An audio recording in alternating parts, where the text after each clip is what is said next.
It was a very ordinary year, in a very ordinary modern metropolis. A day full of bustle, which was no different from others like it. In those days, every person believed that such a measured life would accompany them for eternity. But at some point in time, this thought cracked. Out of nowhere, a dungeon appeared in the world. The first witnesses froze in their places, not even understanding what they were looking at. The gap in the universe widened, and from there, the angry grins of monsters appeared. More and more, a whole innumerable horde poured into the streets of the city. Humanity was plunged into horror. Those unfortunates who were unable to escape awaited their unenviable fate at the hands of the monsters. So the monster's axe was already raised over a random girl. But at some point, quick steps were heard nearby. Hope, in the form of a tempered sword, slew the monster. The danger receded. The unfortunate woman rose to her feet, unable to look away. After all, where monsters had previously raged, now a fierce battle with hunters was taking place. Every time they defeated monsters, the hunters would greedily look at something in the middle of their palms. After all, every defeated villain enriched the heroes. This is how the new world of hunters was built. However, the hero of this story was only trying to get into their number. The girl at the reception, looking at the documents, said that it was the first time she had seen a person from the working class in such a place. Reading further, the girl realized that the Jiha sitting in front of her had no skills at all. The guy sitting opposite smiled slightly. Scratching the back of his head, Jiha grinned and nodded. Thus the meeting passed, and the day itself continued. The events of the story moved to Sector 7, where the hunter's shop was located. It was at this address that the father and daughter visited. The doorbell rang and Jiha greeted the new visitors. The man who entered with the girl informed Jiha that he wanted to buy a couple of potions. Unexpectedly, the daughter leaned against the counter, starting to coquettishly ask Jiha about the appropriation of the working class. The father was somewhat annoyed that his daughter, having completely forgotten about shopping, began actively asking Jiha about this or that thing. Having filled his basket with goods, the man asked Ji for forgiveness for the way his daughter had behaved. Jiha didn't see any problems with such things. And besides, the hero himself really didn't have any skills. The girl nodded understandingly. The father again reprimanded his daughter, who considered her words to be pure curiosity. At the same time, the noise and creaking of military equipment could be heard throughout the city streets. Standing by the windows, the buyers started talking about the possibility that another third-rank dungeon had opened somewhere. When the man expressed a desire to visit such a dungeon, his daughter began to boldly dissuade her father from taking such a step. Listening to all this on the sidelines, Jiha for some reason thought about the third-rank dungeon. Afterwards, he respectfully escorted the customers, who were still continuing to argue. Dreamily, Jiha himself hoped to get into the dungeon, but he knew that they would not let him in there. Afterwards, the hero opened his character window. Looking at his attributes, Jiha knew that not only was he denied access to the dungeons, but he would hardly even be allowed to speak with an active hunter. Because of this, Jiha always walked behind, taking those crumbs of treasure that the real hunters left behind. Jiha was somewhat upset that no matter how hard he tried, no one seriously recognized his line of work. In the midst of universal grief, due to the impossibility of becoming someone more, Jiha always found solace in books. He spent hours on end reading. In this way, most of the working day was spent. Sometimes, when Jiha was quite tired, he would be overcome by yawning. At one of these moments, for no apparent reason, he began to feel sleepy. Coordination was becoming difficult, and Jiha's eyes were steadily closing. Subsequently, he collapsed onto the table. The next moment, a glow appeared from the book in the direction of Jiha. Under the influence of secret forces, the pictures in the book seemed to become real. The wind blew, the rustling of leaves began to sound, and Jiha found himself somewhere in the middle of the forest. Opening his eyes, he began to look around excitedly. At some point, Jiha looked up to the sky. He had no idea where he actually ended up. Thinking that what happened might be a dream, Jiha deliberately pinched himself. There was no effect, and therefore looking at the forest again, Jiha found it extremely strange. There was no sound of birds singing or animals, and everything around was covered in fog. The only thing Jiha could really see clearly were branches with buds, which looked like a storm had recently passed through. Interested, he leaned over them. Taking a closer look at the bud, a panel with the name of the plant opened in front of Jiha. To his surprise, the buds were imbued with special properties related to skills. Jiha was genuinely amazed by the properties of the bud. After all, plants did not allow the temporary waste of ether during the use of skills that were so necessary for hunters. Still, Jiha regretted not having brought anything with him that might be suitable for collecting samples of these plants. But then, it was as if a revelation had dawned on him. Looking at the barely alive tree nearby, Jiha realized that the plants would definitely die if they were left like that. Sighing, Jiha decided to help the plants a little. A little later, Jiha poured some water from his palms onto the stems of the tree. He was glad that fortunately there was a pond nearby. Immediately, one after another, notifications with blessings and even level increases rained down on Jiha. Later, the stem, previously watered by Jiha, burst into flames. Holding his breath, Jiha considered such a thing simply impossible. After the bright glow, the stem and the tree itself literally disappeared in front of Jiha. With a feeling of wild surprise, Jiha woke up in his reality. Looking around, he realized that he was back in his shop again. Finally, rubbing his eyes tiredly, Jiha realized that the vision was simply a dream. However, the thought that the dream was incredibly realistic did not leave Jiha. Suddenly, he noticed that his hands were dirty. The only explanation Jiha could see was that the dream was not at all what it seemed. Afterwards, Jiha continued to examine his hands. At one point, he even thought that he was sleepwalking, but this theory was destroyed because there was no land nearby. Next, Jiha thought about whether he would be able to get into the forest again if he fell asleep. After some thought, Jiha decided to carry out this idea. Sometime later, the familiar rustling of leaves and the breath of wind were heard again. Fascinated, he noted that he was once again in a familiar place. After walking a little, Jiha again came across a stem and buds. Sitting down, it even seemed to him that the stem had grown slightly since the last time they met. Suddenly, something interested Jiha. After all, in a split second, before Jiha's eyes, a gilded apple grew in the middle of the stem. Thanks to the information panel, Jiha realized that the apple served as an incredible boost to potions, increasing their properties by 20%. Thus, restoration potions, in addition to enhanced healing, could also provide their owners with additional abilities. Jiha glanced around and noticed another gilded apple growing nearby. One by one, gilded apples began to appear as Ji looked. Swallowing his saliva, Jiha was already dreaming of taking a couple of apples and buds with him. Following this thought, something flew straight into Jiha's face. Taking it in his hand, Jiha observed that what had arrived was a very ordinary bag. Opening the bag, which already contained something, Jiha suggested that it could help in transporting things between dimensions. He chuckled nervously, because all his thoughts were coming true, as if someone was secretly watching Jiha. In the end, he took everything he needed. Then came the next day, and with it a wild rush in the hunting shops. Crowds of people were indignant because vital potions were missing. Stores simply couldn't keep up with the demand by replenishing their stock. At some point in time, the opinion of some people was distracted by something. Walking calmly, the image of a woman stood out behind the crowd. It was a sword witch named Seo who wanted to talk to the store manager. The hunters present were all discussing among themselves Seo, who had the status of a legendary character. After a while, someone called Seo. The store manager appeared in person and greeted Seo as an honored guest. Despite all the manager's persuasion, Seo unequivocally stated that she could not wait for her potions to be made. Having no time to wait, the girl picked up the phone, deciding to look for more stores in the area. At the same time, in Jiha's store, a golden mixture was splashing around in a transparent container. Having mixed all the necessary ingredients, he himself looked at the result. Later, Jiha decided to modernize the formula.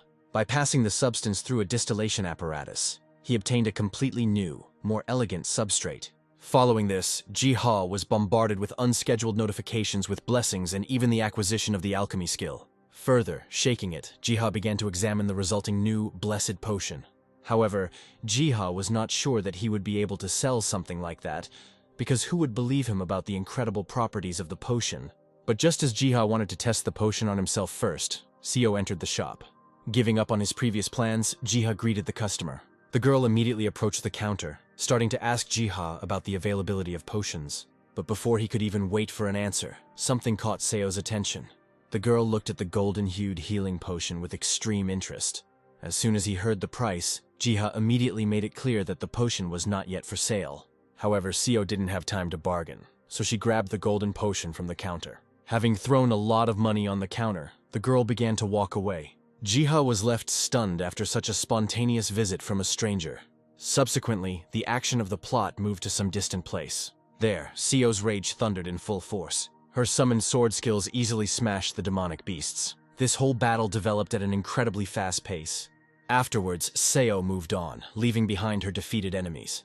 A little later, scavengers appeared at the scene of the battle. After briefly discussing the prospects of becoming hunters like Seo, the scavengers eventually decided to focus on their work. At some point, one of the scavengers remembered that Seo always works alone after one tragic incident. He was already ready to start telling how something happened. From the depths of the forest, Seo appeared, calling on the scavengers to flee. They were taken aback when they raised their gaze. As it turned out, the one who approached Seo was the pursuer himself, a disgust-level monster. The scavengers were stunned, having no idea how to behave in such a situation. Noticing that they were still standing, Seo once again called on the scavengers to flee. She herself began to move towards the pursuer. As they moved, Seo's summoned sword ability activated. Eventually, she made an attacking swoop. The pursuer had no intention of staying away, and so he responded. With just one counterattack, the monster repelled Seo's entire onslaught. It was thrown back, knocking down trees behind it. Trembling from fatigue and pain, Seo barely got to her feet, suspecting that she would not be able to defeat the pursuer. Seo had no choice but to sacrifice himself and buy time for others. She hung her head and thought about someone. The heroic image of Hek arose in her mind. Immediately remembering that it was no longer there and that there was no point in giving in to despair, Seo uncorked the bottle she had bought. Bringing the bottle to her face, Seo mentally instructed that from now on she could only rely on herself. After which, closing her eyes, she began to swallow the healing potion. The girl didn't even notice how quickly she drank it to the bottom. For the first time, Seo learned that a healing potion could be delicious, and also seemed to fill one with the power of ether. And this meant that the girl could continue her fight. With renewed strength, Seo rushed towards the pursuer again. Once she was at a sufficient distance, she used a special cutting skill.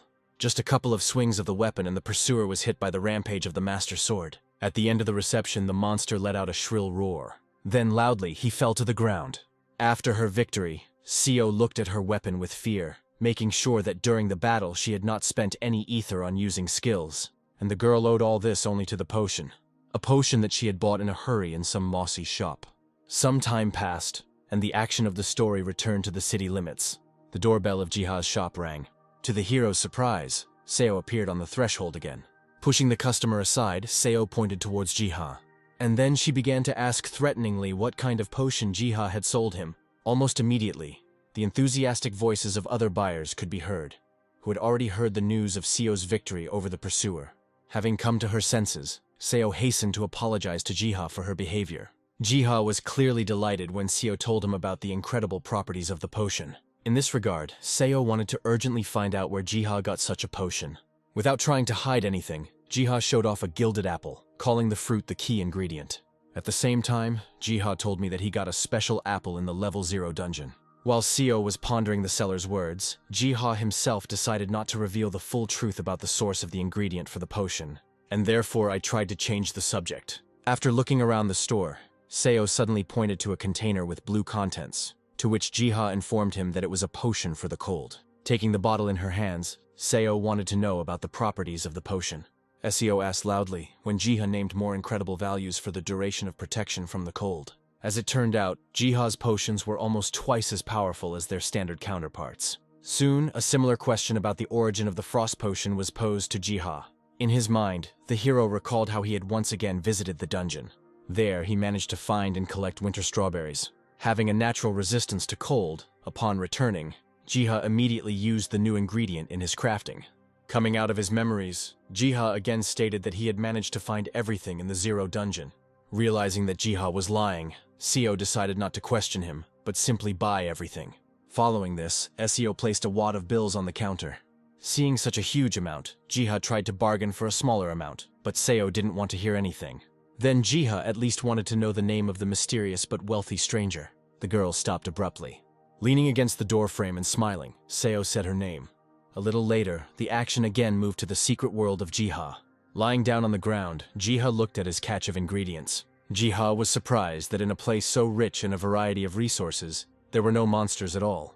Only now did he become completely concerned with the question of where this place was located. Suddenly, somewhere off to the side, the crunch of grass was heard. Frightened, Jiha looked back. The sound quickly stopped, but Jiha himself was sure that he had definitely heard something. As he began to explore the limits of the grass, at some point in time, he froze. After all, to his surprise, the mythical monster Pterodron was hiding there. Jiha couldn't utter a sound, not knowing how best to react to this situation. Deciding to take a closer look at the creature, suddenly a translucent wall formed in front of Jiha. Touching the wall, Jiha realized that he could not overcome it. Meanwhile, within the closed area, devil ants appeared. The creatures immediately started fighting among themselves. Looking at all this, Jiha remembered that he had once read about something similar. As it turns out, the devil ants were very dangerous monsters, primarily because of their extremely toxic venom. Opening the character window, Jiha found inconsistencies in the description, because according to them, the observed creatures should have been much larger. Meanwhile, the battle was not going in favor of the Theradrons.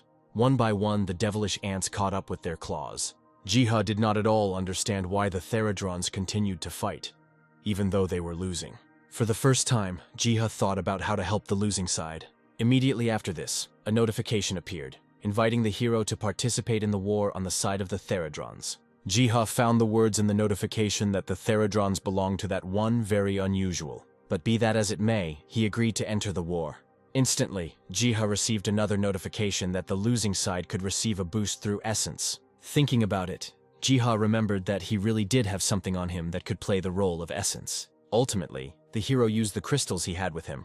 A glow appeared and instantly rushed towards the Theradrons. Filled with blessings, the mythical creatures seemed to be filled with a desire to win. With renewed vigor, the Theradrons went on the attack.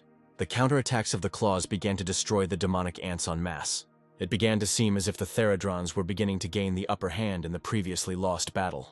With each passing second, their ranks were replenished and they entered the battle.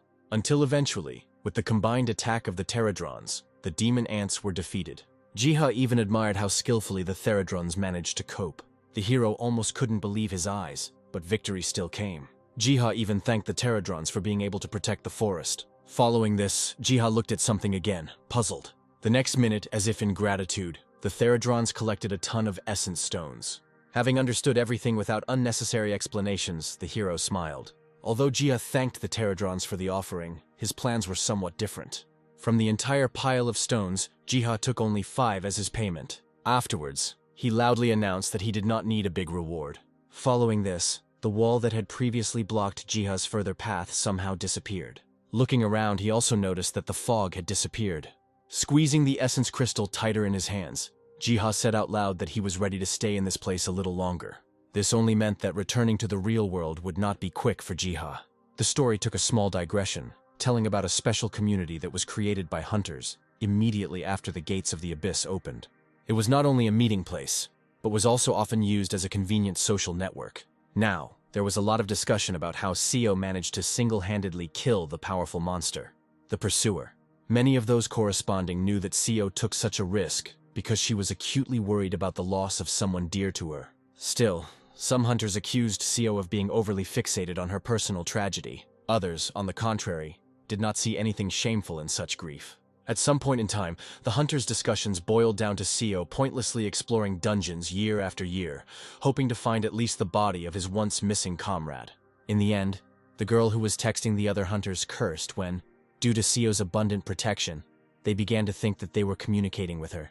Suddenly, the light turned on in the previously dark room. Enter Choi, the best alchemist in the Eternal Flame Guild. When asked about being in the dark, the girl stretched and answered that it was easier to concentrate that way. Coming closer, Choi informed the girl that he personally went somewhere. His story touched on Jiha, who, after checking, turned out to be the most ordinary person without any skills. Hearing this, the redhead was forced to admit that Jiha had nothing to do with Seo's recent successes. After these words, Choi coughed and also said that Jiha sold something to Seo. He even asked if the red-haired woman knew anything about golden apples. Receiving only a puzzled look from the redhead, Choi told about the apple, which could reduce the hunter's ether consumption. From Choi's story, it followed that Jiha made potions from such apples, which he sold at an extremely low price. When the red-haired woman decided to find out the secret of selling the precious potion at a low price, Choi began to sit down opposite her. Then Choi put forward his hypothesis that Jiha did not know the true value of the potions. With a sly grin, the red-haired woman suggested another option, in which the hero simply wasn't a greedy person. Afterwards, standing up abruptly, the red-haired woman expressed a desire to meet Jiha in person. Choi was surprised when the redhead refused to make an official visit by driving. After all, Leah, given her status as the head of the guild, could easily show herself to people in this way. Meanwhile, Jiha was still in the secret dungeon. Having made a fire, he warmed himself, since it was cold in the depths of the forest.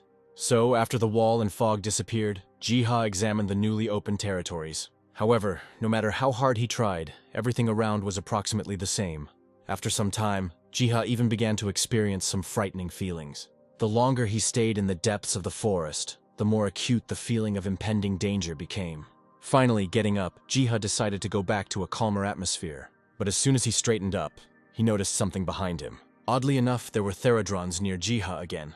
Upon closer inspection, Jiha discovered that the creatures had brought him strange seeds.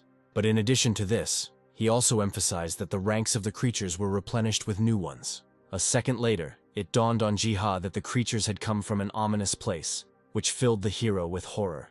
Almost immediately after this, a notification appeared in front of Jiha.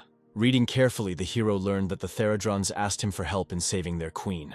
In any case, Jiha agreed to help the cute creatures, after which he scratched one of the Theradrons. However, since Jiha had other things to do, he left the quest to save the queen the next day. A new day has arrived, and with it a restoration potion has been prepared. Also, a poison resistance potion was discovered and made, and into the bowl the combat food is poured. With this, Jiha's basic preparations were complete. Having strengthened the Theradrons sufficiently, Jiha commanded them to go and rescue their queen. Following the creatures, after some time, Jiha froze in fear. After all, there in the depths of the forest the Devil's Anthill was hiding. From now on, Jiha knew where the main inhabitants of the forest lived. Taking a closer look at the artificial structure, Jiha said that it was as much as 3 meters high. At the same time, 2 armies of overgrown insects were approaching each other. With all their inexorable might, the Devil's Muravs were the first to go into battle. In response, ranks of Theradrons advanced. A minute later, the carnage began.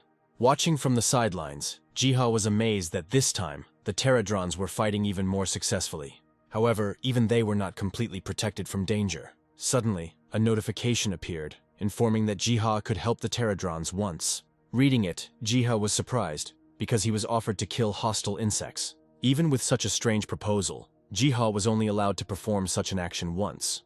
But right after that, Jiha heard a chirping sound.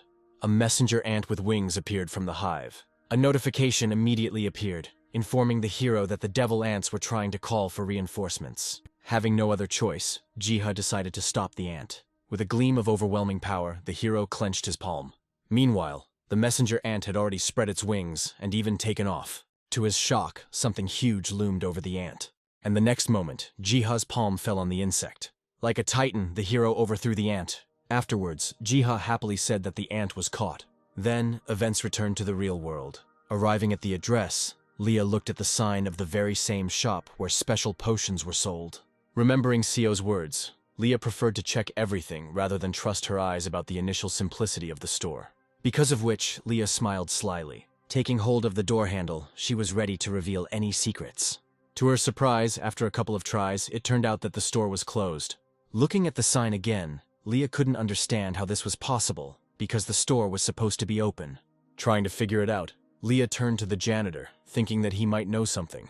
After thinking about it, the janitor informed Leah that the store was working intermittently, and that Jiha himself rarely showed up. While the janitor was hissing, blaming everything on the laziness of the youth, Leah herself saw something suspicious in this situation. Afterwards, Leah looked at the sign again. The redhead definitely decided for herself that Jiha was hiding something.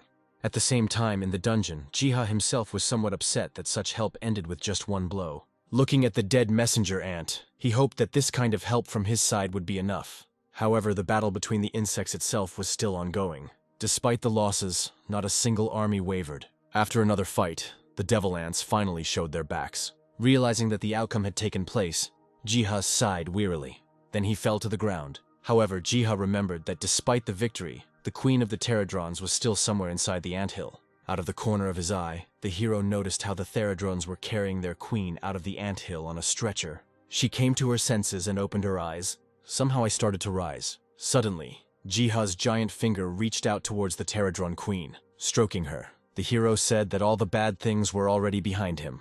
Instantly, a notification appeared, offering Jiha an alliance with the Theradrons. Jiha, of course, agreed, not only for good reasons, but even for somewhat selfish ones. Immediately after this, the commander of the Theradron army soared into the air. Light enveloped him, and evolution happened. Subsequently, the Theradron warlord became much larger and clearly stronger. Suddenly, the military leader gave a command to his troops. To the hero's relative joy, the insects were again carrying a ton of offerings. Sitting in front of the piles of essence stones, Jiha said again that 10 from the total pile would be enough for him. At some point, Jiha turned his attention to his palm. After all, There were seeds there that the Pterodron commander gave to the hero. Reading through the notifications, Jiha realized that these were tree seeds. And if Jiha left the care of the seeds to the forest, then the hero intended to build the hut himself. A day has passed since then, and the events have moved to one dungeon.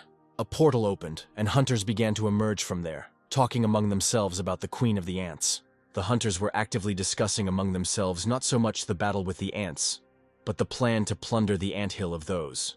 Their discussion was interrupted by shouts from other hunters. Everyone froze, seeing what was clearly an unpleasant scene. As it turned out, the anthill was already empty and cleared. The disgruntled raid leader dismissed the idea that the anthill could have been cleared in a different area, as the dungeons were not opened twice. While surveying the area, some of the hunters suggested that a battle had indeed taken place in this place. The raid leader was not going to leave empty-handed, not believing that there was nothing left in this place. At some point, they all turned their attention to the ground. As it turned out, the hunters were standing in the middle of a giant palm print.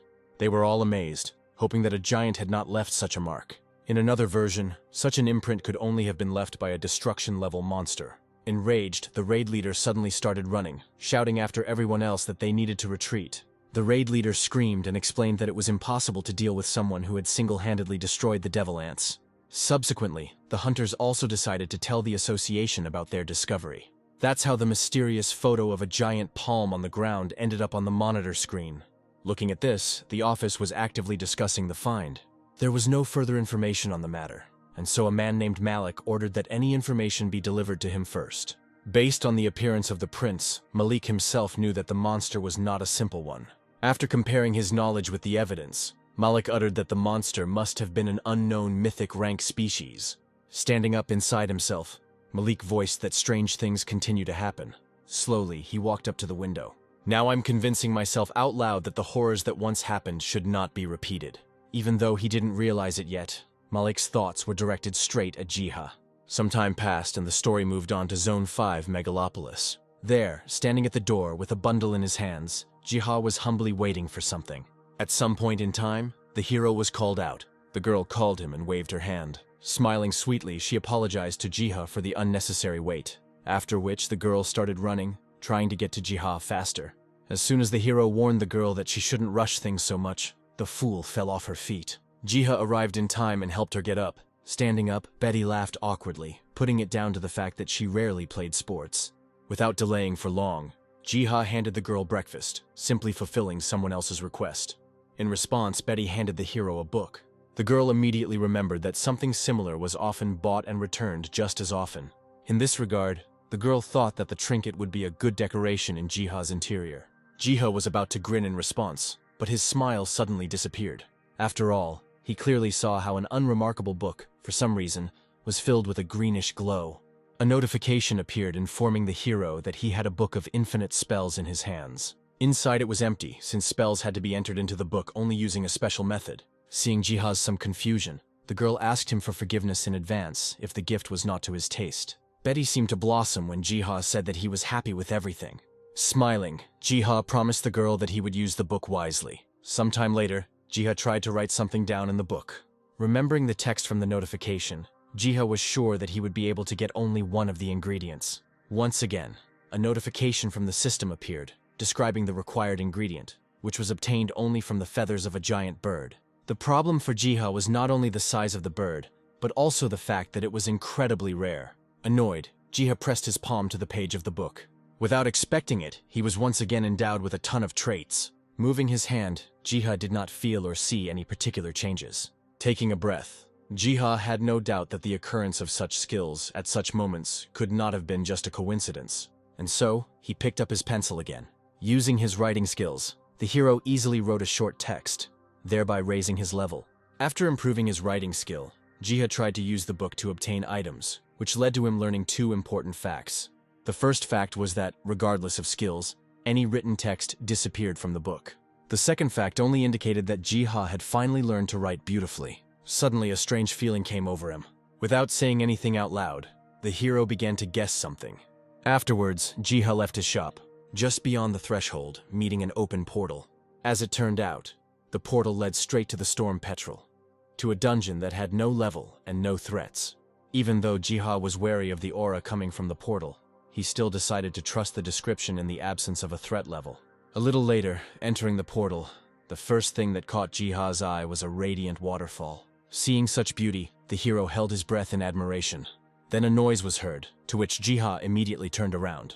The petrel appeared, spreading its powerful wings. Finally, Jiha found his target. Still, he emphasized how huge the bird was. Almost crying, Jiha had no idea how to catch it. The next moment, a bluish feather landed on his head. It seemed as if the bird would take pity on the poor fellow with poor eyesight and share its feathers. Dexterously, Jiha caught one of the feathers in his hands. Looking at this, he said that all that was left was to find ink. Almost instantly, an idea came to Jiha's mind. Subsequently, the action moved to the dungeon of a mysterious forest, where Pterodron held an extract of green herbs in his claws. Jiha was pleased that his request to find the necessary ingredient was fulfilled almost instantly. Now, Jiha could firmly tell himself that everything was ready. From now on, all that was left for him to do was to unravel the mystery of the book itself. Armed with a pen, Jiha prepared to do so. Slowly, he lowered his pen to the pages of the book. Just one touch was made and the magic began to happen. The world changed overnight. Secret symbols and writings surrounded the hero. Branching out, they began to leave the boundaries of Jiha, heading somewhere else, touching the nearest tree and along the branches, flowing into its very center. Watching, Jiha humbly waited to see how it would all end. Afterwards, the hero sighed in surprise. After all, when the brightness faded, runes were imprinted on the tree trunk. The hero immediately recognized the runes, because he had once read about them. At one time, the ancient tree taught some tribe spells, creation and harmony, made it clear how one can destroy and change. But it was difficult for the tribe to remember all this, and therefore, they created runes. Leafing through the pages of the book, Jiha retold the story out loud. Yet he had never heard of runes being used. However, Jiha did not know at all why the runes were engraved on wood and not written in a book. He even suggested that it was somehow connected with the tree itself, which Jiha had grown during his first visit to the dungeon. Considering such thoughts to be stupid, Jiha decided to concentrate on transferring the runes to the pages of the book. Meanwhile, the longer Jiha looked at the runes, the more it seemed to him that they seemed familiar. Suddenly, before Jiha's eyes, an image of a raging flame and a saying appeared, as he called it. After a short time, Jiha transferred the phrase to a page of the book. Instantly, the system notified Jiha that he had received the skill to summon runic destruction magic. Now, the hero only had to tear a page out of the book, thereby turning it into a scroll. After a few manipulations, the scroll was ready. Overjoyed, Jiha was ready to continue this business, but something stopped him. To his amazement, an exact copy of the text appeared on its own on another page of the book, and this only meant that the spell book really was endless. Even though Jiha was ready to continue writing new spells in the book, he himself didn't really know anything about their properties. Sometime later, Leah showed up again at Jiha's shop. Realizing that this was exactly the person the girl was looking for, Leah began to aggressively approach him. Leah quickly walked up to the counter and slapped her palm loudly.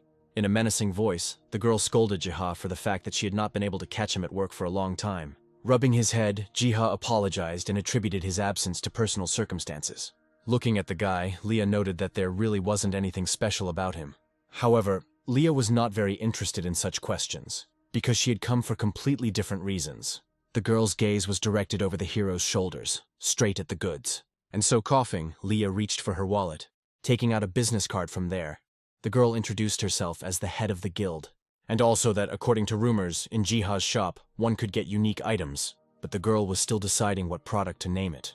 Having already figured everything out, Jiha offered the girl a healing potion based on the golden apple, as well as other consumables. Suddenly, Jiha decided to give Leah a gift in honor of the fact that the girl had previously been unable to find the seller. Rummaging through the drawer, Jiha's voice suddenly became sad. To the girl's shock, the seller informed her that the goods were out of stock. In fact, Jiha was too carried away by the other world and did not devote any time to work. Quite upset, Jiha suggested that the red-haired woman come to the store the next day. Leah herself had no words to comment on what happened. Without even knowing whether Jiha was too kind or too stupid, the girl began to turn towards the exit. She had no choice but to drop by tomorrow. Suddenly, Jiha stopped Leah, remembering that she was a mage, and also from the Fire Guild. Having received confirmation of this out of the blue, the hero gave the scroll to the girl. Excitedly, Jiha revealed that the scroll was a tester, but should be suitable for a fire mage. Leah didn't mind and immediately opened the scroll. In an instant, flames spread around her, and even the phrase of the spell pleased the red-haired girl. Then, on this note, the characters said goodbye. When the girl was leaving, Jiha noticed her staff. It seemed to the hero that the staff had never shone so brightly before. A little later, the events of the plot moved to the spider dungeon. There, a bolt of fire struck the guardian spider. As a commanding officer, Leah led her party members, skillfully striking down monsters with fire. At that moment, for some reason, the girl felt that her strength had increased compared to everyday life. Leah's unusual feeling was so strong that it was even reflected in the vibration of the runestone. At the moment of these thoughts, someone shouted for Leah to take care. The girl jumped back in time, avoiding the poisonous stream. Luckily for the team, the redhead was not hurt. The problem, however, was that Leah clearly saw many more enemies in front of her than she expected to encounter. Even though the difficulty of the dungeon had increased, Leah herself was not going to give up so easily. Then a fire flared up in the red-haired girl's eyes. Feeling an unprecedented surge of strength, Leah began to summon magic. Afterwards, she ordered all her party members to retreat back so as not to be hit. Tongues of flame and vortexes formed around Leah and reached towards her staff. This terrifying heat engulfed the spiders. With just one single spell, the hard-fought battle was won. At some point, Leah guessed, remembering the package she had recently received from Jiha. Meanwhile, Jiha finished making a batch of elixirs. Wiping the sweat from his forehead, the hero hoped that the manufactured goods should be enough. After spending a lot of time, there were boxes of healing and resistance potions on the counter in front of Jiha. Looking at his watch, Jiha decided to hurry before an important guest arrived at the store. But at that moment, the bell on the front door of the store rang. Turning around, Jiha noticed the red-haired girl already inside the store. As it turned out, Leah did not come to the store alone. However, the girl first wanted to discuss something and not buy elixirs. Subsequently, a case filled with money was opened in front of Jiha. To the hero's puzzled look, Leah explained that there was money in front of him. Jiha explained his behavior by incredible surprise, because the guy saw such sums in front of him for the first time. Afterwards, Leah started talking about the scroll that Jiha had recently given her, which upon inspection turned out to be S-class. Leah explained that she could not leave such a valuable gift unanswered. Slightly hesitantly, Jiha agreed understandingly. Still seeing Jiha's certain stiffness, the red-haired woman even offered to transfer the money to the account if he was embarrassed by cash payments. Unexpectedly, Jiha informed the girl that he could not accept the money. Even though Jiha himself made noble speeches, in reality, he had no intention of receiving payment for the test that he conducted in the dark. Sighing, Leah informed the hero that it was very easy to turn a good person into a fool. As an example, the redhead cited a fairy tale about a goose that laid golden eggs that would be available to everyone. After thinking about what was said, Jiha assumed that in such a case, everyone would become rich. However, Leah thought differently, saying that then they would have tried to kidnap the goose. Next, Leah changed her voice to a menacing one, trying to convey to Ji that he could become a danger at any moment. In connection with this, the red-haired woman was ready to make the hero one tempting offer. In all seriousness, Leah offered Jiha to join the Eternal Flame Guild. This proposal was extremely unexpected for the hero, even though Leah did it with good intentions. The money itself, Leah called a reward for Jiha's abilities, which from now on would serve the guild. Urgently, Jiha recalled that Leah's guild was famous, in particular for its generous benefits for its members. The redhead replied that she only wanted to convince Jiha of the guild's good intentions. At the same time, Leah introduced Choi, who was also the guild's alchemist. Therefore, Leah was sure that Jiha would enjoy conducting her research in the dungeons of the guild. As if from a cornucopia, Leah promised Jiha all sorts of golden mountains. At the same time, the hero himself showed more and more uncertainty. A few seconds later, Jiha thanked Leah for everything and accepted the sign of goodwill. Thinking that Jiha had agreed to everything, Leah shook Choi so that he would quickly prepare the contract. However, a second later she came to her senses. Only now did it dawn on her that the hero had refused to cooperate in an extremely polite manner. Jiha himself only made it clear that he does not consider himself worthy of such a position. The redhead's anger began to take hold again, which is why even Choi had to intervene in the situation. Unintentionally, the hero informed Leah that he was previously only an insignificant hunter with the lowest rank. The hero began to tell that the objects were not created solely by him. According to him, Jiha owed a lot of his success to his friend. Jiha knew that one day the abilities might disappear, and therefore, he was not confident in accomplishing great deeds. Additionally, Jiha attributed his reluctance to join the guild to his store, to which he had become quite attached. Choi got involved in the situation, persuading Leah to take her time and let Jiha think it over. However, the hero was not going to forget the red-haired woman's advice, and therefore promised to raise the price of the potions. Exhaling, Leah had no choice but to accept Jiha's refusal. Realizing that Leah also meant the lack of protection, Jiha asked her not to worry about the fate of the merchant. After all, Jiha had already taken care of some kind of early warning system that would notify him in case of danger. Some time has passed since this conversation, and new gates have already opened in the world. Thus, many picturesque places of rest were captured by monsters.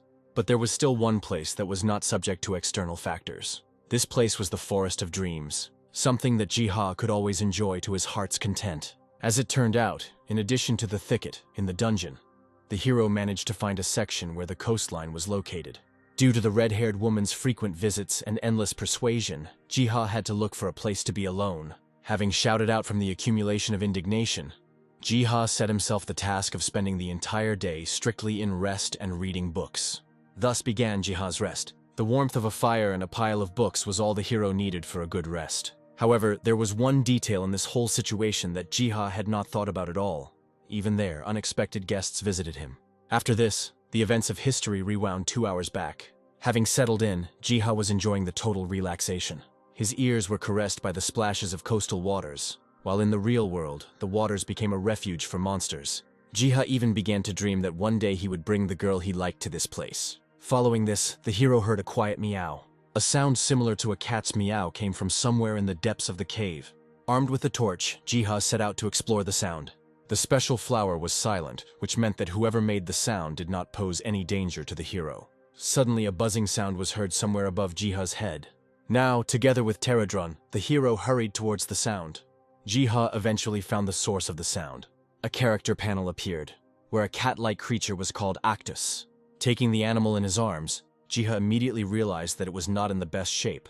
When the hero thought about giving Actus some healing potions, Pterodron sat on his shoulder. Jiha hastened to apologize for having completely forgotten about his even smaller friends. His gaze froze when it turned out that the Pterodrons had already brought several caught fish to the hero. One of the Pterodrons nodded when the hero suggested that the fish was meant for the cat. In gratitude for his efforts, Jiha scratched Pterodron on the head. Later, the healing potion and the fish were eaten by the cat. Looking at the cat's current behavior, Jiha admitted that now, apparently, everything was fine with him. Then, Jiha thought about how, after exploring the forest, he had met an animal for the first time. However, the question of where the cat could have come from did not give Jiha any peace. Suddenly, the cat came to his senses with a meow. The hero was frightened by the fact that he interrupted the animal's sleep. However, Actus let out a benevolent meow as he stroked her in his direction. And then he completely collapsed with pleasure.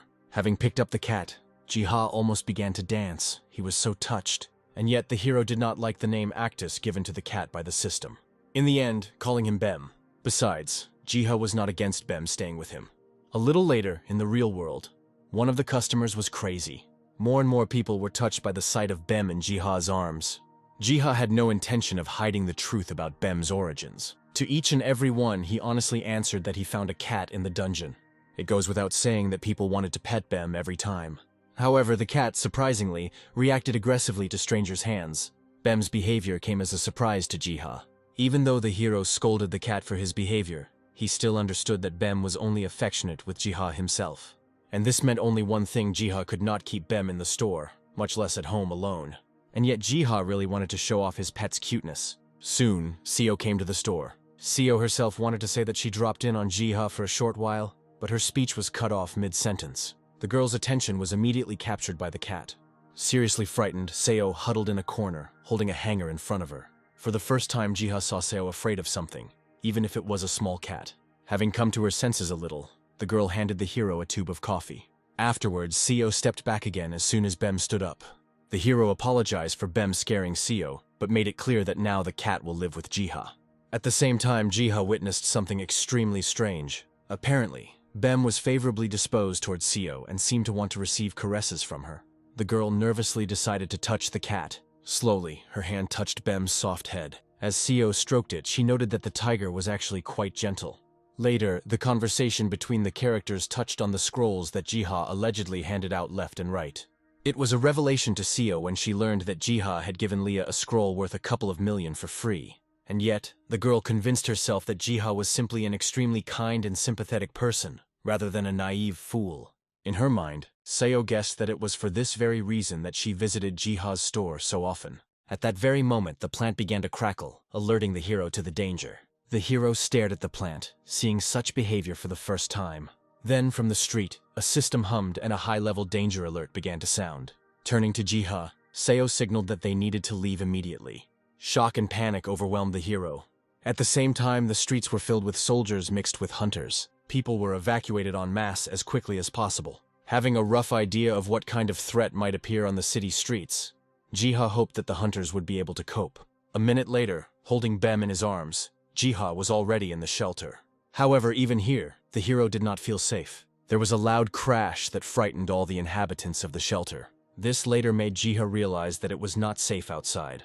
And so the hero began to stroke the no less frightened Bem. Trying to calm him down, Jiha kept saying that everything that was happening was nothing. Meanwhile, outside, a catastrophe was happening, caused by the fact that the hunters did not complete the dungeon. Normally, low-level dungeons do not pose a threat, but everything changes when hunters are defeated in a high-ranking dungeon. Under such circumstances, at the epicenter of the portal's emergence, absolutely all civilians are evacuated. Where there were previously crowds of people, now there are military echelons, and in response to the general cry for help, absolutely all free hunters come.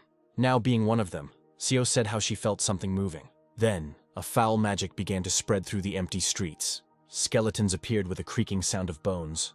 At that very moment, the military was given the order to open fire. There were volleys of cannon fire and machine gun bursts. Tactical fighters released their bomb clamps. Flying over the place where the monsters gathered, they turned the area into a fiery hell. The explosions were devastatingly powerful, covering the skeletons. It seemed almost impossible to determine whether the fire had any effect on the monsters. One of those who observed this purge was Malik. He hoped that the fighting power would help reduce the number of monsters, after which the hunters would easily finish off the rest. After which, he gave the order to the military contingent to concentrate fire on the gates themselves. Openly, Malik hoped that with this, the operation would be successfully completed. To his shock, a huge monster suddenly emerged from the portal. Having never seen anything like this before, Malik's breath caught in his throat. In an instant, Malik gave new orders to the military to fire exclusively at the huge bastard. As required, the officer adjusted fire on the new monster. Rocket strikes, bullet tracers and shells, all of it poured down on the monster. Somehow, one by one, he even managed to fly into the monster's mouth. Finally, there was a final, blinding explosion. Already in advance, the military were happy that they had managed to defeat the big guy. However, when the smoke cleared, the giant appeared again, without a scratch on its body. At the same time, after everything he had experienced, the thought of associating people with enemies arose in the monster's head. Moving abruptly from his place, he set himself the task of killing those. That's right. Such power was ready to fall upon the military contingent. Seeing the monster approaching, Malik commanded the military to retreat. It's true the monster somehow ran past. Turning around, only now did Malik realize who the big guy had chosen as his target. As it turned out, he was heading straight for the shelter dome. At the same time, someone jumped from the roof of the house. Spinning in the air, Seo would surely joke and not allow the monster to hide in the shelter. While in mid-flight, the girl activated the Sword of Ruler's Rampage. At the same time, Leah was also working her magic. Having activated her attack skills, the girl pointed her staff towards the big guy. A beam of flame burst out and hit him straight in the back. However, despite the damage it had received, the monster had no intention of stopping.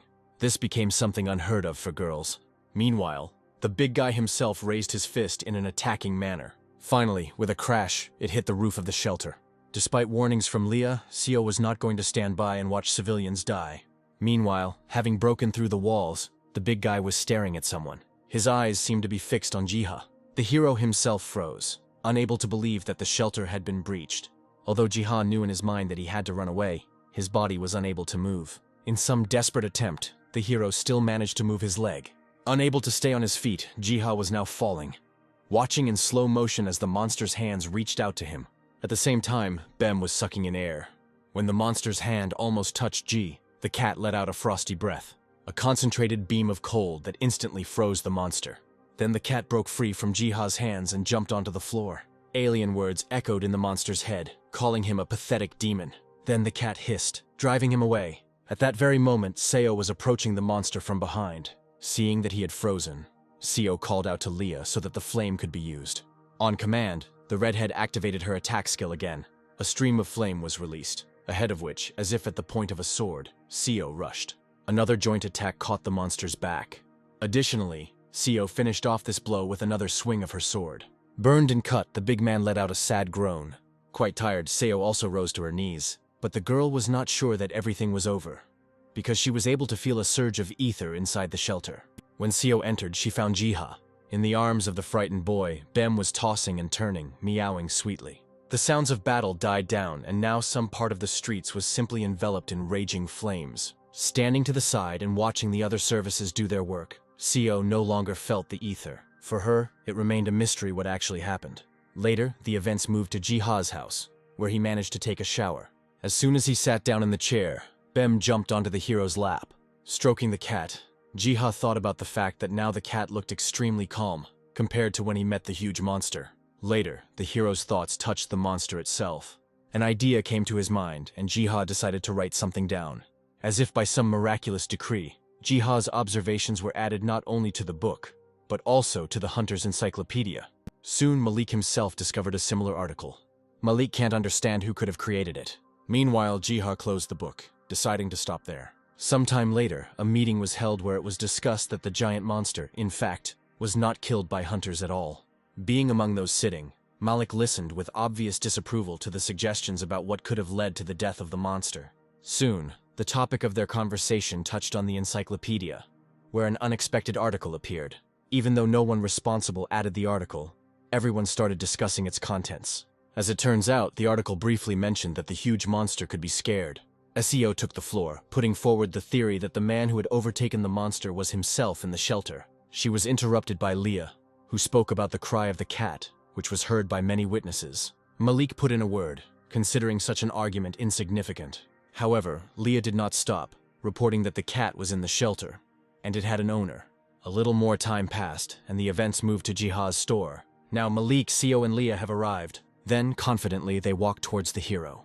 They all leaned on the counter at once, wanting to take a look at the cat Jiha.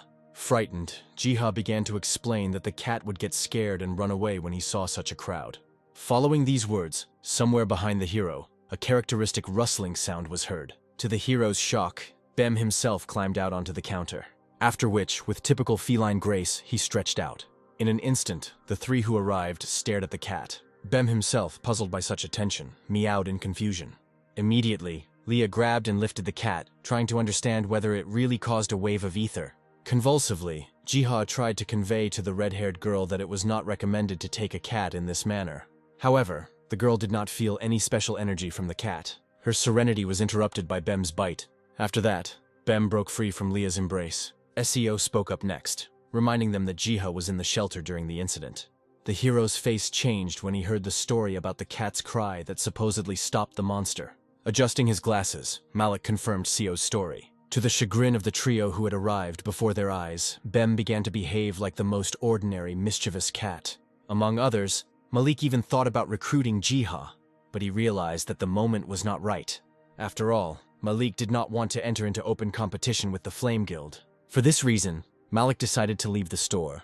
Then Leah followed, hoping to see how the cat would also bite Malik on the hand. Now, only Seo's gaze was directed towards the hero. Letting out a languid sigh, the girl promised that she would visit the guy again. Smiling, the hero said that he would be glad to see everyone again. A little more time passed, and the action moved to a secret dungeon. There, lying by the fire, Jiha read about a certain lost continent. This land was called Gehenna, where many races lived under a great tree. The tree itself created the gods of nature. They, in turn, had to protect Gehenna. Reading about one of these gods, Jiha listed details such as white fur, spots, and fangs. And at that very moment, the hero guessed. Apparently, Bem, purring on his lap, was one of such gods. Jumping up from his seat, Jiha couldn't believe that the little cat could be someone like that. And yet, Jiha rejected the version about coincidence. Surely the cat was behind that huge explosion of ether that they talked about so much. Looking at the cat again, Jiha was convinced in his thoughts that Bem really was the god of nature. In that case, mentally, Jiha touched upon the following question regarding the tree in his dream. After thinking for a while, the hero understood everything. Jiha guessed that the tree gave him a job, assigned him to the worker class. Putting the book down and folding his arms across his chest, Jiha said that he had become a victim of the tree's plans. At that very moment, the pages of the book opened and began to glow. A character panel appeared which displayed information about Jiha himself, who was assigned the worker class and a ton of blessings. Subsequently, the glow of the book intensified. The story then took a digression, showing a character wrapped in a blanket. The character was watching a TV channel where the hosts were actively discussing the stalemate in the fight against the Lich and calling for radical solutions. When there was no agreement among the presenters on what was being said, the character turned off the TV. He sighed and said that hunting the Lich was a very difficult task. Afterwards, the story returned to normal, where Jiha stood in front of a tree, looking at the very crowns. Jiha was not particularly upset by the task that the tree endowed the hero with. Under the rustling of the wind, Jiha gave his word that he would help the tree in any way he could. At some point, off to the side, a pinkish cloud began to swirl above the ground. Jiha immediately turned around. Looking closely, Jiha could not understand what was happening. Suddenly, a voice was heard cursing all those who breathe. Later, the Lich revealed his face, calling on everyone to bow before his greatness. Immediately after this, bone warriors rose up near the Lich. Jiha couldn't believe his eyes as he witnessed the arrival of the Lich himself, a horror-ranked monster. However, Jiha considered Lich a cute little boy, having barely managed to catch his speech. In an instant, another panel of the system was reflected in front of the hero. Reading carefully, the hero realized that he was being asked to interfere with the Lich's plans to corrupt the lands. Jiha happily agreed. Meanwhile, Lich continued to encourage his army. In unison, the Bone Warriors repeated their leader's calls for the death of all living things. Holding them in his arms, Jiha couldn't stop looking at the tiny Lich, not daring to do anything because of that mercy. Eventually, Jiha began to think about the details of how to quickly get rid of the Lich and his army. Suddenly, the hero remembered that he could not do this, since the leader of the dead was himself a Lich. After all, first of all, Jiha had to find and destroy the very source of Lich's life. By chance, Jiha's field of vision came across a castle that was located at a certain distance from the Lich's army. Taking a closer look, Jiha let out a surprised sigh. Even though he was in a sad state, the hero somehow recognized the castle. After all, the surviving flags of that one belonged to the kingdom of Estrum. Now, Jiha began to compare the facts he had seen. It turned out that the army of the Lich was the people of Estrum. Afterwards, clutching his head, the hero convinced himself that such thoughts were of no importance. The key problem remained the influence of the undead itself, which poisoned the soil. However, Jiha could not intervene directly, and therefore, I decided to use the army of Pterodrons at my disposal. Soon a problem arose. The Pterodron army could not continue its march due to a huge stone in its path. For this reason, Jiha decided not to shift the care of the stone to the Pterodrons. Having personally cleared the way for them, the hero left the army of beetles to take care of the undead. After a little while, the fight began. With enough skill, the Pterodrons began to defeat the undead. Watching the battle from the sidelines, Jiha noted that at the moment, the Pterodrons were already fighting as a full-fledged and well-organized army. Full of indignation, the Lich gave orders to his bone warriors, after which, a new wave of skeletons rushed into battle. Meanwhile, Lich called the peasants to battle. In thin clots, his dark magic spread across the surrounding area. After which, the Lich again commanded the undead to attack. However, his instructions were abruptly interrupted. After all, the commander of the Pterodron army himself approached that, whose power was increased by the efforts of Jiha. The commander of the Pterodrons himself snatched the staff from the bony hands of the Lich, and then he rushed at him. Having been knocked to the ground, the Lich was now being held down by the other Pterodrons. Eventually, with a combined effort, the beetles deprived the Lich of his hands. And then he completely crushed the body of the undead, even though it didn't make any sense. But at that moment, Lich felt danger looming over him. Somehow, the Pterodrons still managed to find the Lich's life source. True, to destroy the essence of life of the Lich, a Pterodron of a higher level was required, for the pumping of which Jiha had to spend money. And so, after spending precious resources, the ordinary Pterodron warrior was pumped up to a knight. Having spread his wings, the knight immediately headed towards the ruins of the castle. In flight, he broke through the wall and flew into the room where the Lich's life essence was located. Feeling his imminent death, Lich began to dissuade his opponents from taking the next step. But be that as it may, the Pterodron knight destroyed the chest where the Lich's life was kept. Amidst cries of pain, the Lich began to dissolve. In the end, all that was left was a quickly dissipating bluish steam. As before, Jiha watched this scene from above, finally exclaiming that victory had taken place. A minute later, an army of Pterodrons carrying offerings gathered at his feet. The hero rose to one knee and thanked them for the gifts. Suddenly, he was distracted by one Pterodron, who was still holding the chest. As soon as the chest touched the ground, it began to strangely become larger and larger. With a gasp, the hero opened the lid of the chest. Inside it was kept the sword the royal seal of Estrom itself. For now, not knowing what to do with the sword, Jiha put it in his backpack for later. A little later, Jiha picked up a shovel, ready to cleanse the land defiled by the undead. Again, with the help of the pterodrons, Jiha began to dig up the ground. Having finished the first stage of work, the hero wiped the sweat from his forehead. Suddenly, a pterodron appeared next to Jiha, holding ink in its claws. Thinking that the pterodrons wanted to get the scroll from Jiha, the hero began to explain that he could not do such a thing without the runes. Luckily for him, at that moment, runes appeared on the tree, whose magic could cleanse the defiled land. While Jiha was drawing the necessary symbols on the pages of the book, Bem jumped on his back. Laughing, the hero intercepted the cat, briefly enjoying the purring and meowing of a tailed companion. At the same time, Theradron Knight tore out a sheet of paper from the book where, a couple of seconds ago, Jiha had drawn a runic symbol. After playing with the cat to his heart's content, Jiha discovered something strange. Strangely, all the Theradrons have disappeared somewhere. At the same time, with an ominous voice, the Lich was angry. Even after being exiled, he could not come to terms with his defeat and the victory of the living. His indignation was so strong that it even managed to influence people. The people's discussions were interrupted when, somewhere high in the sky, something flashed. After all, from there, the Lich descended. Being at the head of his army, he was preparing to conquer a new world.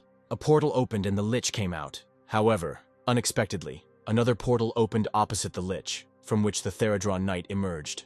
Having recognized his rival, the Lich called upon his loyal warriors to get rid of the Child of the Tree. In an instant, the Theradron Knight struck, crushing the Lich's warriors. Enraged, the Lich prepared to defeat Theradron himself. Pointing his staff, his destructive magic rushed towards Theradron. However, despite the inconveniences received, Theradron remained safe and sound. In panic, the Lich began to clench his jaws. It was the turn of the Knight Theradron, who called upon the rest of the beetle army to help him. The results of this battle remained unknown, as the events moved to Jiha's store. Betty burst in there at full speed. Grabbing the remote control as quickly as possible, the girl turned on the TV. The TV screen lit up, announcing a report on the fight with the Lich. But a minute later, reporters reported that the ground in the battle area had cleared, apparently due to the death of the skeleton warriors. Many cameras recorded a previously unknown monster that was observed in the battle area. Trying not to show it, Jia began to think about what the Pterodrons were doing in the mountains. Malik was also currently reviewing this report, assessing it from the point of view of the negligence of assigning the rank. Secretly hearing this same news, Sio said that the rank of the new monsters was no less than mythical. Only Leah was puzzled by what was happening. Later, in the secret dungeon, Jiha visited the Pterodrons. Being serious, the hero believed that he was about to have an extremely difficult conversation with the beetles. Jia started by not blaming the Pterodrons for what happened. Afterwards, the hero mentioned a scroll that the Pterodrons clearly used to get into the human world. Unexpectedly, the Pterodron Knight shuddered, and then he started running away altogether. But all this was done in order to return a minute later with new gifts. Carefully, the Pterodrons placed a stack of rare ingredients in front of Jiha. The hero did not need a bribe. He just wanted to get an exact question about whether the bugs had really penetrated the human world. Guiltily, Pterodron Knight nodded. To the beetle's surprise, Jiha was not angry, but on the contrary, even praised the Pterodrons. Continuing to scratch, Jiha thanked the Pterodrons for a job well done. And yet, there remained the question of a ton of rare ingredients, with which the hero did not know what to do. Upon closer inspection, Jiha discovered that one of the ingredients was the Lich's own ether stone. Suddenly starting to meow, Bem began to stretch his paws towards the stone. Having surrendered, the hero carefully handed the stone to the cat. Suddenly, Bem began to actively gnaw on the precious stone. Watching the cat eat the stone, Jiha guessed that it was a source of energy. In any case, Jiha could not judge Bem's actions, since he was one of the gods of nature. Afterwards, using the gifted treasures, the hero decided to increase his level and skills. As soon as the level up was completed, the hero discovered that he had become much stronger than he had been before. Further, having started to stroke Bem, Jiha believed that increasing his strength was far from the most important thing in life. After all, in essence, he was already happy. After some time, for the first time, Jiha was officially invited to take part in a dungeon raid. Having quickly collected his things, the hero went to the place where the hunters were gathering. There was also a second echelon, consisting of recovery specialists. Once there, Jiha was already greeted. The hero responded with a mutual greeting, sharing the opinion that it was the first time he had seen so many people in one place. The man standing nearby thought that everyone was incredibly lucky to get into such a large raid, which, apparently, was dedicated to a large dungeon. However, Jiha no longer heard some of the speeches. His vision was focused on the owner of the gorgeous hips. While adjusting her hair, Seo also appeared at this place. Gradually, most began to notice Seo's natural beauty, which was not lost even with the armor on. In the midst of all this talk, Seo's gaze also suddenly froze. The girl came closer to Jiha, calling him by name. The heroes started talking, and from there the girl learned that Jiha had also been invited to the raid. Seeing this, the others present looked with envy at Jiha, with whom Seo herself wanted to speak. Imagining that the dungeon could be extremely dangerous, Seo gathered her strength to say something. Finally, the girl, embarrassed, said that she would like to help Jiha. In connection with this, the girl suggested that the hero move around the dungeon together with her. To the shock of many, it seemed that Jiha was about to refuse. Immediately, Seo was surrounded by other scavengers. All of them were not averse to keeping company with the famous hunter. Sighing, the girl rejected the others. And yet Seo managed to persuade Jiha to go with her. Thus, the characters began to advance along the dungeon.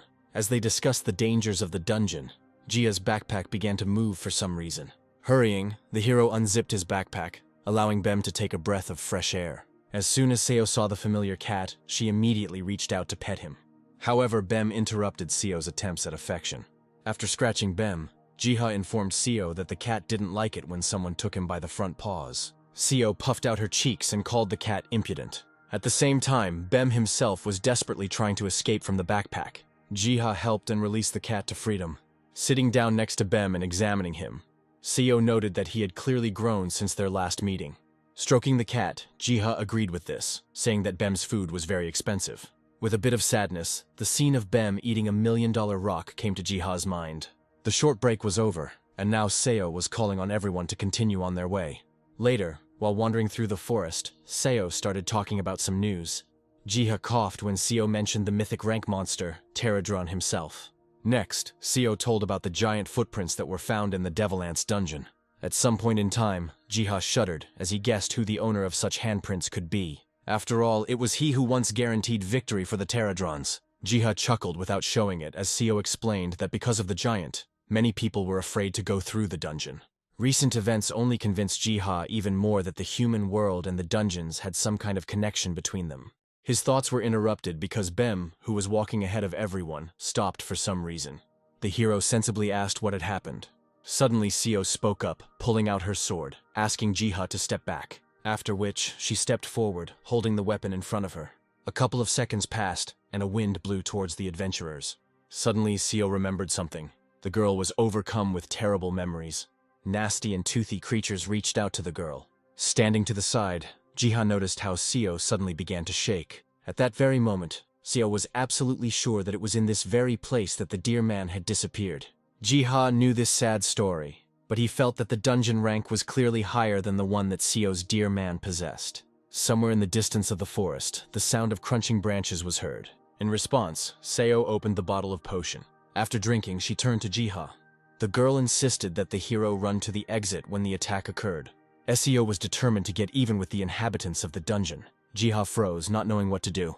At the same time, the cat began to emit a bluish glow of energy. And then where did he run to? Looking after the cat, the hero almost fell off his feet. After all, before that, having come to life, the trees began to scatter. However, Bem still caught up with one of the monsters. Piercing fangs and sharp claws sank into the monster. The tree-like monster let out a cry from the pain. It jerked with all its might, throwing off the seeds. Then she ran away, even forgetting that she had lost her own part in the cat's mouth. Seo and Jiha gasped at the same time at what they saw. Soon, slowly, Bem began to return to the characters. Approaching Jiha, the cat was holding something in his teeth. Wagging his tail, with a large seed in his mouth, Bem glanced at Ji. The hero held out his palm, and the cat obligingly dropped the seed there. Looking at the cat, Jiha even suggested that Bem wanted the hero to plant the seed. Meanwhile, Seo shared her impressions that she had never seen anything like this before. Taking Bem in his arms, Jiha suddenly informed the girl that there was some problem. Both of them stared into the far part of the forest. Suddenly, Seo turned to the hero, asking him to come back. Hanging her head, Seo admitted that she had discovered a trace, and now she couldn't leave this matter. Jiha looked at the girl with a completely stony face. Then, taking out the elixir and holding it out, Jiha nevertheless suggested that they go together. Looking up with a sad expression, Seo asked the hero again, puzzled. Smiling, Jiha was confident that no matter what the danger, the girl would be able to protect everyone. Encouraged by these words, Seo promised that she would protect him. Some time passed. It was starting to get dark, but Jiha and Seo's path continued. At some point, the girl stopped the hero, pointing somewhere ahead. Seo wanted to know if Jiha saw the same thing as the girl. Jiha looked closer, seeing a passage in the middle of the trees that clearly looked like a cave. To the sounds of Bem's barely audible growl, the hero assumed that the answer to everything must be hidden inside. Afterwards, the characters approached the cave. Taking out a torch, Jiha noted that the erosion that had struck the rock did not come from within. Having gone inside, soon Seo pointed out another thing to the hero. Approaching the wall, the characters saw clear traces of blood. Excited, Jiha and Seo came to the same conclusion to speed up the pace. In the midst of the deathly silence of the cave, their journey continued. At some point, Seo let out a loud cry of surprise. After all, in the middle of the cave lay a crumpled suit of armor that clearly belonged to the hunter. Falling to her knees, Seo couldn't believe that this was how the story of her dear person ended. Very quickly, the girl grabbed the armor. Pressing it to herself, she cried bitterly. Jiha sat down next to her and tried to console the girl. Seo turned to Jiha, who began to draw up a logical chain of events in which the hunter could have been cured, and left the cave. Through tears, with difficulty, Seo tried to believe in the hero's words. At some point, Bem even approached the girl. In all this, Jiha saw something strange. And indeed, while demonstrating, the cat was squeezing something in its mouth. Thanks to the system panel, Jiha learned that the strange object was a symbiote egg. Although the hero had no other information about the egg.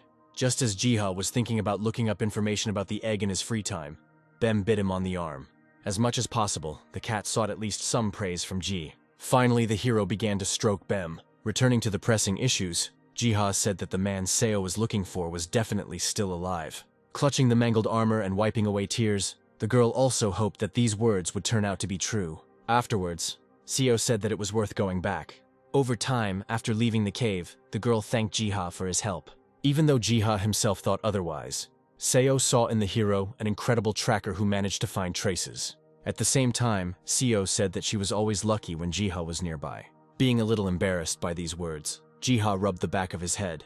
Next, Seo said that Jiha could always rely on her. The hero had no choice but to give his consent to such a friendship. At that moment, Bem tried to hit Seo's hand with his paw. However, the girl deftly avoided the blow, starting to pet the cat. On this note, Jiha suggested that they separate, also complaining about the need to feed Bem. At the same time, Jiha was going to close one case. Much later, while in his store, the hero was fiddling with a book. Leafing through it, he tried to find some important information. Meanwhile, the pile of books on top of which Bem was sitting began to tilt. Subsequently, the whole crowd flew down. Trying not to get angry at the chaos the cat had caused, Jiha laughed awkwardly.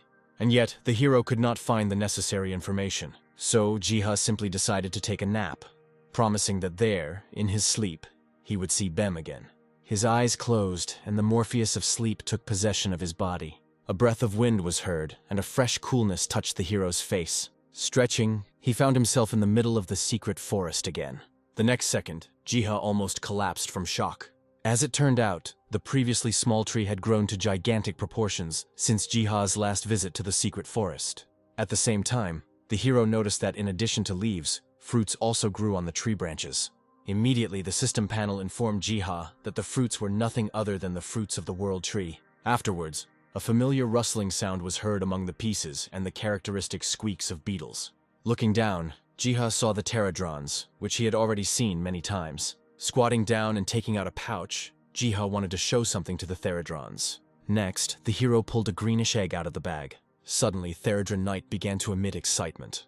A system panel appeared, informing Jiha that the pterodrons were offering to hatch an egg. The hero readily agreed and handed over the egg. The pterodrons, in turn, immediately began to drag the egg somewhere under the tree.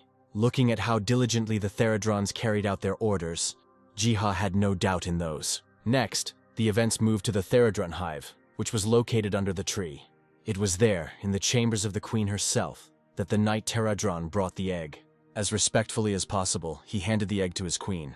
Amidst many other treasure offerings, the queen accepted the egg. Then she carried it to the pile of crystals. Afterwards, with all love and tenderness, I hugged. Meanwhile, Jiha was playing with Bem.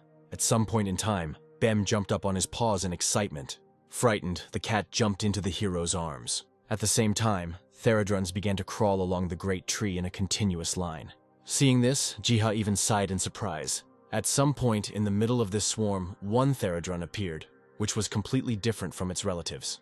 At first, without even understanding it, Jiha thought he saw some kind of symbol. After all, there, above the treetops, in the brilliant light, something like a butterfly was visible. Without moving from his place, Jiha watched all this, fascinated. This performance lasted for about several minutes. After some time, the system informed Jiha that a squad of symbiotes had awakened, and at the same time, the restoration of the world tree began. A little later, touching the tree, Jiha felt that it was full of life and healthy. But at that very moment, Jiha himself felt something opposite to himself. The world tree blessed the hero, awakening the sleeping destiny within him. Again, after some time, Jiha was already walking through a blooming and colorful forest. Every time he found himself above the fruits hanging from the trees, Jiha gasped in fascination. Such views caused Jiha to feel undisguised delight. Finally, at the top of his voice, he shouted out how much the forest had expanded. Also, the hero noticed that in addition to the renewal of the forest itself, golden apples also grew in the level. In his mind, Jiha was already anticipating how, with such a harvest, he would be able to create twice as many potions. In a flash, a plan for incredible enrichment arose in his mind. Suddenly turning his head from side to side, Jiha drove away such mercantile thoughts. Afterwards, he considered the titles he had given himself, thinking that perhaps Jiha's destiny really lay in saving the world tree. These reflections were interrupted by a loud meow from Bem. Having noticed the cat, the hero decided that he was hungry. Immediately, Jiha reached into his hiking backpack. Very quickly, the hero pulled out a fishing rod from there, triumphantly promising Bem a tasty catch. Sometime later, Jiha was already sitting by the pond, throwing the bait into the water. Suddenly, with all his strength, Jiha pulled the line towards himself, pulling a fish out of the pond. Victoriously, the hero raised it above himself. Almost immediately after this, a system panel appeared in front of Jiha. After all, as it turned out, the hero's catch consisted of a supernatural Arctic tuna. Having handed the fish to Bem, Jiha reached into his backpack to get something out. Soon, an interdimensional bag was born, allowing the storage of items that could be used in other worlds. Rubbing her chin, Jiha came up with an idea that would save him from having to explain the potion's effects. Right there, the hero picked up Bem from the ground. Having tucked it under his arm, Jiha now intended to return to his shop as quickly as possible. Some time passed. Events returned to the real world, where pandemonium was now visible. Many did not understand where so many people could come from in one place, believing that a first-rank dungeon had opened somewhere nearby. At the same time, walking among the crowd of people, holding a number in his teeth, Bem appeared. The girl hunter tore off the number when the cat approached her. Among those present, two hunters suddenly recognized each other. As it turned out, both of them came to the same place to buy a potion. Potions, for the sale of which Jiha had thoroughly prepared in advance. These were potions for every taste and occasion, unlike their analogues, having increased characteristics. But people were attracted not only by the quality and characteristics of the potions, but in particular by the extremely low price. In this whole situation, there were so many people that, due to the waiting and, at times, unfair distribution of numbers by Bem, some people's nerves gave out. Returning to the store, Jiha was already reaching out his hands to Bem, praising him for his efforts. After all, now as much as he could, Jiha enjoyed the gifts of the great tree. But the hero did this not solely for himself, but for the good of all people. Thus, the bustling trade of Jiha continued. By chance, Betty showed up inside the shop. Jiha was glad to see her friend, who, however, saw so many people inside the store for the first time. Approaching the counter, the girl showed the hero the phone screen as quickly as possible. Showing the hunter's encyclopedia, Betty pointed to the article about the sanctuary, which, for some unknown reason, was now Ji's own store. Not understanding anything, Jiha laughed awkwardly. Smiling sweetly, Betty believed that from now on, she would have to stand in line in order to see Jiha again. Then, having grabbed one of the bottles, the girl could not believe her eyes regarding the properties that were indicated on the label. While punching in the next product, the hero confirmed the information on the label, stating that everything was written down exactly as those who tried it said. Then, Betty continued to be surprised out loud. However, when Betty wanted to take one more bottle, Jiha flatly refused. Not wanting to upset his girlfriend, the hero was ready to present her with something completely different. Smiling, Jiha presented a bundle of paper. Opening the package, Betty realized that it was a scroll, but written in an unknown language. Jiha deciphered the brief gist of what was written in the scroll, promising good luck. Not yet knowing that the scroll could fulfill any small wishes, the first thing Betty wanted was to get a rare book. Sometime later, Betty took part in a raid. The hunters in front fought fiercely, defeating one monster after another. Just then, one of the hunters threw the flying monster away with a blow from his shield. Having made a turn in flight, it suddenly fell on Betty herself. The girl didn't have time to do anything before the monster fell on her. One of the hunters quickly asked Betty for forgiveness for how things turned out. Approaching Betty, the hunters began to discuss among themselves that the whole fight had not gone according to plan. Even after the monster was removed from Betty, she didn't seem to be able to recover very quickly. Only after receiving assistance, still staggering, did the girl manage to get to her feet. At that very moment, the scroll of wishes lying next to Betty began to sparkle. As it turned out, the scroll believed that Betty had made a wish that was about to come true. The magic worked, and the ground beneath the adventurer's feet began to crack. There was a hum, and then vibration began. Ultimately, the floor beneath everyone's feet collapsed.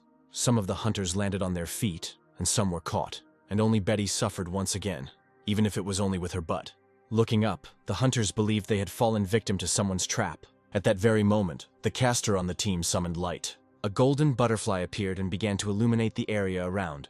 Looking closer, the hunters discovered that they were standing in the middle of racks filled with armor, weapons, and other treasures. Among the many items, one of the hunters believed that he had found nothing other than the knight's sword. The other one was pulling the armor off the stand. Betty's attention was drawn to a grimoire that surely belonged to the legendary Lion Knights of the Gimark Empire. Immediately grabbing the book from the floor, Betty exclaimed that the girl's wish had come true. Worried that another collapse might happen, the squad leader urged his party members to take everything they could and leave as quickly as possible. A couple of minutes later, helping each other, the hunters managed to leave the floor they had fallen into. Immediately, there was a hum and vibration again. Fearing to go further, the leader of the squad suggested leaving the dungeon, with which the others agreed. Their discussion was interrupted by the sorceress's frightened voice. Feeling terrible fear, she pointed at the avalanche of monsters that was rolling towards the group of hunters. Screaming in fear, the whole group began to run away. Only Betty couldn't keep up with them, having spotted something even more terrifying in the avalanche of monsters. A huge crawling creature emerged from the darkness, hunting smaller monsters. There was another roar, and the dungeon shook. Some parts of the walls and ceiling began to collapse. In this confusion, hiding behind a book, Betty prayed to any god for salvation. Her desperate pleas were eventually answered. When the noise and din died down, the girl opened her eyes again.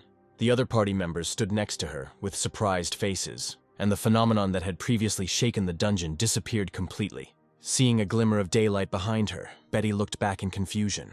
After all of them, somehow incomprehensibly, found themselves in the middle of an endless desert. None of them had the slightest idea what had happened. At the same time, Jiho was again enjoying the comfort of the secret forest. The hero exclaimed joyfully, because with the help of earthworms, he was able to restore fertility to the soil. While Jiha was thinking about what to plant, Bem climbed into his master's backpack again. A couple of seconds later, the answer to this question was found in the cat's teeth. Remembering what a horrible creature the seed belonged to, Jiha wasn't sure if it was worth planting. While Jiha was unsure and was examining the seed, Bem was already digging a hole with all his might. Having finished, he meowed contentedly to the hero. Eventually, Jiha gave in to the cat's pressure. Later, they buried the seed together. Right after that, inside the little house built by Jiha in the middle of the secret forest, a flower began to ring softly. Hearing this, the hero immediately realized that someone had come to the store, even though it was closed. Jiha had no choice but to return. Once in the human world, the hero began to clean Bem from dirt. But the very next moment, I almost lost my senses from surprise. After all, behind the panoramic glass, there was a group of hunters who clearly wanted something from Jiha. Having opened the door, the hero immediately asked what had happened to them. Almost immediately, Betty tried to attack Jiha, accusing him of charlatanism. Betty handed the scroll to Jiha, and a description window appeared, where the item already had additional lines related to failure. After scratching his hair and laughing, Jiha suggested that the girl first go in and wash herself. A minute later, the entire group had settled inside the hero's store. Plucking up his courage, Jiha again asked Betty about what had happened. The leader of the group spoke up, describing the entire journey, which ended with the sudden destruction of the dungeon. But there were also happy notes in his tale, connected with the secret hideout and the riches there. Jiha was taken aback when he heard the words about the knight's secret hideout. Betty woke up and confirmed what she had said earlier, also pointing out that the shelter clearly belonged to the Gimark Empire. Next, the girl sat down and reached for her backpack. With a sound of delight, Betty showed the hero the ancient grimoire. Jiha gasped with envy. Opening the book, Betty complained that it was written in an ancient language that the girl did not know. G took a closer look at the text, starting to read out loud about the monsters that crossed the border. Betty was dumbfounded, because Jiha could read something like that. The hero nodded his head approvingly. In that case, Betty placed an ancient parchment on the counter. Looking at the faded parchment, the system informed G that before his eyes was an ancient map of Gehenna. Jia shouted out the name at the top of his voice. Even after Betty asked again, the hero had no doubts. Then Jiha froze, starting to think about something about the map. Suddenly he grabbed Betty's hand. With a sparkle in his eyes, the hero asked the girl to lend him the card for a couple of days. In exchange, Jiha would put out a wooden box with potions.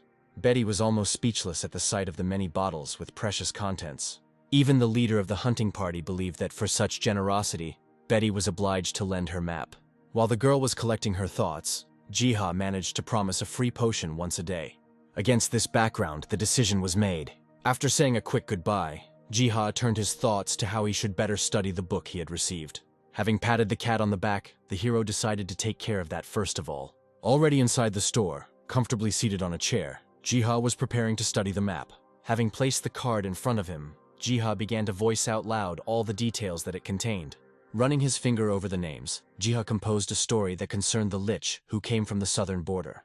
Adjusting his glasses, Jiha regretted that the map had little specificity, and therefore it was impossible to determine the exact location of the dungeon. But then it dawned on the hero. Having smoothed Bem, Jiha believed that the Pterodrons would be able to answer such a question. And so the hero had no choice but to go back to bed. A short, peaceful sleep turned into Jiha's awakening next to the World Tree. Just like that, Bem woke up nearby. However, looking around, Jiha could not find any drones. At that very moment, a loud ringing sound was heard from the flowers, warning of danger. Looking at the red glow nearby, the hero knew where the danger was. There, surrounded by a swarm of Pterodrons, was a Cyclops. The hero watched his movements from the side. Aside from his height and appearance, neither Jiha nor the other hunters knew very little about the Cyclops. But before, in the country where Ji himself lived, such creatures had never appeared. When Jiha asked about Bem's help in case of a fight with the Cyclops, the cat made it clear that he would not do anything. Meanwhile, not seeing any system windows anywhere, Jiha even suggested that the Pterodrons themselves should have won this fight. Having some free time and opening his book, Jiha decided to write down the characteristics of the Cyclops. At the same time, the Pterodrons went on the attack. Cyclo marked with a swing of his club. But, as it seemed, having overtaken one Pterodron, the Cyclops did not notice the attack of another. The previously defenseless eye of the Cyclops suddenly began to fill with energy. The trap worked, and Jiha even tried to warn Pterodron about the danger. However, the next moment, a beam of energy burst out of the Cyclops' eye. Such power swept away and destroyed everything that stood in its path. Disappointingly, Jiha stated that the difference in strength was too different. However, after the first defeat, the Pterodrons came up with a plan. In a flash, they brought back a huge crystal of essence. Then, using claws, they chopped it into small pieces. Incredibly quickly, shields were recreated from the crystals. The Cyclops' eye moved, noticing the golden hues of the shields. Having completed the stance, the giant prepared to unleash another beam of energy on his enemies. The Pterodrons closed formation and prepared to take the blow. Sweat ran down Jiha's face. The next second, the Cyclops fired a beam that hit, and then reflected off the Pterodrons' shields. This reflected energy hit the giant's hand straight. The Cyclops' scream was heard, and after it, a severed hand fell to the ground. In an instant, Jiha began to enter this battle tactic into the book. At that moment, the Pterodron warlord gave the command to his troops, and everyone took to the air. Growling in pain and holding his injured arm, the Cyclops began to stamp his feet violently. He didn't notice how one of the Pterodrons flew past his feet. A couple of turns in the air and the Cyclops was inflicted with cut wounds. Then, without making a sound, the giant fell to the ground. Jiha exclaimed joyfully at the Pterodron's victory over the Cyclops. Immediately after this, Pterodrons began to flock to Jiha. They were led by the military leader himself, who ultimately saluted the hero. Jiha similarly congratulated the military leader on such a success, following which, the hero rewarded the Pterodrons for their unprecedented victory. Jiha insisted that they should take all the ether stones without a trace. Immediately, the system notified Jiha about the arrival of a notification. Upon opening the notification, Jiha was bombarded with a ton of notifications about essence accrual. At the same time, people began to learn about changes and additions to the Hunter's Encyclopedia. Leah began to actively move the mouse in order to find out even more information. The news of the price being 10 essences came as a surprise to her. That's how long it took to read the basic strategy for fighting the Cyclops. And yet, Leah decided to go through with such expenses. The strategy was unlocked, detailing the Cyclops' weaknesses. Leah began to read it greedily. Afterwards, she began to move the mouse even more actively. The girl grabbed her head when the system demanded additional payment to reveal the final strategy for the battle with the Cyclops. Shaking her head in indignation, Leah began to shout that she no longer had any essences in reserve.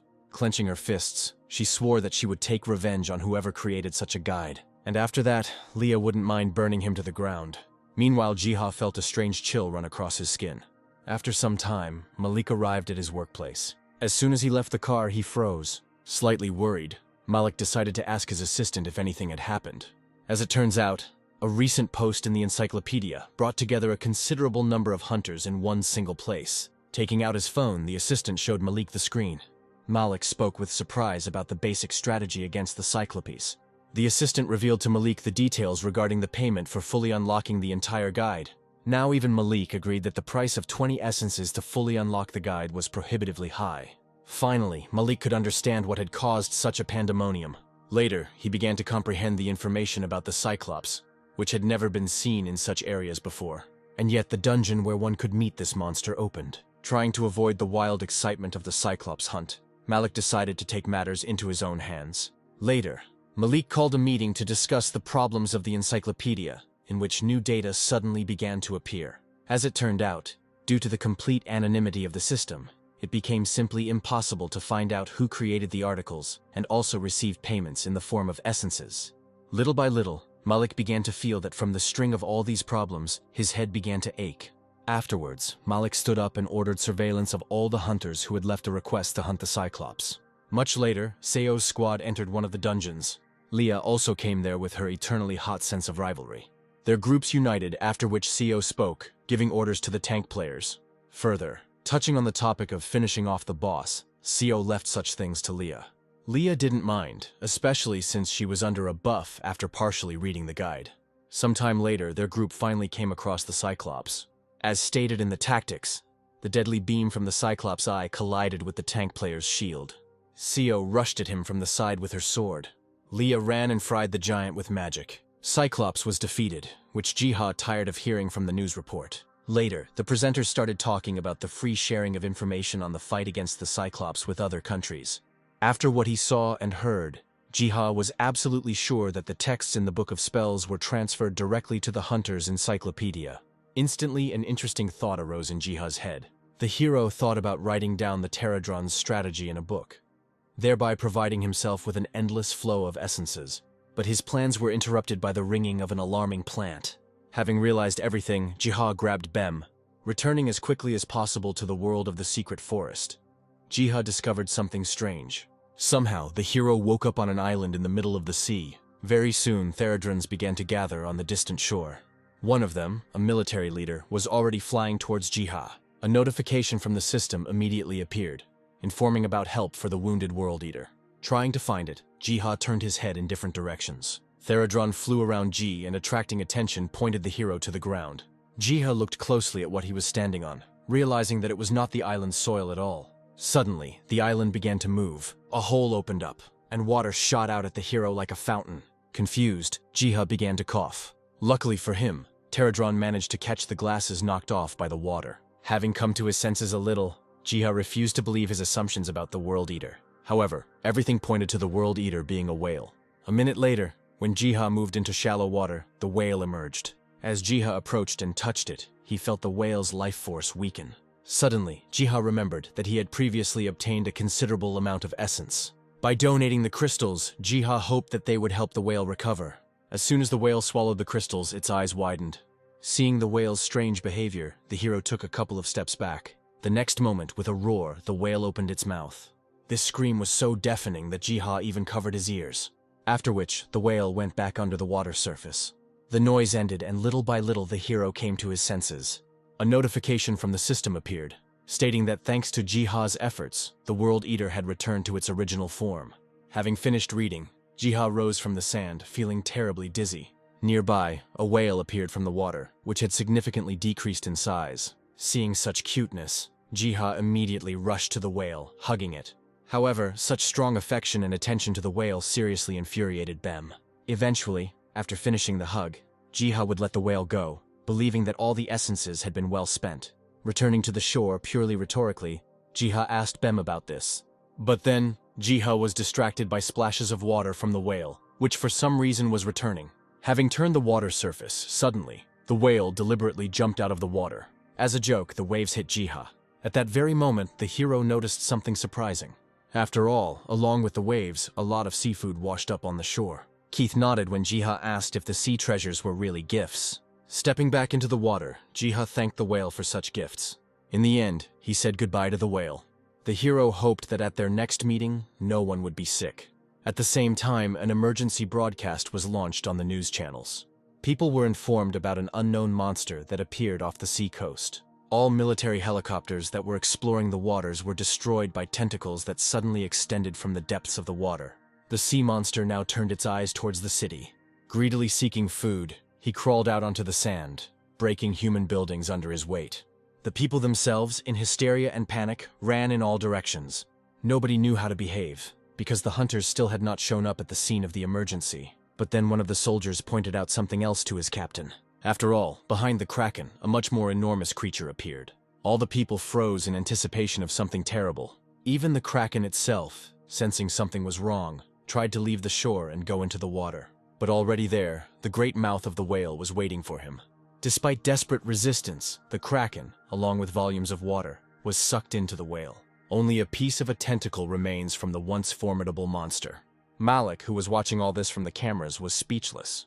Briefly, he discussed with another man the identity of the whale, coming to the conclusion that it was a demigod. True, all this did not explain how the monster whale ended up so close to these shores. Having slammed his palms down on the table with all his might, Malik had absolutely no idea what was going on. Meanwhile, Gia sat quietly at the table with Betty. The girl was beside herself with happiness, because in front of her lay a whole pile of rare books. Next, Jiha handed Betty a drawn map of the Kingdom of Estrom. Betty looked and was amazed at the quality and meticulousness of the hero's work. Even though the girl didn't know, most of the information was obtained by Jiha through the Pterodrons. Jiha openly stated that to complete the picture, a couple more details remained to be added. Still, Betty didn't understand where Jiha got so much passion for restoring the old map. The hero honestly said that he was simply counting on helping other people. Immediately, Jiha remembered the person Seo was desperately looking for. The hero was sure that he was alive and somewhere in the lands of the kingdom. After all, apart from the mangled armor and fragments of the sword, he left no other traces of his death. Jiha was confident that by using the tree's abilities correctly, finding this person would not be difficult. Noticing Jiha's thoughtfulness, Betty assumed that he really wanted to help a certain girl. Afterwards, Betty stood up, citing the fact that she had to get up early, which meant it was time to take her leave. Seeing Betty off, Jiha said that he would give the girls' group additional potions with resistances. Betty thanked the hero, at the same time switching from walking to running. Having closed the door, Jiha immediately moved on to more important matters, namely, the recently found runes. Approaching the table, the hero's gaze fell on the spellbook. After flipping through a couple of pages, Jiha came across a spell for finding living beings. Remembering Seo once again, Jiha tore a page out of the book. Immediately, a sparkle appeared in Jiha's eyes. The magic worked and began to permeate space and time. More and more, the spot of light expanded, filling Jiha's visual space, until finally, it turned into the image of Seo herself. The hero exclaimed in surprise, because he managed to find the girl with the help of the scroll. At that very second, the awakened Bem jumped onto the table. Taking the cat in his arms, the hero apologized for leaving him for a short time. Next, he suggested that Bem visit the garden and have lunch there. Returning to the secret forest, Jiha discovered that the water there had become cleaner than before. Jiha associated such changes with the recovery of the World Eater. Besides water, in its quality and rank, the fruits on the trees also grew. After walking a little more through the forest, Jiha was soon met by Pterodrons. Having bowed to them, Jiha apologized for his lateness, because he was engrossed in reading books. Then, the Pterodron commander made the gesture, and all the other beetles began to bring the collected fruits to Jiha. The hero thanked the Pterodrons for such help. Following this, the military leader pointed Jiha somewhere upward. It seemed to the hero as if Pterodron wanted the hero to climb the tree. Clumsily, Jiha began to climb up. After putting in a lot of effort, Jiha still almost reached the top of the tree. Finally climbing up, Jiha sighed in fascination. Standing on a branch and looking into the distance, he collected his thoughts. Finally, pronouncing the name of Mount Apido in the distance, It dawned on Jiha that the lost content was actually not that far from the garden. At that very moment, for some reason, Bem growled, staring somewhere down. Jiha thought that the cat simply wanted to eat, and therefore decided to begin the descent. Then, approaching the edge of the branch, Jiha said in fear that the descent would hardly be easy. And yet, having managed to do so, the hero began to slide down the tree. Suddenly, something grabbed his leg. The hero screamed as the tree-like monster's vines grew tighter and tighter around him. Slowly, the monster's toothy mouth approached his face, who was temporarily frightened by Jiha's hysterical scream. Afterwards, with all his might, Jiha began to call at least someone for help. Meanwhile, the monster came to its senses and was preparing to bite into Jiha's body. However, his grip began to weaken sharply, and Jiha himself was carefully lowered to the ground. As it turned out, the monster was not at all aggressive towards the hero. Realizing this, Jiha thanked him for the soft descent. Then the monster grabbed Jiha and began to rub himself lovingly. Later, Jiha assessed what places he would have to cross to get to the Lost Kingdom. Lost in thought, Jiha remembered a certain Afeto, where people once fled from a collapsing kingdom. Jiha reasoned from the point of view of the information that the Pterodrons had once obtained, all of which pointed to a river, not far from the borders of the kingdom. Opening the map, Jiha immediately noted that the nearest river flow passed right next to the mountain. Putting the map aside, Jiha stared at the slope behind which was the place the hero needed. Afterwards, opening the map again, Jiha began to draw the route of his upcoming journey. But at the moment, all of Jiha's plans were just assumptions that still needed to be studied. Afterwards, Jiha said goodbye to the Pterodrons, entrusting them with the protection of the garden. Next, Jiha intended to grab Bem and go home for dinner. To his surprise, the cat mysteriously disappeared, because of which, Jiha was forced to look for Bem. The hero found it very strange that Bem had disappeared so quickly, and was absent for so long. Suddenly, a leaf from the tree monster touched Jiha. Frightened, Jiha screamed again. Drooling and baring his teeth, the tree-like monster showed Jiha where the cat was. It goes without saying that the hero decided to go to the indicated place. However, after some time, Jiha returned to his shop with nothing. The bitterness over Bem's escape weighed heavily on Jiha's soul and heart. Jiha lamented how many things both characters had yet to accomplish. Jiha was torn from tears and memories by the voices of Seo and Malik. Jumping up from his chair, Jiha greeted everyone, even though he wasn't expecting any visitors. Malik shook Jiha's hand, this time introducing himself as a man from the Bureau of Hunters. He pointed at Seo, thanks to whom he was able to find the hero's shop again. Afterwards, Malik approached the stand with potions, calling them wonderful. Jiha thanked them for the compliments and was ready to treat the guests to tea. Very quickly, the hero brought cups of tea. A conversation started among the characters, in which Jiha wanted to give something to Seo. Afterwards, Jiha handed Seo a scroll, giving his word that he would help find the girl. Seo opened the scroll in surprise. Smiling, Jiha guaranteed that with the help of the scroll, Seo would be able to find the person dear to the girl. Then Malik spoke up, not expecting that Jiha could read ancient texts. Seo hinted to Jiha that things like this should have been kept secret. However, Malik could no longer be stopped from asking about signing a contract with the god of nature. In his mind, Jiha was worried about Malik's knowledge, and so, the hero decided to pretend that he didn't know what Malik was talking about. However, already guessing everything, Malik did not demand an answer from Ji. And so, Malik turned the discussion to the person of Ji himself, who had become an important person among the hunters. Taking the cup in his hands, Malik attributed the increased survival rate of hunters to Jiha. In connection with everything said earlier, Malik handed Jiha a business card. The hero accepted the business card hesitantly. As it turns out, Malik simply used Seo to invite Jiha to the Hunter Bureau. Urgently, Seo began to apologize to Jiha, complaining that Malik was very zealous in recruiting people. However, in response to all this, Jiha simply said that he would be glad to treat everyone to tea again. This answer came as a blow to Malik. A little later, having given out potions for the road, Jiha saw Malik off. Seeing Malik leave for home, even Seo felt relieved. Finally, Jiha had the opportunity to finish the conversation he had recently started with Seo. A couple of minutes later, inside the shop, Jiha was scribbling something in a spellbook. After finishing, the hero showed the girl the sights of the kingdom of Estrom. Thus, Jiha indicated to the girl the places of search, in which she would have to think about the lost person. Jiha insisted that the scroll would notify Seo if the person he was looking for was nearby. Afterwards, scratching his head, Jiha trusted Seo with the scroll test, since the hero himself did not have the ink for another one like it. Suddenly grabbing Jiha's hands, the girl thanked him. Tears began to flow from Seo's eyes, and Jiha himself assured that he would help the girl in every possible way in her search. Having calmed down, Seo called Jiha a good person. Jiha chuckled and called himself and Seo friends. Coming closer, Seo said that she would help Jiha at the first call. The girl was distracted from such closeness when she noticed Bem's absence from the shop. At the same time, Bem was running somewhere in the middle of the secret forest. His pace was hurricane-like. Like a tiger, he overcame any obstacles in a jump.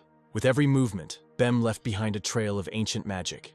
Like the ruler of the lands, he climbed onto a high pile of stones. A wind blew and shook Bem's fur. Looking somewhere, calling himself the god Arctus, Bem threateningly said that the fangs of that one had come for someone. For there in the distance, bound in chains, lay the one who carried out the will of God. Hearing this, the bound wolf growled and salivated. Following this, the great beast stood up. His gaze was directed somewhere beyond his captors. One of the demons caught the wolf's gaze. Then, accidentally turning around, he cried out at the sight of Arctus's majestic paws. The god himself began to slowly walk along the scattering crowds of demons. His eyes flashed, and an evil voice told the demons to go away. Frightened, the demons ran away. Afterwards, the god came closer to the wolf, who called Arctus a coward. Without answering, Arctus bit the wolf's bonds with his teeth. There was a clanking sound of metal, and the chains went limp.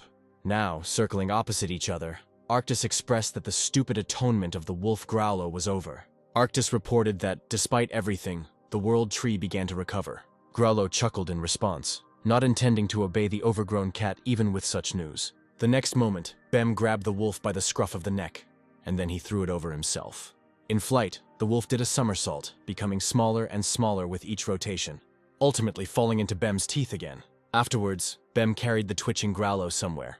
Somewhere in this same time period, a group of hunters reached the limits of a ruined castle in the dungeon of a secret forest. Looking at Je, Betty did not understand why the hero had led everyone to the ruins, where there was nothing to gain. Jiha explained that he wanted to reveal the secret of the records of the Black Lion Knights who helped the survivors escape to the kingdom of Estrom. In response, Betty sighed loudly and with encouragement. Then one of the hunters spoke up, believing that this venture would not be a waste of time. At this moment, Jiha noticed that the hunter had a rather impressive sword hanging on his back. The hunter looked back and questioningly pulled his sword out of its sheath.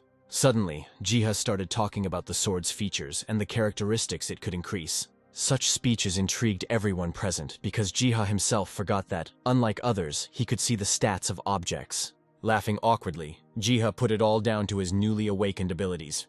Betty slammed her fist into her palm, openly understanding how Jiha could have known exactly how potions worked. Next, the tank player spoke up, asking Ji for a few comments about his armor. After looking closely, Jiha announced certain and not very impressive percentages of increased defense. Finally, the spellcaster girl Nuna spoke up, congratulating Jiha on his newfound powers. Following her, other hunters began to express their wishes. Their excessive obsession with Jiha was interrupted by Betty. By handing out the slaps, Betty made it clear that she would not allow anyone to try to manipulate Jiha. Approaching Jiha, Betty urged him to be more careful. Later, walking with everyone, in his thoughts, Jiha agreed that there was no need to tell everyone and everything about his gift. A plan was born in the hero's head to enlist Malik's advice, so that he could teach him how to properly handle the gift. But these thoughts were interrupted, because one of the hunters, calling out to everyone, pointed at something. Everyone looked closer, seeing a hole in the outer wall of the castle, obviously made by monsters. Afterwards, they were all surprised at once. After all, right behind the hole, there was an exit to the Tails River. Approaching the shore, Jiha immediately realized that the river was too deep, but there was no secret passage anywhere nearby. Afterwards, Jiha grabbed his spellbook and began sketching the river in it. This was noticed by other hunters who were unaware of the merchant's hidden talents. However, the hero was not interested in praise. His gaze suddenly stopped on Betty, who was standing to the side. As it turned out, Betty's calm and pleasure was caused by the Scroll of Desire. Realizing this, the hero jumped up from his seat in order to stop the girl. Betty looked at Jiha, who was shouting something, confused. But the next moment, due to the chance of error in the execution of the spell, an unknown force pushed Betty into the water. Jiha didn't arrive in time, only finding himself under a hail of water. Already deep underwater, Betty mentally grieved that all sorts of unpleasant things were happening only to her. However, soon moving her arms and legs, she appeared above the water. Not really knowing how to swim, the girl was choking, desperately calling for help. Without a second's hesitation, Jiha rushed to her rescue. All the hero asked for at the moment was for Betty to hold out a little longer. However, at that very moment, when Jiha was swimming, he felt something enormous approaching him from behind. Urgently, he turned his head. Immediately, he was placed on the back of the World Eater. The giant whale surfaced, holding Jiha and Betty on top of it. Having managed to crawl up to Betty, Jiha began to ask if everything was okay with her. A minute later, the girl was pulled to the shore, where she was coughing. Jiha himself thanked the whale, which was shrinking again, for his help. Soon the hunters began to call for Jiha. Returning to those, the hunters took the hero to one place, pointing out the find. After all, somewhere away from the river, a magic circle was found abandoned on the ground. Jiha reacted to this discovery with a certain degree of enthusiasm. After some time, they all said goodbye to the whale. Only Betty was not tipsy, believing that she was under a curse due to her frequent falls. One of the hunters calmed Betty down, because in revenge, she received a seemingly expensive brooch. Opening her palm, the girl glanced at the brooch, hoping that it also had some kind of ability. Taking a closer look at the brooch, Jiha called the thing an art artifact. Hearing this, Betty instantly tore several pages out of her book.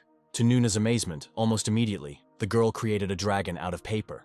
Jiha was also delighted, believing that such an artifact was perfect for Betty. Their joy was interrupted by one of the players, who suggested that they return, since the dungeon was about to close soon. When saying goodbye, the characters agreed to meet again in the future and continue their journey. Shortly after, Jiha opened his spellbook, where the previously found symbol was displayed, which in fact served as a teleportation point. The hero hoped that he would be able to reveal the secret of the magic circle as soon as possible, thereby opening up new routes of movement for the Pterodrons. A little later, Jiha returned to his shop, but to his dismay, Bem was still not home.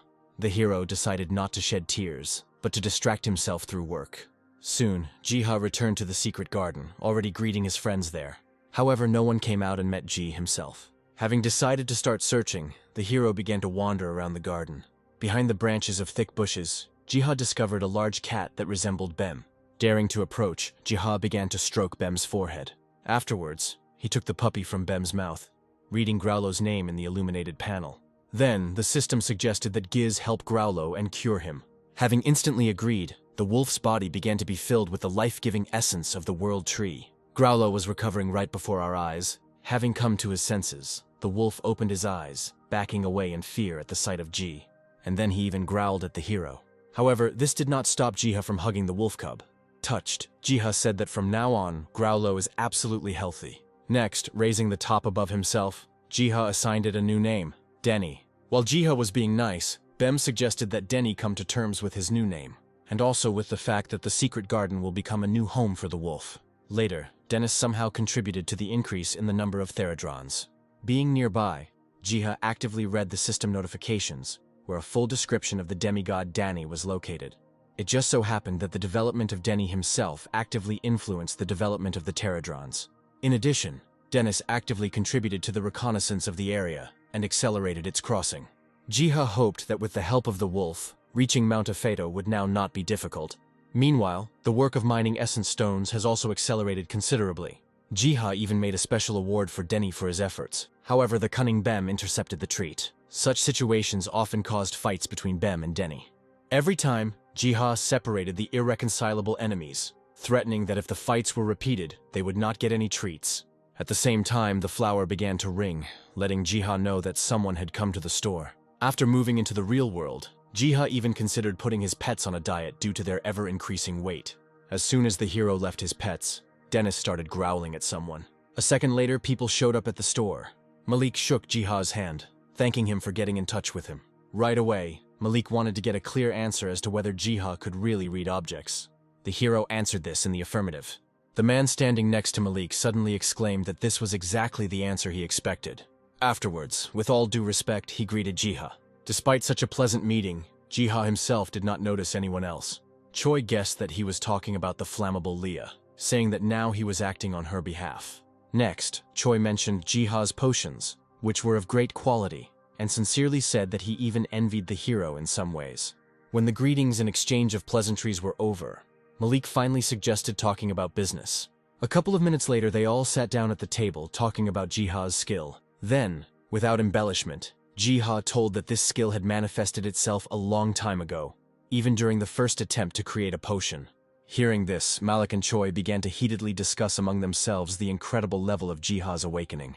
They were interrupted by the hero himself, who admitted that, in fact, he did not know how to develop this ability. Folding his hands, Malik reassured Jiha, informing him that he would help with everything. Jiha's eyes lit up with enthusiasm. He was willing to help the hunters. Malik spoke next, starting with the fact that there were only a couple of people in the world with a gift similar to Jiha's. Malik warned Jiha that news of the hero's abilities could attract unnecessary attention. Immediately after this, smiling, Malik reassured the hero that he had prepared for such a case. Sometime later, a section regarding the recognition of artifacts appeared on the Hunter's Encyclopedia website. This recording was discovered by Leah, who could not believe that a person with such skills had awakened. Next, she actively moved the mouse. After clicking on the link, Leah was perplexed, because the evaluation of artifacts took place right on the second floor of her guild. Leah's mouth dropped open in shock. The next minute, the redhead was tearing her hair out, because all the places for evaluating the artifacts had already been booked. So a new day began, moving on to the queue for the evaluation of artifacts. Under the mask, Jiha briefly, but to the point, assessed the artifacts brought. Having received the assessment, one of the hunters thanked the Catmaster for the assessment. After finishing the reception, Jiha called someone, saying that the hero liked the job, even though it was stuffy in the mask. Still, Jiha was glad that he had approached Malik on this issue in time. Stretching, Jiha suddenly thought about going and saying hello to Leah. At the same time, the redhead herself was banging on the furniture with unbearable rage. Choi tried his best to calm Leah down, worrying that she would find out that Jiha was a Catmaster. Having stopped wailing, Leah lamented that she had missed her appointment with the appraiser, and now the girl's turn would only come in 3 months. Unexpectedly, she attacked Choi, blaming him for not warning his boss. Choi, becoming agitated, deflected any complaints towards Malik. After letting go of Choi, Leah pointed to one of her items, asking the alchemist to help with the appraiser.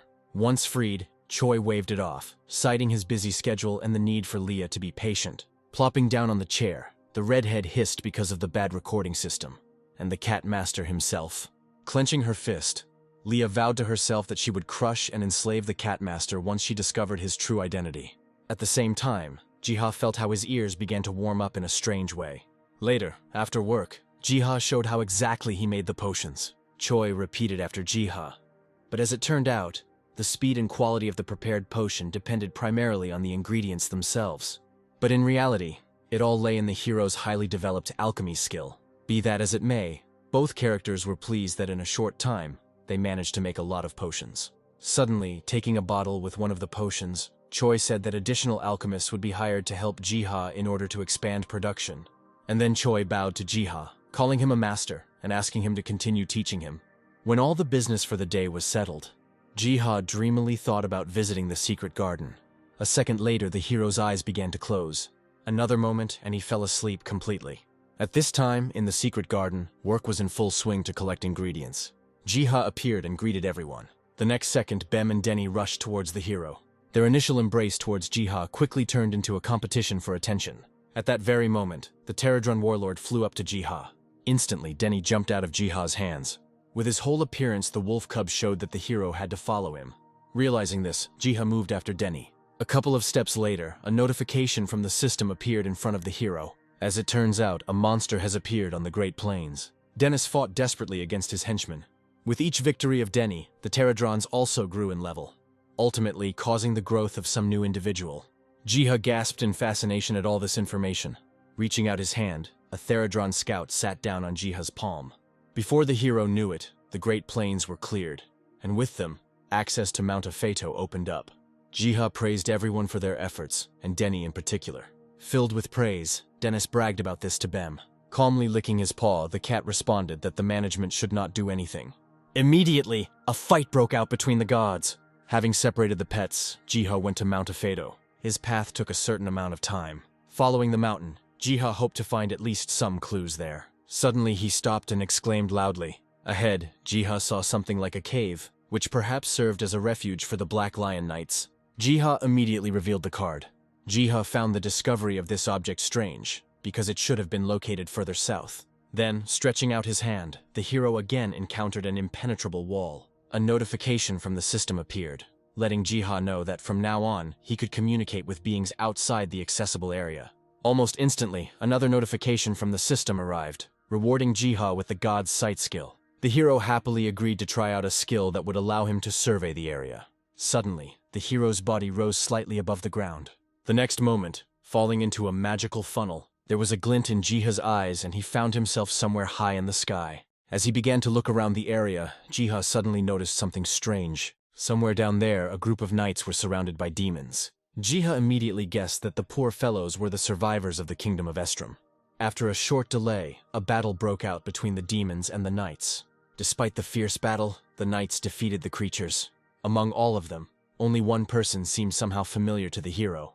Any doubts were dispelled when he was called by his name, Edie. Jiha was absolutely sure that it was Edie who had been looking for Seo all this time. The knights discussed among themselves the strange appearance of the demons, as if something was driving them from other places. After pushing one of the dead demons down the cliff, Eddie lamented that they had no food on them other than their weapons. Having cheered up, one of the knights for some reason said that even in case of hunger he would not die. Approaching him, Eddie started talking about a certain Parojak, who was clearly in cahoots with Grom and was stealing food. As it turned out, Edie spoke with the prince himself and was only waiting for his command to punish the villains. As before, behind this whole scene, Jiha looked down from above. Meanwhile, Eddie called all the knights to return home. At that moment, the system notified Jiha about the receipt of a quest. The quest itself was divided into stages, where in its first part, it was necessary to create a new home for the survivors. In the second part of the quest, Jiha had to help in driving out the villains and restoring the prince's rights to the throne. Jiha thought for a moment, and said that this was the first time he had encountered story quests. In any case, Jiha considered it incredible luck to find Edie. Filled with confidence, Jiha wanted to convey this news to Seo as soon as possible. Almost instantly, he abandoned this idea, because first of all, he needed to figure out how to return Edie. Just as quickly, Jiha remembered the presence of the magic circle. Keeping this in mind, the hero returned to the garden. Having gathered his allies around him, Jiha opened a piece of paper with an image of a circle, wanting to know if anyone knew anything about it. Suddenly, the Pterodron warlord flew into the air. Following his instructions, a similar circle was drawn on the ground nearby. At the same time, the Pterodron warlord held an essence crystal in his claws, after which, going into the center of the circle, tearing the crystal in half. To Jiha's surprise, after these manipulations, the portal was activated. One portal image lit up with green flame. The second one showed up in yellow, which Jiha took to be the entry and exit points. The next second, tipsy, the Pterodrons began to jump into the green portal, and then, as if from a springboard, fly out of the yellow portal. After the demonstration, the hero clearly understood that the portals served as a place for movement in space. Finally, Jiha guessed how the survivors of the Estrom Kingdom managed to escape. Now, all Jiha had to do was find a way to get through the portal and save Seo, a human dear to him. Still, Jiha wanted to know if the Pterodrons themselves had actually used portals like this before. The Pterodron warlord made it clear that nothing of the sort happened. Since the question remained open, Pterodron pointed Jiha somewhere. Jiha looked in the direction indicated, seeing the world tree there. The hero thought about it, considering that the tree could serve as a bridge between worlds. Later, Jiha cheerfully thanked his allies for the hint they provided. Later, Jiha gave the Pterodrons a task to search for a passage to Mount Afeto. At the same time, the squad of knights returned to their new refuge. There was a cart with supplies nearby, but in reality, there was enough food for a week at most. The young prince looked at Parojak, saying that he clearly had not followed the instructions. Parojak threw up his hands, attributing the lack of supplies to the destruction of the lands by monsters. Eddie spoke up, reporting that every time Parojak made the same excuse. The young prince asked Edie to control herself. Then the prince turned to Parojak, trying to figure out how to avoid the shortage of supplies. Suddenly, someone else chimed in, saying that perhaps Mithril should be given. Baron Grom himself came onto the stage. The Baron once again confirmed his previously spoken words. The prince was angry, because it was very difficult to obtain such material, and even more so when the city was besieged by monsters. To this, Grom made it clear that he had received some information from the wild elves. The Baron recounted information from the elves that somewhere in the mountains, one could find a place rich in mithril. The Baron's advice suggested that, having found this place, it would be possible to make a deal with the wild elves. Parojak supported this idea. Such proposals made the Knight Zion quite angry. Having calmed him down, the prince wanted to hear how it was possible to get to such a place. Hoping that the prince and his knights would be devoured by the griffins, the Baron reported that the path lay to Mount Afeto, where everything would have to be checked personally. After hearing this, the prince's hand trembled and grabbed the sword. Zion arrived in time and began to calm the prince and try to dissuade him from the suicidal expedition. The Baron was interested in whether the prince would really decide on such a campaign. The prince could not act otherwise, because he was responsible for the fate of the surviving people. Having realized this, the nobles began to discuss among themselves the deal with the elves that was already looming on the horizon. But then the prince's voice sounded again. The prince was willing to take the risk, but only on the condition that he would personally participate in establishing a deal with the wild elves. Grom tried to put together a picture of how the elves would not know the prince, but Philip himself reminded that until recently, few had heard of the Baron. Mentally cursing the prince for his stubbornness, Grom agreed with this idea. Afterwards, Edie leaned on the prince's shoulder, reminding him that the expedition would be mortally dangerous, while the knight himself, in another place, was awaited by his beloved. The prince was determined, promising Edie that everyone would return safely. Sometime later, a maiden cried out for the mercy of the gods. Grom, looking at the girl from around the corner, licked his lips, hoping that soon his finest hour would strike. All that Grom could do now was simply wait. After all these events, the story took a digression, deciding to tell about the fate of the kingdom of Estrom. It was a kingdom where everyone was happy, but all this did not last long, because the war with the monsters began. After years of battles, the kingdom was destroyed, and its inhabitants fled after their prince. Their last refuge was a fortified village that was under endless siege. However, the important people, Baron Thunder and High Priest Parozak, were able to benefit even from this situation. In this difficult hour, Prince Philip took out his sword and raised it to the sky. The excursion into history was over, and now, hovering in the sky, Jiha was comprehending the information he had received. And yet, the hero considered it incredibly stupid that the prince went to personally get rid of the monsters. After all, he would be confronted by demon orcs, creatures of the rank of fear, capable of crushing with their incredible strength. Still watching the progress of the prince and the knights, Jiha stated that he was unlikely to be able to help them in any way. And yet, the knights had a chance to survive, because with them was Eddie himself, a very talented hunter before his disappearance. At that very moment, a gentle voice sounded in Jiha's head, calling out to God. Now, from the side, Jiha saw a girl praying in the sanctuary. She sincerely called upon her God, hoping to receive a blessing in the form of courage. Instantly, a notification from the system appeared in front of Jiha with a notice where Saint Selena was calling for help. Another quest, related to spreading Selena's beliefs and helping her, was given to the hero. Jiha exclaimed in surprise, and Selena herself heard it. In an instant, Jiha covered his mouth, deciding to leave this issue for later. For now, Jiha wanted first of all to return to the garden. Already there, Jiha was confident that he would find a way to resolve the problems that had arisen. Sometime later, the Pterodron troops were lined up in front of Jiha.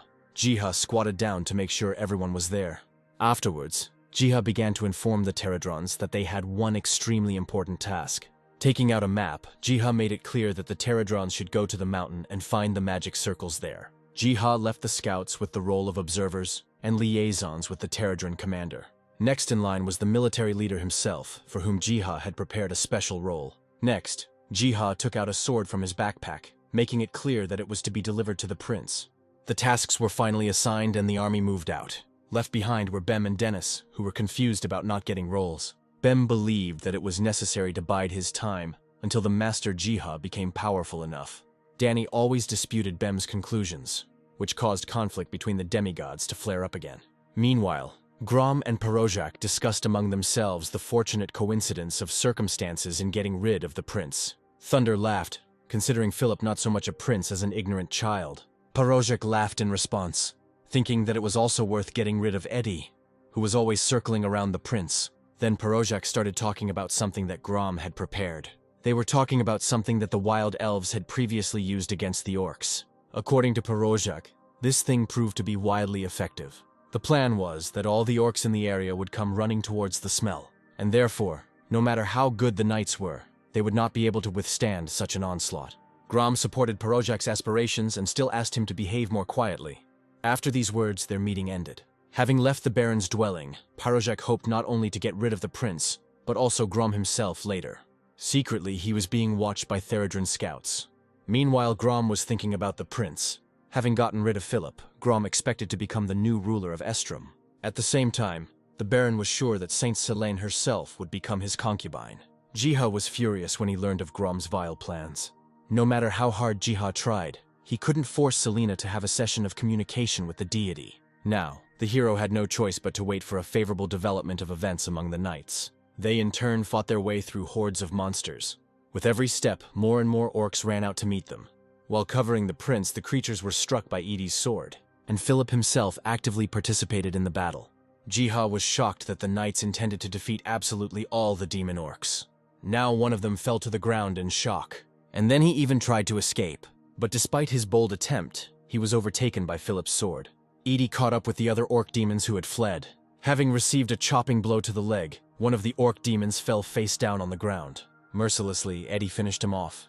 The battle was won, and Edie turned to the prince, reporting that the knights' swords were useless and were about to break.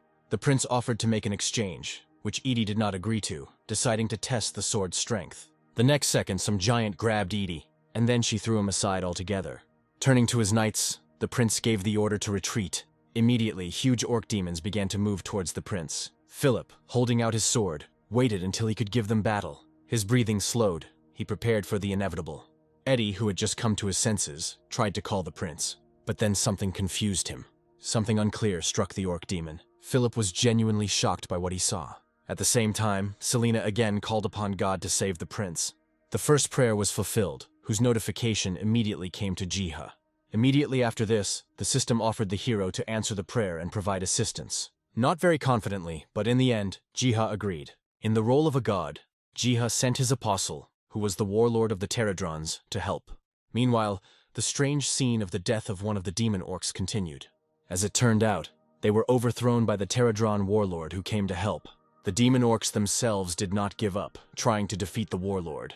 However, the club that the demon orc swung was seized by the warlord's claw. Then, with the same weapon, Pterodron hit the orc demon on the hand. After which, the heavy club was thrown down, falling almost on the prince himself. Edie, who had already completely recovered, urged Philip to act. He, although confused, nodded approvingly.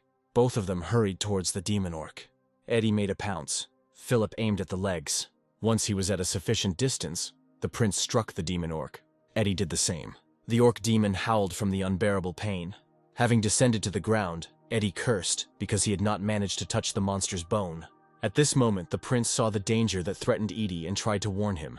Eddie turned around, noticing how the demon orc's leg was already moving towards him. But in the end, still wounding the hunter. Eddie screamed and was hit and sent flying. The other knights hurried to Eddie, quickly lifting him up. At the same time, another monster rushed to the aid of the orc demon who was fighting the Pterodron warlord. Looking at the threat, the warlord squeezed the demon orc's wrists in his claws. Then, spinning around, he threw it at another orc demon. With a loud echo, the monsters collided with each other. And then, one fell on top of the other. Afterwards, as if shaking himself off, the Pterodron warlord tapped claw against claw. The prince looked up at Pterodron, unable to believe that one monster had helped defeat the others.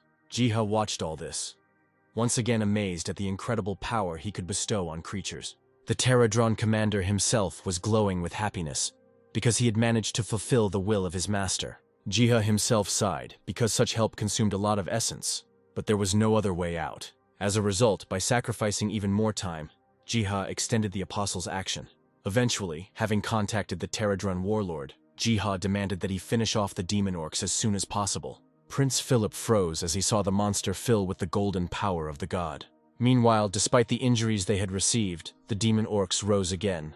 Eddie doubled over in pain. It seemed like he could no longer continue the fight. Worried about his friend, the prince called out to Edie, asking if he could continue the fight. Straightening up, as if feeling a second wind, Eddie firmly said that he was ready. Looking at how quickly the demon orcs recovered, Eddie admitted that long battles were disadvantageous, first of all, for the knights themselves. In this regard, Eddie intended to finish everything in 3 minutes. The prince smiled and said that he was bluffing. Immediately after this, one of the orc demons began to run towards the Pterodron warlord. Both forces met in a fierce confrontation. Eddie himself was now moving towards another orc demon. At any cost, he intended to finish off the orc demon before its regeneration was complete. Just like in his first attack, Eddie relied on acrobatic tricks, so he made another attack. Filled with the power of the ether, Eddie approached the orc demon, straight in flight, striking from bottom to top. As the demon orc growled painfully, blood gushed from the entire length of his neck. Another second, and the demon orc's head rolled down. Jiha watched Eddie's progress with shock. Meanwhile, Eddie himself noticed something strange about his sword. It shone for a second or two, then literally fell apart before our eyes. Licking his lips, Eddie noted that he had put too much ether into the strike. At that very moment, a golden glow illuminated Eddie. After all, a little further away now, the warlord Pterodron was single-handedly defeating the orc demon. At that moment, The orc demon, who had been knocked out by Pterodron a second ago, fell on Edie. Relentlessly, the huge carcass fell upon the fleeing knight. Only at the very last second did he manage to jump away. Being on the ground, exhausted, Eddie wearily said that this day was the most unfortunate one for him. Very quickly, Prince Philip appeared nearby, wanting to help Edie get up. Once back on their feet, the characters thanked the Pterodron warlord for his assistance. He only looked at the knights in a friendly manner, after which he turned his back.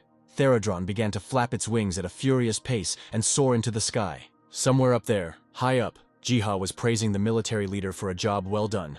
Meanwhile, at the sanctuary, food was brought to Saint Celine. Selena refused, asking to take food to starving children.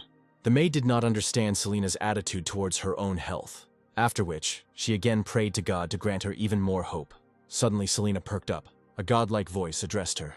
Tears flowed from Selena's eyes. She was glad that God had finally spoken to her. Jiha fell silent. Although he didn't want to be a god for anyone, he decided to play this role, even if only for a while. Having finally decided to introduce himself as the god's confidant, Jiha ordered Selena to send a loyal man to the east to help the prince. According to the hero, it was there that the prince was supposed to find something. Having received the explanation, Selena beamed, promising to convey everything exactly to the prince.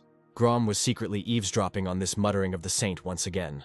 At that very second, the system notified Jiha that the divine connection session with Selena was coming to an end. In his final moments, Jiha tried to warn Selena that Baron Grom could not be trusted. However, Selena was not able to really hear who wished her harm. Time was up, and now Jiha could only hope that the girl had managed to hear everything, and most importantly, understand. Selena herself looked mysteriously at the back of Grom as he walked away. Then, standing up, Selena took an oath that she would fulfill the will of God's substitute. At this moment, Jiha had no choice but to play her own role in this performance. Meanwhile, the knights treated Eddie's wounds and were now bandaging him. The hunter put on a brave face, trying to show that he felt no pain at all.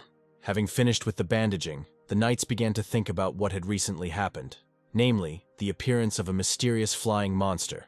To their general bewilderment, other Pterodrons began to flock to the bodies of the defeated demon orcs. At this moment, someone began to call out to the prince. Philip turned around, seeing Selena's maid running towards him. With the last of her strength, the maid ran, now trying to catch her breath. Having caught her breath, the maid reported that she had arrived with a message from the saint herself. Philip was perplexed. The next second, the maid pointed to the east, where the prince should go. Eddie intervened in their conversation, not understanding the urgent change of route, since the detachment was moving north. The prince also doubted what he had heard, and therefore, grabbing the maid by the shoulders, began to inquire what the detachment of knights was supposed to find in the east. Philip stopped when the servant reported that the saint had received a prophecy. Then the prince turned to Edie for advice. The hunter left the choice to Philip, however, being confident that the beetle was definitely a messenger of God.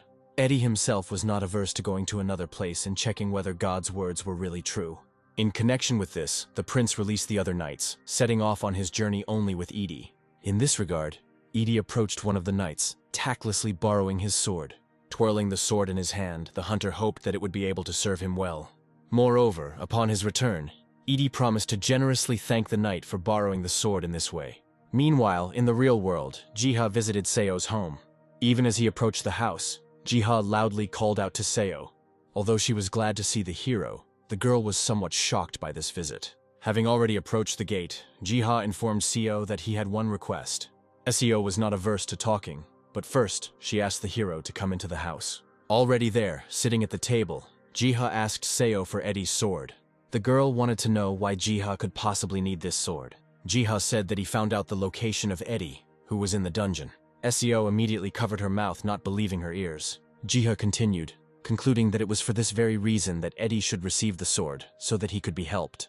Instantly reviving her spirit, Seo answered affirmatively to the hero's request. Then the girl asked Jiha to wait, and she herself began to climb up to the second floor of the house. She soon returned, holding a sword in her hands. Jiha surprised the girl once again when he said the name of the sword out loud. The hero had no choice but to admit that he was a master appraiser. As soon as Jiha took the sword from Seo's hands, he almost fell to the floor with it. Seo laughed as she explained to Jiha that the sword was special due to the effects of the ether, and therefore was much heavier than those of other hunters. While stuffing the sword into his space bag, Jiha thanked Seo, promising her free potions in return. A little later, they said goodbye. The hero gave the girl his word that he would find out how Edie could be returned to the human world. SEO believed the hero, calling him an amazing person. Embarrassed by what he heard, Jiha awkwardly said goodbye. After some time, he returned to his shop. There, Bem and Denny patiently met him. However, Jiha did not understand why they were at the threshold. Bem and Denny exchanged glances, after which they again quarreled about who should do what.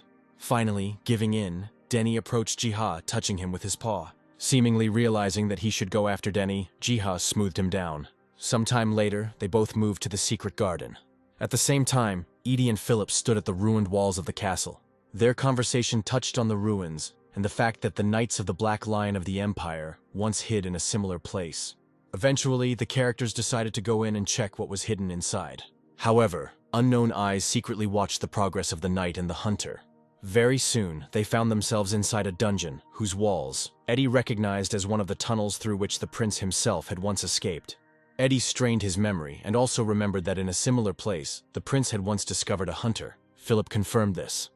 And at the same time, as a joke, he hoped to one day receive a reward for saving the hunter. Snatching up his sword and swinging it in the air, Edie called the prince a greedy man whose ambitions could easily lead to the capture of the Gimark Empire itself. The prince laughed in response, as if agreeing with the hunter's words. By the way, Edie was somewhat upset that only when they were alone could the prince call him a friend and communicate freely. However, further conversation, for some unknown reason, was interrupted by the prince. The prince stopped and pointed out something suspicious to the hunter. Right in front of the character's feet, on the floor, there is a mysterious symbol.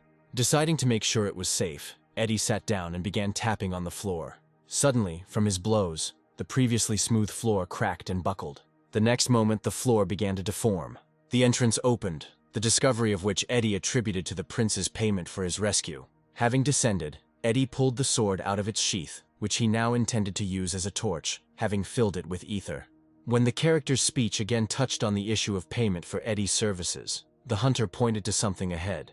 Looking in the indicated direction, the prince's eyes widened. After all, there, in the golden glow, a sword was stuck into the ground. Seeing the prince's unusual reaction, Eddie wondered if he would be familiar with the sword. Slowly approaching the sword, Philip said that it was the weapon of the kingdom of Estrom itself. Without understanding anything, Philip touched the hilt of the sword, and the next moment, grabbing it tightly, he tore it out of the stone floor. Immediately after this, Jiha was bombarded with an avalanche of notifications from the system about completing tasks in the advancement of the global quest. Afterwards, approaching the waterfall and looking at the Valley of the Griffins below, Jiha did not understand why everyone had gathered there. For there below, lined up in long ranks, a legion of Theradrons had gathered. After receiving the notification from the system, Jiha willingly agreed to help his army. Taking a closer look at the Pterodron warlord, Jiha discovered that he could still be developed. Looking further at the other Pterodrons, it turned out that they could also be improved. Chuckling to himself, Jiha decided to focus on defeating the Griffins first and foremost. Then, with a sweeping gesture, he scattered essence crystals. After that, for some reason, Denny started barking. Jiha turned to the wolf cub. The next action, Denny deftly jumped into the hero's backpack. Very deftly, from there, Dennis pulled out a heavy sword. Then suddenly, a golden aura formed around Denny. A notification from the system immediately appeared, where Jiha read that Denny was returning his divine power. Now, even though he knew there was a chance of error, Jiha had to spend a lot of essence to help restore the wolf cub's strength. As usual, Jiha took this step. As soon as the essence was transferred, the hero was blinded by a glow. Brighter and brighter, the flame of ancient magic spread around Denny. At some point, Jiha was transported to a completely different place. He was still shielding himself from the previously unbearable light of ancient magic, but later still slowly opening his eyes. In front of him, he saw a huge wolf sitting humbly. Wanting to make sure it was really Denny, Jiha reached for his nose. In response, the giant wolf let out a threatening roar. Afterwards, the wolf spoke. Tom didn't like the fact that Jiha always addressed the demigod with a fake, and moreover, cute and affectionate name. Apparently afraid of the wolf, Jiha apologized to him. Subsequently, the wolf changed his mind, as if allowing Jiha to continue calling himself that, even if he did not approve of it. Now he thanked Jiha for giving him another chance. Jiha was a little embarrassed and adjusted his glasses, not even knowing what to answer. The wolf continued speaking, mentioning the high significance of the future. According to Growlo, it seemed that only Jiha could predetermine what the world would be like in the future. For this reason, the wolf urged Jiha to grow up as soon as possible. These speeches were quite mysterious for Jiha. Then, under Growlo's words about a new imminent meeting, Jiha was struck by another flash of light. With a deep sigh, Jiha opened his eyes. He found himself lying in the middle of a clearing. Next, Jiha began to rise, albeit with difficulty. Being serious, the hero remembered Growlo's words about the future. And so Jiha intended to do everything that was in his power. At that very moment, the Pterodron commander flew up to Jiha. Taking out a spellbook and a quill from his backpack, Jiha decided it was time to end the griffin hunt. Next, the hero began to actively draw something on the pages. While below, under the waterfall, the griffins flew, flapping their majestic wings. Somewhere in this same interval, having left the dungeon, the prince could not believe that he had returned the legendary sword again. Edie, who was nearby, also noted that obtaining a new sword should help in the fight against the monsters. Suddenly, turning to the prince, the hunter told him that the sword could act as a call to action. Edie made his words more specific by saying that Philip should have turned his new sword against Baron Grom. However, Eddie was not averse to dealing with the gentleman on his own, if the prince gave permission to do so. After thinking, the prince replied that no matter how bad the masters were, they still remained subjects. Sighing, the hunter was not at all surprised by the good-natured prince's answer. At that very second, Philip saw something in the sky. Eddie did the same and looked up. Far ahead, somewhere in the mountains, something was shining dimly. At the same time, not being particularly pleased with the result, Jiha looked at how the Pterodrons tried to deal with the griffins. After all, unlike the griffins, air battles were very difficult for the Pterodrons. The only one who could truly fight the griffins on equal terms was the Pterodron Knight. But then, Jiha noticed how another group of Pterodrons appeared at the bottom of the valley. Walking in dense rows, they carried nets with them. The hero rejoiced at the incredible resourcefulness of the Pterodrons. After all, relying on their strength and agility, the griffins themselves often flew into such nets. As they moved, the Pterodrons cast nets over the griffins. Finally, the scales of power shifted in favor of the Pterodrons. Somewhere around this time, a glow flared up to the side of Jiha. Once again, the Pterodron warlord leveled up and also acquired a valuable skill. The next moment, its claws began to spark with renewed strength. By performing the gesture, the military leader released this force into freedom. Like an unbearable stream, she struck towards the griffins. With just one ability, the mighty birds were crushed. Later, Jiha idolized the military leader in every way for his skillful use of such an ability. At the same time, a golden flash of light illuminated the prince and the hunter. Even from afar, they saw that the flash of light was created by the giant beetle already known to the characters. Further, the characters believed that the beetles had come to help them. Having snatched up their blades, the prince and the hunter wanted to repay each other with mutual assistance. At some point, a Pterodron began to rush towards them. Having run up quite skillfully, the beetle began to draw something on the ground. The characters looked at the drawing with puzzlement, thinking that it depicted a house. After which, Pterodron began to point to a village that was located in the distance. The characters looked at each other, then Eddie said that something must have happened in the village. Next, approaching Pterodron, Prince Philip thanked him for his help. As always, Jiha was secretly watching all this. At least somehow the hero tried to help the village of survivors. Hurrying back to the village, the characters hoped that nothing terrible had happened there. At some point, Eddie gasped and stopped in place. The hunter said that some cunning bastard had crossed the line after all. After all, in front of them now lay a bloody corpse. Approaching the body and examining it, Philip said that the dead man looked like a soldier of Baron Grom himself. Then, Philip suggested that the hunter hurry, because Baron Grom had probably already taken Saint Selena hostage. Edie drew his sword and made it clear that he would be happy to punish the Baron. However, the whole situation did not answer the question of where the other knights had gone. At the same time, a crowd was buzzing near the village's fortress walls. Approaching the edge of the wall, the guard looked down and then gave the command. The gates opened, and the captive people and their escorts entered. One of them, the prince's own knight, was being driven from behind by the Baron's soldiers. Baron Grom and Perozjak watched all this, literally standing to the side. The noble lords regretted that the prince himself was not among the prisoners, even though they knew that he would return sooner or later. Then, at the Baron's command, they brought in the knight Zion and made him kneel. The knight did not want to tell the Baron anything, only regretting that he had not cut off his head earlier. Smiling, the Baron readily agreed to this. Later, turning away, Grom ordered that Zion be hanged in public, and the others thrown into prison. Suddenly, pushing the soldiers aside, Selena rushed forward, saying that the Baron would not get away with such atrocities. Grabbing the girl tightly by the face, Grom said that any threats from the fanatic were not scary to him, and therefore, Grom offered Selena to serve that god, and not an imaginary one. Unexpectedly, The tip of a sword appeared next to the Baron's neck. Uncertainly, the Baron turned around, seeing one of the soldiers point a sword at him. Immediately after this, Prince Philip, removing his mask, made it known that he would no longer allow the Baron to torment the people. Grom bared his teeth and cursed. At the same time, Parojak started shouting, asking the soldiers to save the Baron. Suddenly, Eddie hugged him from behind, making it clear that the soldiers would have to face more than just the prince. Grabbing Parojak by the collar, Eddie warned the soldiers that he would chop down anyone who stood up for the scoundrel. Meanwhile, dragging Parojak along with him, Edie turned to Zion, asking him to finally start doing something. Very soon, Parojak and Grom were on their knees. The next minute, Prince Philip approached them, reaching for his sword, publicly upset that the Baron had let the people down. The prince's hand gripped the hilt of the sword tightly, slowly pulling it out of its sheath. Only now did Grom realize that the prince was holding the royal sword itself. Raising his sword above himself, the prince proclaimed that he would restore the kingdom of Estrom. From above, Jiha watched with satisfaction as the prince's power finally took root. At the same moment, for completing the first quest chain, Jiha was already assigned a ton of new quests. Some of them concerned Selena. Others concerned Prince Philip himself. After reading everything, Jiha scratched his ear and understood that upon completion, he would be given access to the sanctuary, although the hero did not understand what was being discussed. Looking into the distance, Jiha thought that they were talking about an area covered in fog. Given all this, Jiha had no other choice.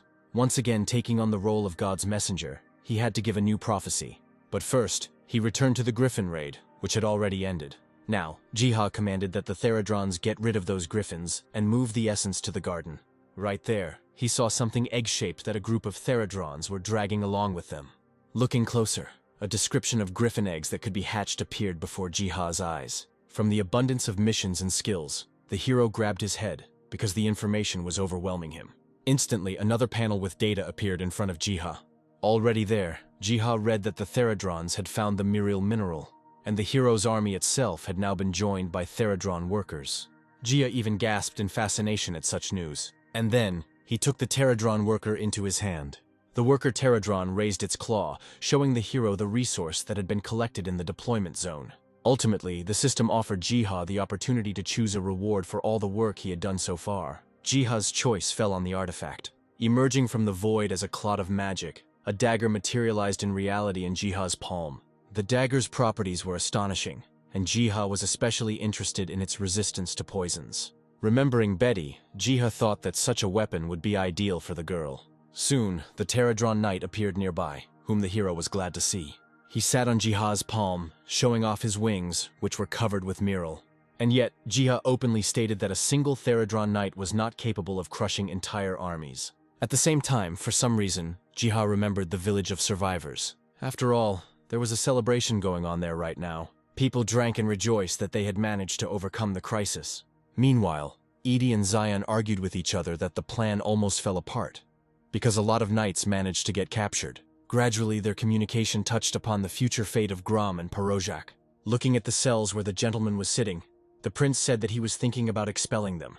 Eddie disagreed with this decision, openly believing that the prince was once again demonstrating his softness. In the end, Edie called the prince a stubborn man. However, touching the hunter's shoulder, Philip made it clear that such advice would forever remain in the prince's heart.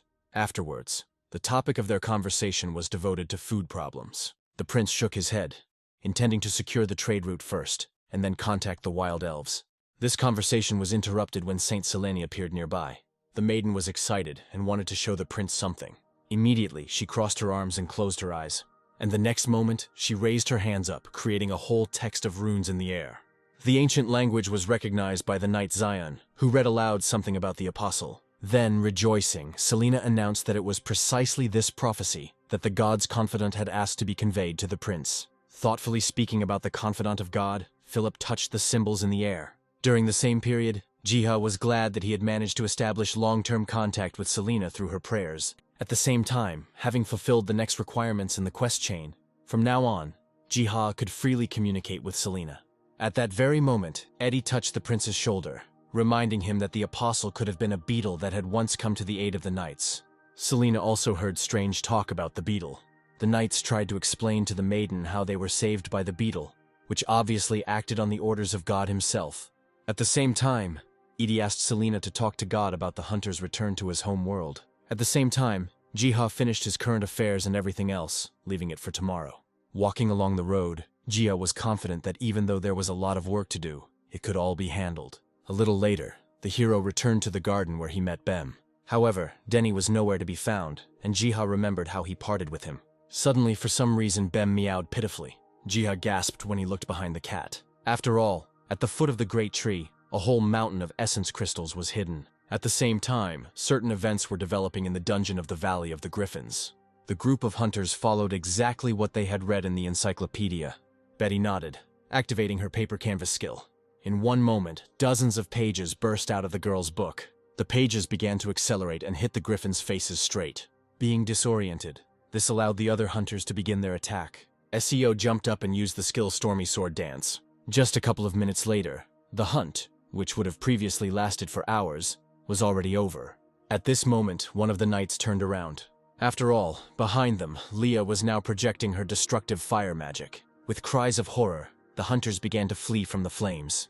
Then came the ringing laughter of Leah, who was proud of the fact that she had destroyed a lot of griffins with her flame.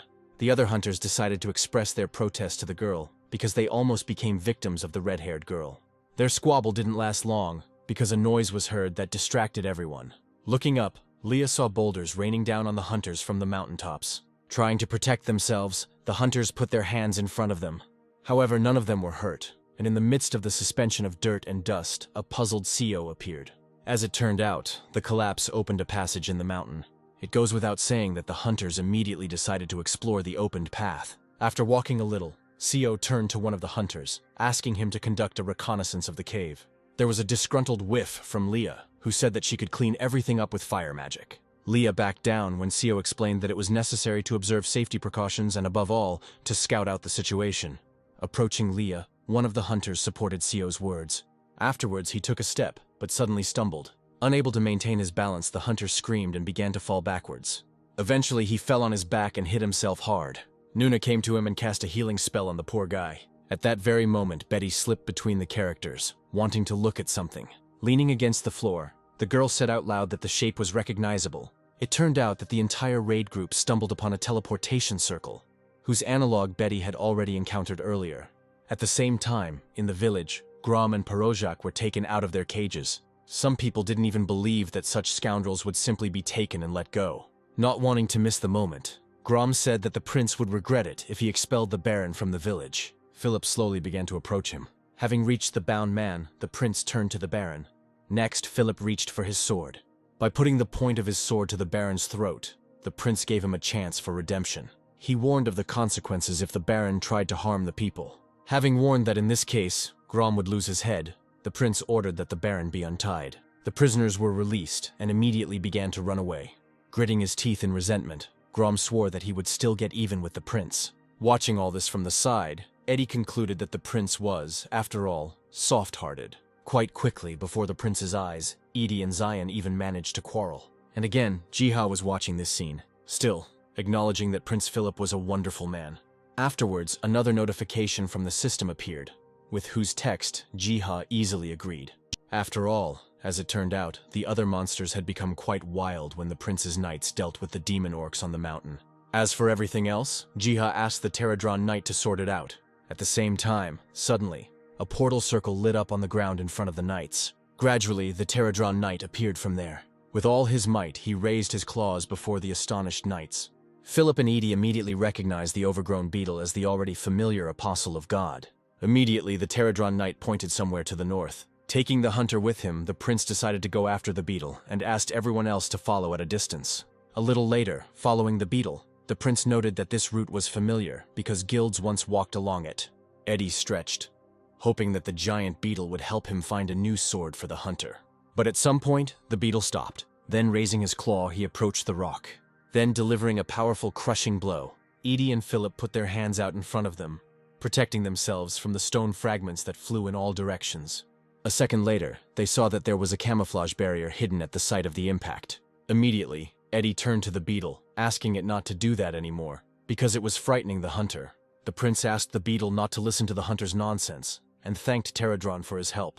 Nodding in approval, the Pterodron Knight spread his wings and soared into the air. A minute later, the knights, who were worried about the menacing sounds, reached the prince and the hunter. They were interrupted by Eddie, who took Zion with him to check the passage opened by the beetle. Even though he didn't really want to, Zion still went with Edie. Very soon they found themselves inside a tunnel. After walking some distance, Zion stopped dead in his tracks. After all, the characters came across a hidden food warehouse, hidden by Baron Grom himself. A little later, leaving the cave, Edie informed the prince about the good find.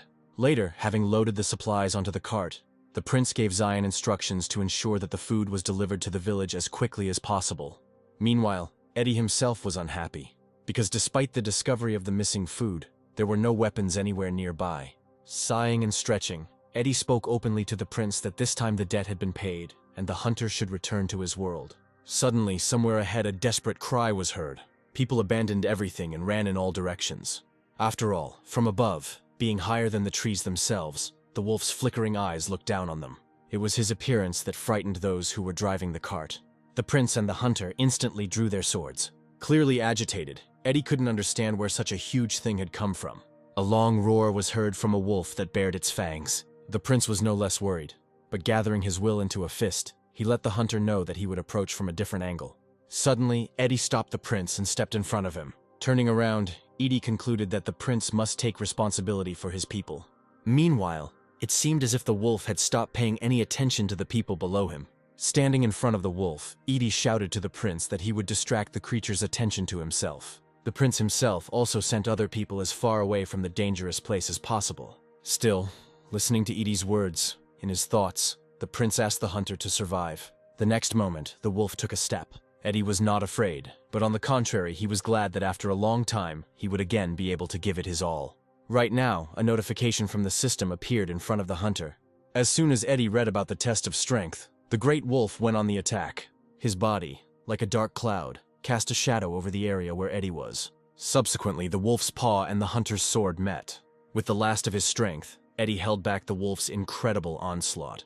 And yet I was forced to retreat slightly. Having fallen to the ground, smiling, the hunter rose up quite dexterously. Being serious, Eddie assured himself that he would fight to the last. The next moment, saturating the sword with ether. Then the wolf himself ran up to him and let out a piercing roar.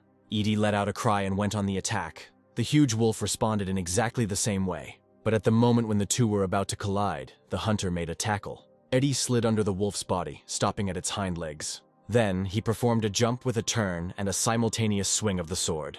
To his shock, the huge wolf skillfully avoided such an attack. Eddie's surprise was so great that the hunter almost fell into a stupor. The next second, a clawed paw struck the hunter's block. Although Eddie withstood the blow, he was thrown back a couple of meters. Having quickly recovered again, Eddie said that the wolf had plenty of strength. He concluded that the rank of the monster was no less than the catastrophe. At the same time, further down the road, knights and villagers were fighting a fierce battle with goblins that had attacked the cart. Commanding the defenders, Philip shouted that in any case, supplies had to be delivered to the village. The prince was angry that he could not go to help Edie. At the same time, Jiha was confused, because the cooldown time before using God's apostle had not yet passed. Besides, right now, an important quest was being carried out. Clutching his head, Jiha guessed that something was happening in the fog. At the same time, the battle between the hunters and the wolf demigod continued. Time after time, shaking the ground, the wolf tried to get to and trample Eddie. The hunter himself mostly dodged rather than attacked. Already a little tired, he had no idea where the wolf could have come from. And yet, the desire to defeat the wolf was much stronger than the feeling of fatigue. Once again, Edie used the ether effect on his sword. Then going on the attack. Having come close enough, Eddie raised his sword over the wolf. However, the beast was also not simple, and, turning around, intended to catch the hunter with its mouth. Eddie was quicker and simply jumped up. Incredibly, the hunter escaped the beast's toothy jaws. Now, in flight, grinning slyly, Eddie raised the blade above himself. With a cry, he brought down his sword, however, missing the wolf. The wolf responded with a counterblow and was already bringing his clawed paw towards the hunter. Unfortunately for Eddie, the wolf's paw still reached its target. With a groan, he flew back to the nearest tree. Having been hit hard, the hunter nevertheless fell to the ground unconscious. A second later, the wolf approached Edie, informing him in his own language that the hunter was incredibly weak. The wolf was completely sure that Eddie did not have the right to use the power of a demigod. However, here, having once again gathered his strength, albeit with difficulty, Eddie stood up. Deliberately grinning, Eddie loudly declared that he would not surrender to the dog. In response to this, the wolf raised his paw, intending to teach the man a lesson. Subsequently, pressing Edie to the ground, the pressure increased and the wolf itself began to lower its muzzle towards the hunter. Under the weight of the paw, the hunter began to flutter, trying, if not to free himself, then at least to hit the wolf with his sword. The next moment, the wolf deftly grabbed the sword and simply bit it through. For the first time, Eddie was scared, and his hope of returning to his world was fading away. Suddenly the wolf recoiled, because after the time had passed, the quest was considered completed. Being scared, Eddie did not understand what was happening now. Suddenly the wolf was engulfed in a golden glow, and he himself began to call Eddie a man with the fate of a leader. Looking at the hunter, the wolf said that Eddie was given another chance. Raising his muzzle to the sky, a sword suddenly projected above the wolf. Destiny. That's what the wolf called the sword that was now to be given to Edie. The hunter himself was taken aback by such a scene, because Eddie recognized his lost sword. Edie couldn't comprehend how such a weapon from another world could appear here and now. Still, he gripped the hilt of the sword tightly, so that in the next second, victoriously raising it above himself. Finally, Eddie began to believe more and more in the saint's words about God. His thoughts were distracted by the clanging of weapons somewhere nearby. Turning around cheerfully, Eddie rushed to help the prince. At the same time, the system notified Jiha that after the test was completed, the wolf cub Denny would return. There was a flash nearby, and Dennis himself appeared in the air. The hero ran up and took the wolf cub in his arms. Admiring his pet, Jiha lulled him into saying that the cute little wolf had become even smaller. Then Jiha even began to rub against Denny, expressing his sincere loving feelings. Meanwhile, the swords cut down the goblins. With swift strikes, the survivors fought their way through literal hordes of monsters. Now they all ran towards the walls of the village, their only way to survive. Suddenly, Zion called out to the prince about the danger that was behind him. Philip turned around, seeing the knights being pursued by monsters. Soon, very close to the prince, the monsters' club whistled. Fighting back, the prince decided to accept the fight so that the monsters would not be able to attack the village itself. Rushing into battle, the prince began to strike down one goblin after another.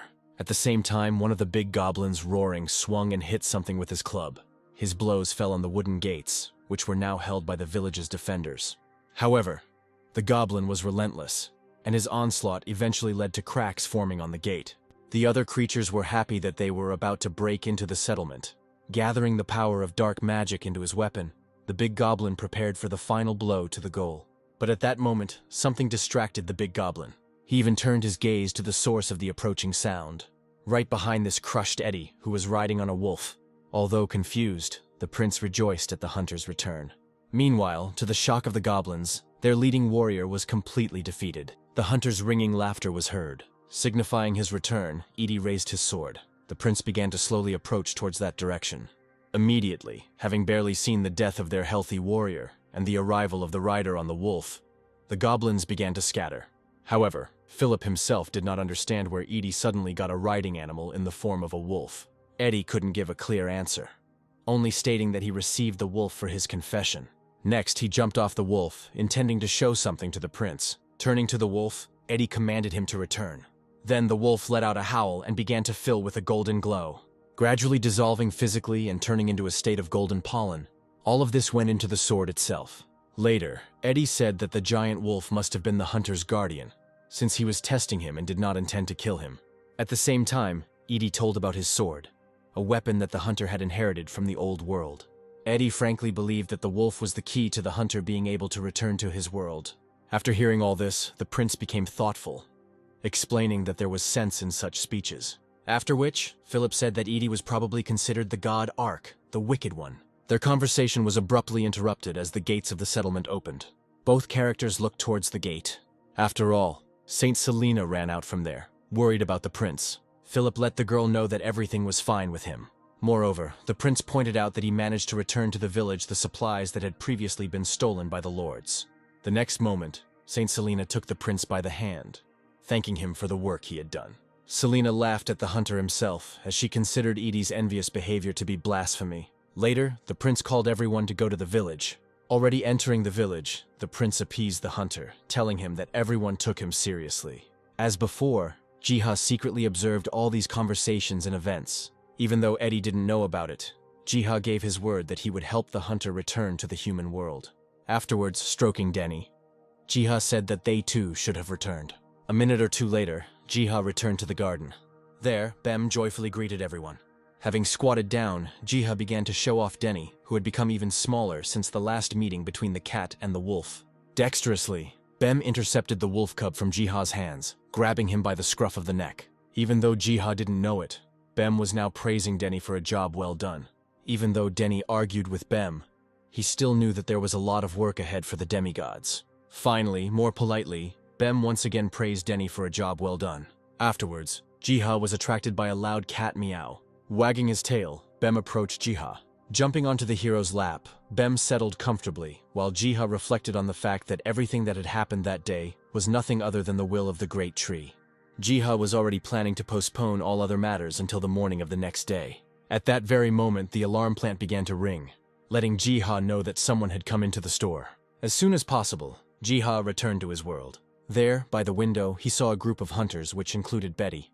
Opening the door, Jiha wanted first of all to find out what brought the adventurers to the store at night.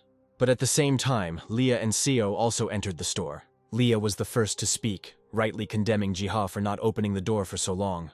The hero couldn't come up with any excuses, and therefore, he let the whole friendly crowd into the store. A couple of minutes passed since then, and Bem was already dozing. Having seated everyone at the table, Jiha began to inquire what reason had led everyone to this. Then, Betty put the piece of paper with the image of the portal on the table. Taking a closer look, Jiha immediately recognized the drawing as a magic circle. Now Seo spoke up, informing the hero that the portal had been found in the Griffin's dungeon. After what was said, Jiha had no doubt that the hunters had found the Theradron's weapon. Suddenly, Seo's story was interrupted by Leah, who was boasting about her outstanding magical abilities. It was to her person that Leah attributed the discovery of the portal. But then, suddenly, the other hunters started to shout, accusing Leah of lack of foresight, which could have resulted in injuries for the others. Suddenly, Jiha stood up from the table, asking everyone to wait. Leah was eagerly awaiting what the hero would return with. Somewhere inside the store, a door creaked loudly as it opened. There, Jiha began to meticulously count something. The very next minute, asking the guests to help him. A moment later, Jiha appeared, dragging something extremely heavy behind him. Soon a pile of essence crystals was placed on the table. Taking one of the crystals in her hands, Leah had no idea that essence existed in such sizes. Next, Jiha spoke, explaining the principle of activating portals using essence crystals. In this way, the hunters could move to another world, where they would save Edie. Additionally, Jiha expected that Seo would take on the role of leader in such an expedition, and she happily agreed. Sometime later, their group set out on a hike. Very soon, determined hunters found the cave where the portal had been found earlier. At the same time, in the secret garden, some events were also developing. Hugging Bem, Jiha shared with him his plans for the resettlement of the surviving people from the kingdom of Estrom. However, Jiha saw the problem that was present on Mount Afedo. After all, the hero could not even imagine that the monsters once expelled from the plains would now settle there. Jiha's thoughts were interrupted when he noticed something. After all, now, for some reason, only Edie and Philip came out of the village in the direction of the monsters. The hunter raised his sword to the sky, urging the prince to keep up. The characters even had the courage to joke that they would abandon anyone who fell behind. The next moment, Edie summoned a fearsome wolf from his sword. As it turned out, the hunter was going to get ahead of the prince with the help of the wolf cub. Hearing all this from the outside, Jiha laughed at Eddie's meager imagination for names. A minute later, the hunter mounted the wolf.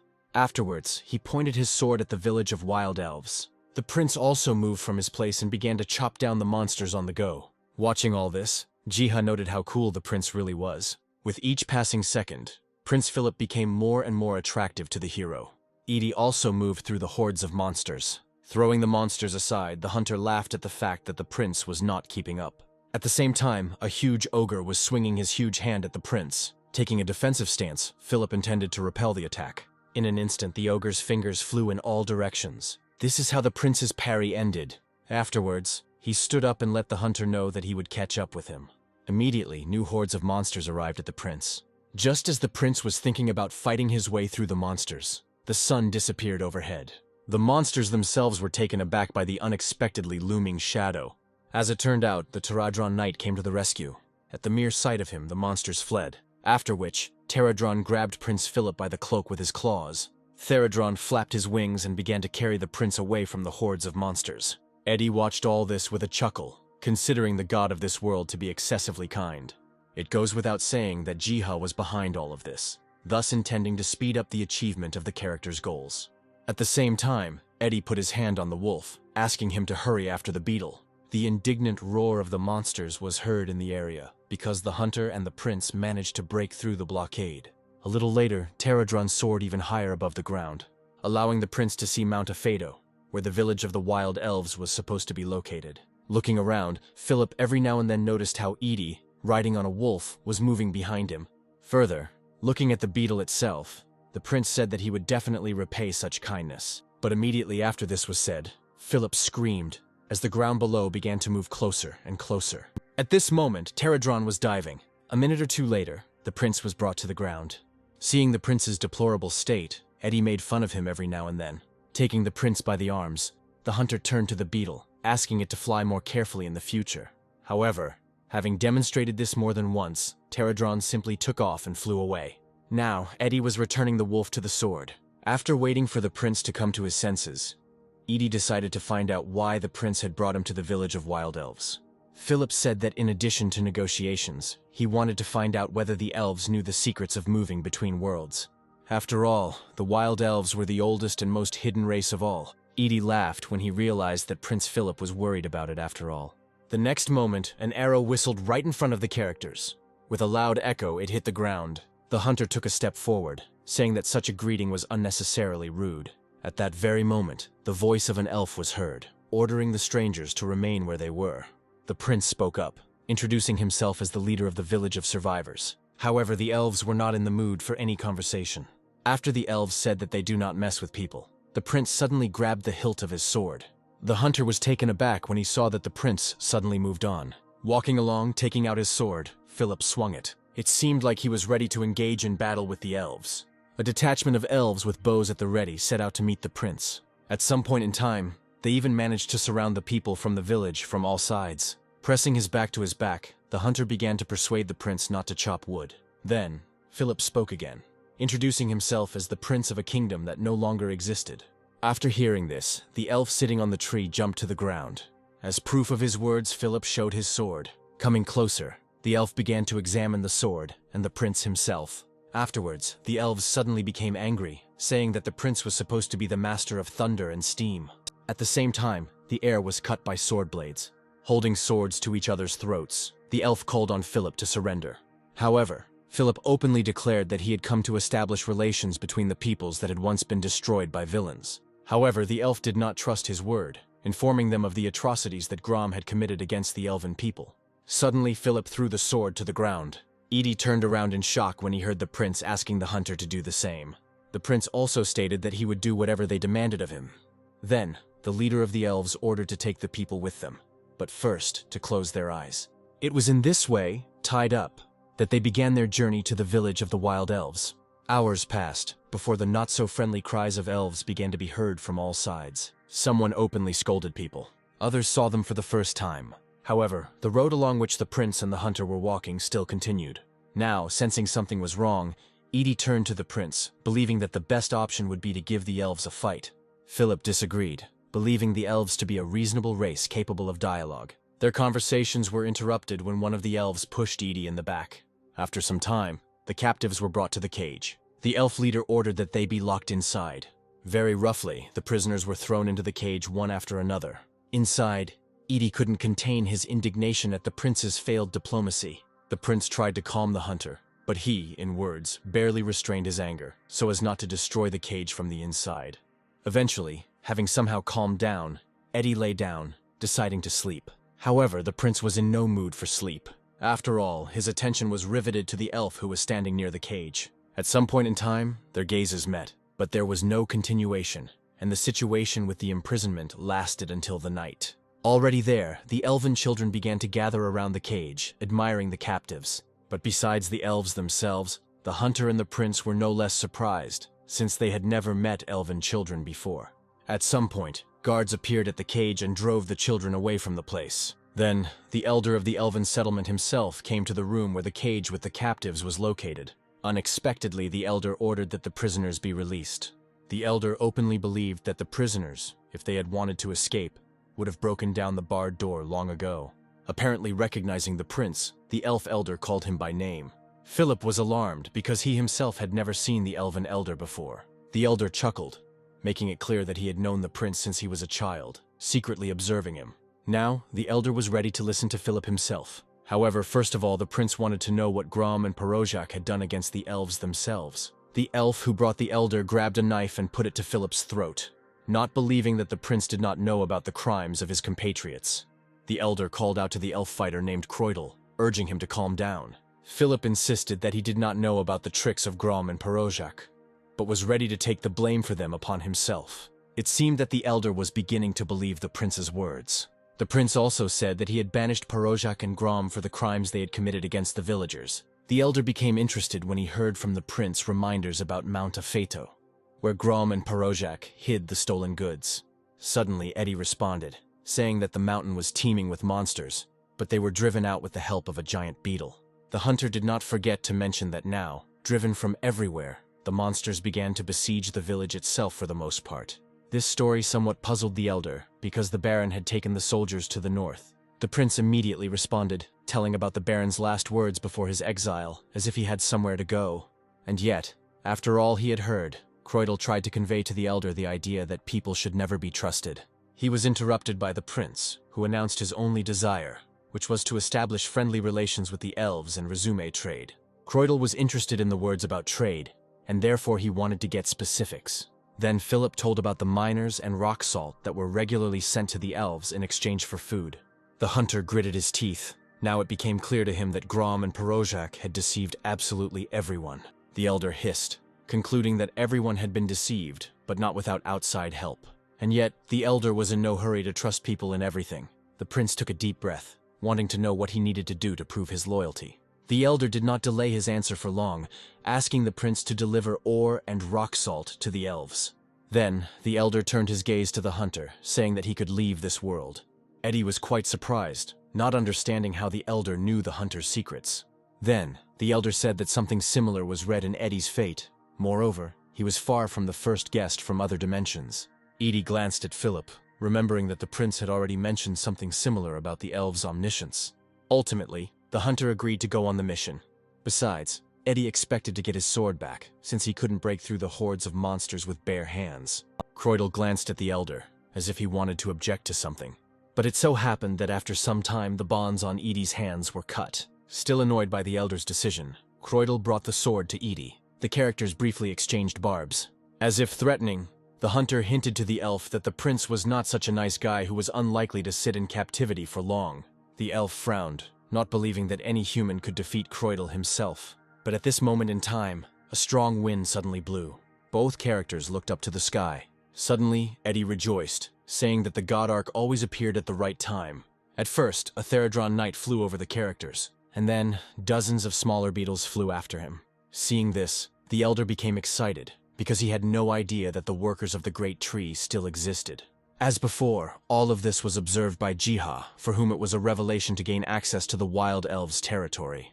Immediately, the hero received a new batch of notifications from the system regarding quests, where the next chain of tasks was blocked until Jiha solved the problems of the villagers.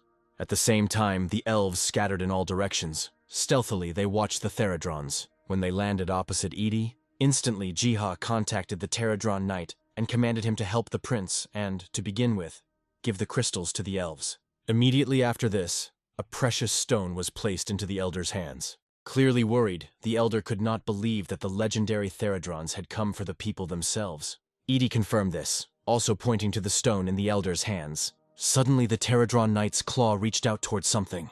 Everyone noticed how interested Theradron was as he looked at the ordinary bush. Theradron nodded to the elven elder when he asked if the beetle wanted herbs. Jiha was happy that one of the problems was successfully resolved. After all, in addition to completing part of the quest, Jiha now also has access to the medicinal herb. A certain amount of time has passed since then. On the elder's orders, Croydle cut the bonds, and yet the elf openly expressed his distrust of people. However, the prince was not interested in the elf's opinion. He was only concerned with strong trade relations. Suddenly, the hunter hugged both of them, trying to reconcile the elf and the prince. However, the elf pushed Edie away, informing him that his slimy words were of no use to anyone. Immediately after this, an elder appeared, carrying with him the sword that had once been taken from Philip. Without further ado, he handed the sword to the prince. Having returned his own, now Philip wanted to ask the elder a couple of questions. In that case, Philip decided to talk about Edie, who wanted to return to his world. In response, the elder said that the hunter could always return the same way he came. The prince remembered that Edie was found at the mouth of the river, where he was washed up.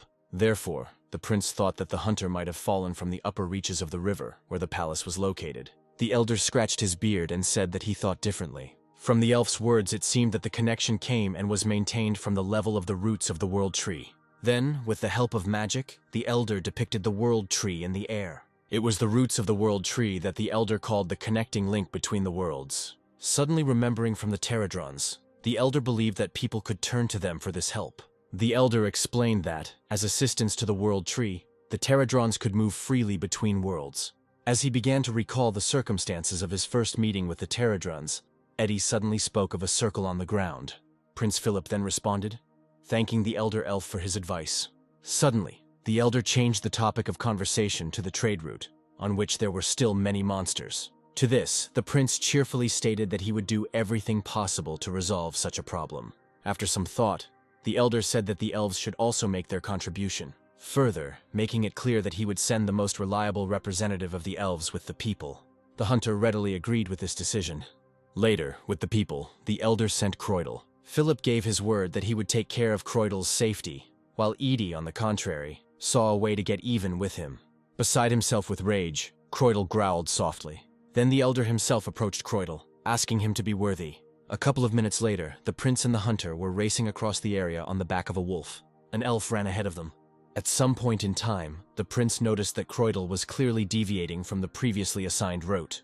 The elf responded, indicating that there was a cave nearby that led to the elephant, where the griffins lived.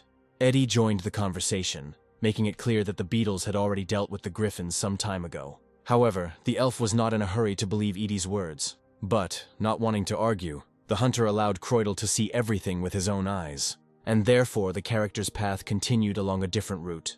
Once in place, the first thing that caught the character's eyes were the vines. Someone's hand carefully parted the vines. Looking at the passage, Croydle said that it was used in ancient times by the workers of the Great Tree before they were exterminated by monsters. The hunter laughed, saying that the elf, in fact, was not so grumpy. Turning around, burning with rage, Croydle reminded that he had only cooperated with the people because of the elder's orders. Afterwards, the elf asked the people to follow him closely, so as not to get lost. Finally, the prince spoke up, who until now had not believed in the world tree, considering stories about it a myth.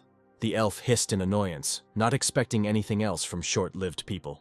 Their path began as Edie's sword, for some reason, illuminated the space of the cave with its glow. Almost immediately, the hunter himself noticed this phenomenon. Croydle also turned around. For some reason, the elf felt a desire to look at Edie's sword. He readily agreed. Having pulled the sword from its sheath, he immediately blinded everyone present with its glow. Having gotten used to the glow and taking the sword in his hands, Croydle said that it really wasn't his imagination. He went on to say that, as he believed, the sword was an ancient divine instrument. Edie exclaimed in surprise, although he had no idea why the sword suddenly began to glow. Then the elf was ready to guess something. Finally, having collected his thoughts, Croydle said that the hunter must have used the sword somewhere in the cave. At the same time, Leah was going wild with her magic. Streams of flame erupting from her staff drowned the undead. However, not all of the dead were so easy to defeat. One of the skeleton warriors, having withstood the onslaught of flames, was preparing to cut down the red-haired girl. Luckily, Sio arrived in time. With the help of a water tornado, the girl ground the bone warrior into tiny pieces. And yet, not everyone in the group found the fight so easy. At a certain point, they became convinced that the undead, although losing fighters, did not lose in numbers. Leah's cry was heard, asking her comrades to be patient, because she was preparing the final magical attack. As she chanted, flames shot into her staff like a tornado. At one point, Leah yelled for everyone to get out of the way, then releasing a lava wave. A terrible flame poured out upon the undead.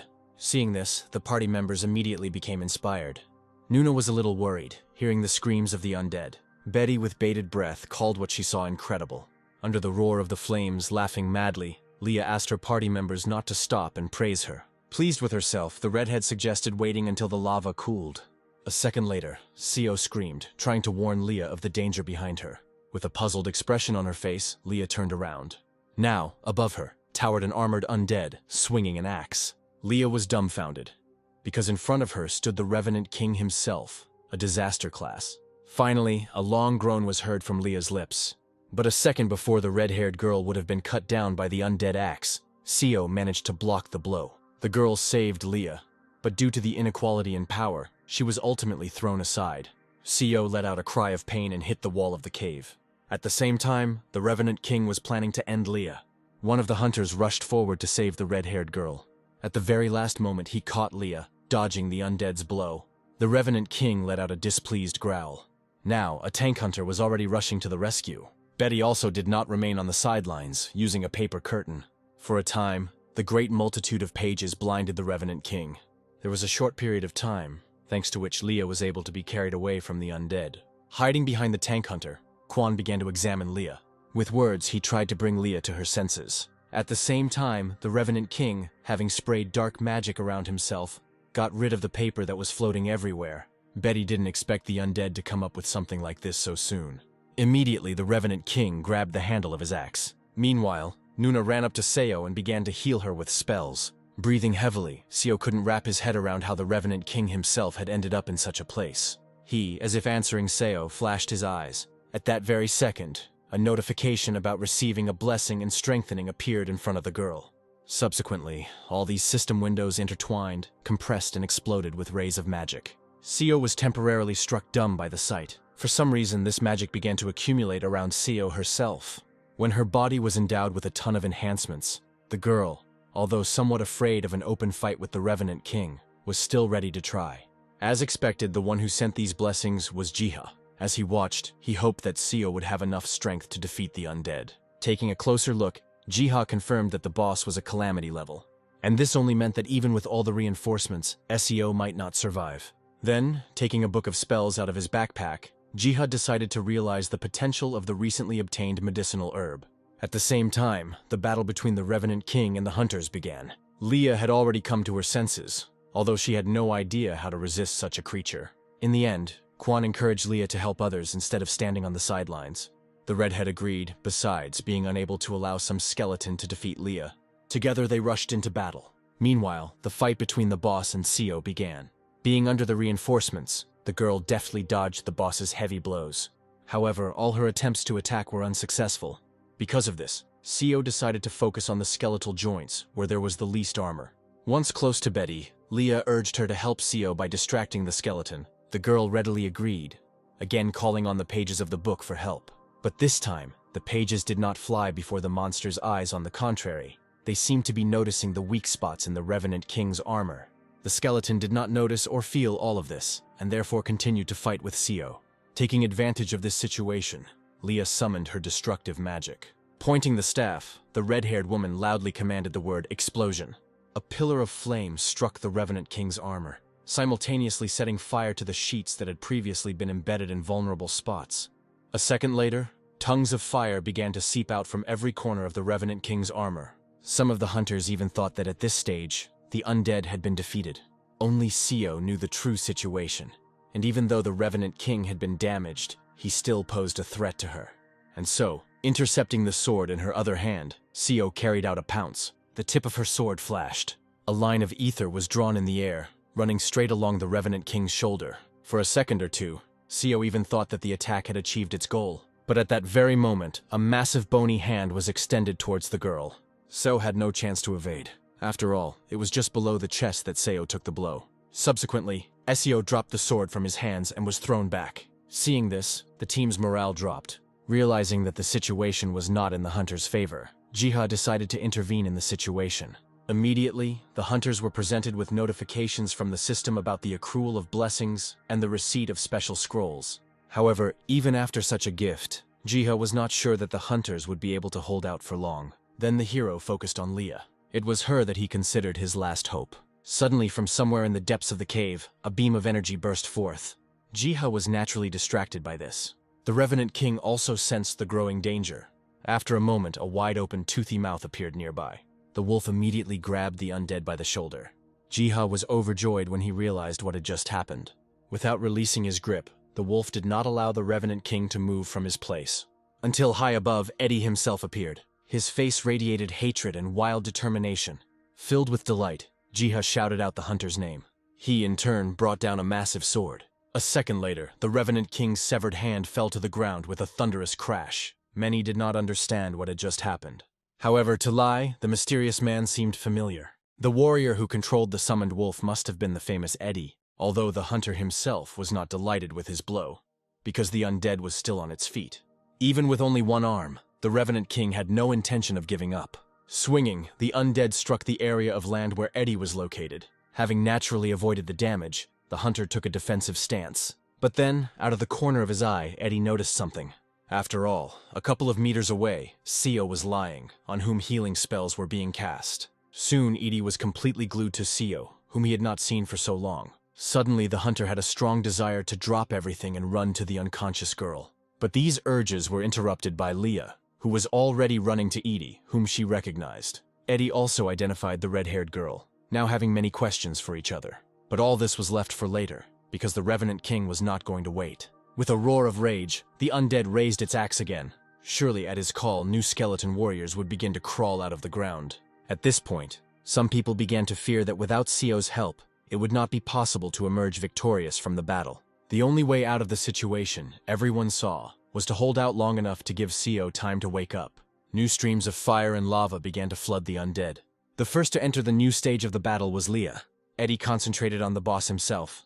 But despite all his stubbornness and curses, the Revenant King was no less stubborn. As best he could, Edie repelled the boss's attacks. But for the most part, it was all in vain, as normal attacks did not deal any damage to the Revenant King. So, having caught his breath, Eddie decided to change his tactics. Cursing, he decided to chop the hell out of the boss. Subsequently, the fury of the living and the non-living clashed. An explosion was heard, followed by a shockwave that spread out in all directions. Eddie, who had taken quite a bit of damage, wiped the blood from his face. The Revenant King wanted to finish off the hunter, and so he raised his axe again. But at that very second, the segment of armor that was on the undead cracked. Somehow standing up, the hunter lamented that even though the boss was of the same rank, he felt that he was clearly much heavier. Immediately, the Revenant King rushed to attack. In contrast, Leah's fiery explosion was displayed. However, this time, the undead would probably completely ignore the damage. The girl was overcome with confusion, because something like this had never happened before. Meanwhile, the Revenant King managed to get closer to Edie. Another clash of great forces has occurred, and at the same time, a new shockwave erupted. She pushed Edie away and pressed her against the wall of the cave. But strangely, nothing happened next. For now, Prince Philip's own sword was thrust into a segment of the Revenant King's split shoulder armor. Eddie looked up at him, stunned. Inspired by the appearance of the prince, the hunter stood up. Suddenly, a voice sounded in the prince's head, telling him that the undead's weak point was in the center of its body. He immediately shared this information with Eddie. As it turned out, these clues were given by Jiha, although he was worried about whether the heroes would be able to break through the shield of the undead. At the same time, a notification from the system appeared that Jiha could bless one more person. But for the last time, Jiha closed his eyes and began to think of something really good. And most importantly, useful. Afterwards, he began to write the text in the spellbook. Having finished this task, Jiha sighed contentedly. Another system window appeared, where Jiha confirmed the transfer of the blessing. At the same time, Hunter Eddie froze. After all, before that, a notification about the blessing of the worker appeared. At the same time, the Revenant King tried to pull the prince off himself. When this failed, the undead let out a piercing roar. A magical energy burst forth, pushing the prince away. She went on, touching on almost all the other characters. The prince stuck his sword into the ground and held on, trying not to give in to the sudden force. When the wave of magic began to subside, Eddie suddenly jumped up. Raising his golden glowing sword, the hunter caught the attention of the Revenant King. With the fury of a demigod himself, with a scream, Eddie rushed at the undead. His special attack cut a deep slit down the Revenant King's very torso. Having broken through the defense, the hunter's sword ended up close to the core of the undead. A small push and the tip of the sword pierced the core. Without delay, ancient magic poured out from within the Revenant King in clots of steam. The undead dissolved before our eyes, indicating final victory. A similar situation happened with the skeleton warriors. From such an important victory, Jiha clenched his fists. Betty and Nuna began to hug, congratulating each other on their victory. Eddie, finally letting go of the sword, simply sank to the ground. The prince appeared behind him, reminding him that he had once again saved the hunter's life. Helping the hunter up, Philip reminded Edie that he should thank the others. Edie readily agreed, and that is exactly what he did. Afterwards, everyone's attention turned to Seo, who still hadn't come to her senses. Just a couple of minutes later, the girl finally opened her eyelids. Tears began to accumulate in her eyes. The next moment, she grabbed Edie tightly. The hunter hugged Seo tenderly, saying that the wait for their meeting had been too long.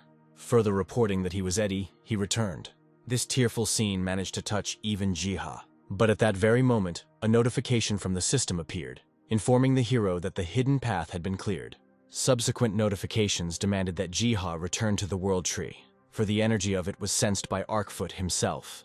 And indeed, somewhere in the distance, leaving thunderstorms behind, a unicorn was galloping across the sky. Dennis and Bem noticed something similar, but none of them attached much importance to the phenomenon. The demigods began to discuss among themselves how to catch the unicorn, but Bem was skeptical of Danny's idea to set a trap. And yet they planned to somehow tame the obstinate stallion. After some time, while in his shop, Jiha heard Denny barking. As quickly as possible, he returned to the secret garden, where surely pets would be waiting for this. However, when Jiha wanted to touch Denny, strangely, the place where the pets were located sparked. A horse appeared, engulfed in electrical discharges. In that, Jiha immediately recognized Arkfoot, the god of nature and faithful companion of the god Ark himself. Now Jiha wasn't sure if he should have made contact with him. To his amazement, the unicorn had truly incredible speed of movement. The problem was that Jiha couldn't even really keep track of it. But suddenly, a confident clap of hooves was heard throughout the area. The horse, having stopped now, seemed to be looking at Ji himself, and a second later, he began to jump towards him. Seriously frightened, Jiha screamed. Cowardly, he covered himself with his hands. Right now, the petals of the great tree, as if protecting, began to fall in front of Jiha.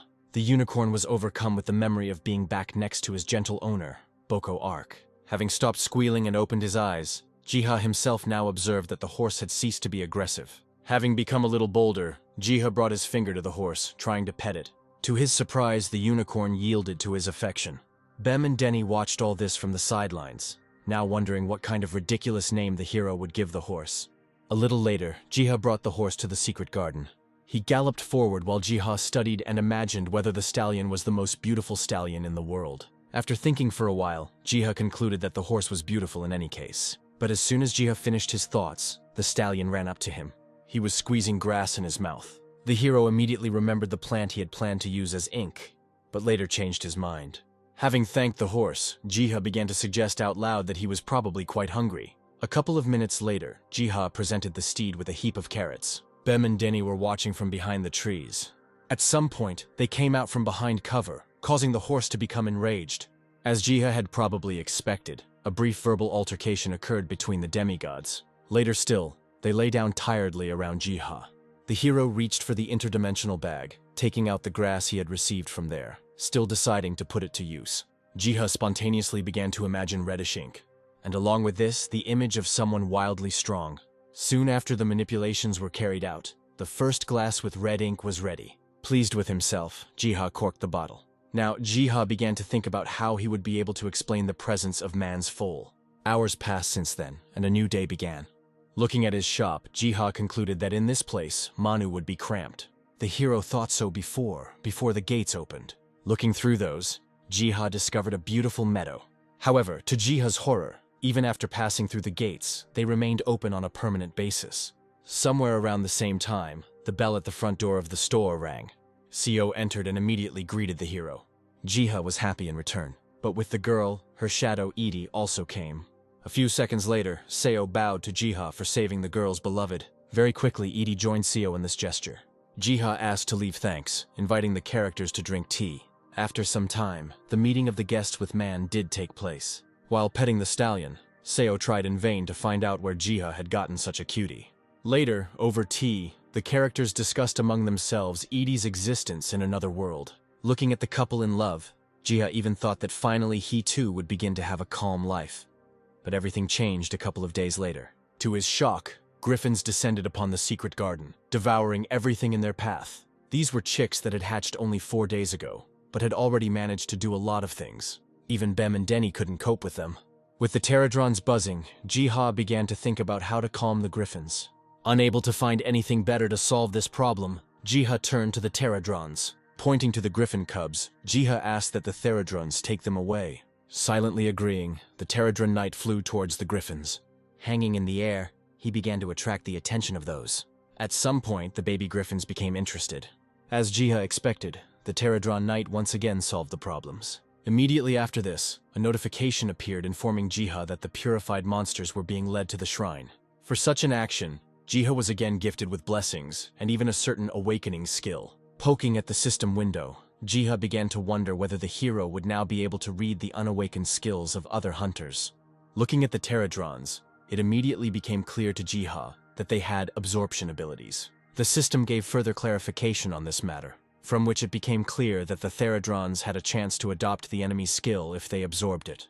After everything that happened and what he read, Jiha was inspired by the idea of awakening hidden skills in other hunters. But first of all, Jiha was going to help people close to him. At that very moment, the system window appeared again, offering Jiha to take on the arrangement of the sanctuary for a symbolic fee. Jiha naturally agreed, now having the chance to interfere in the life of almost every creature. By chance, Jiha awkwardly leaned against the water's surface. Instantly, the hero received a new notification from the system that such interference caused earthquakes. The hero recoiled guiltily, deciding to take care of the shelter's affairs.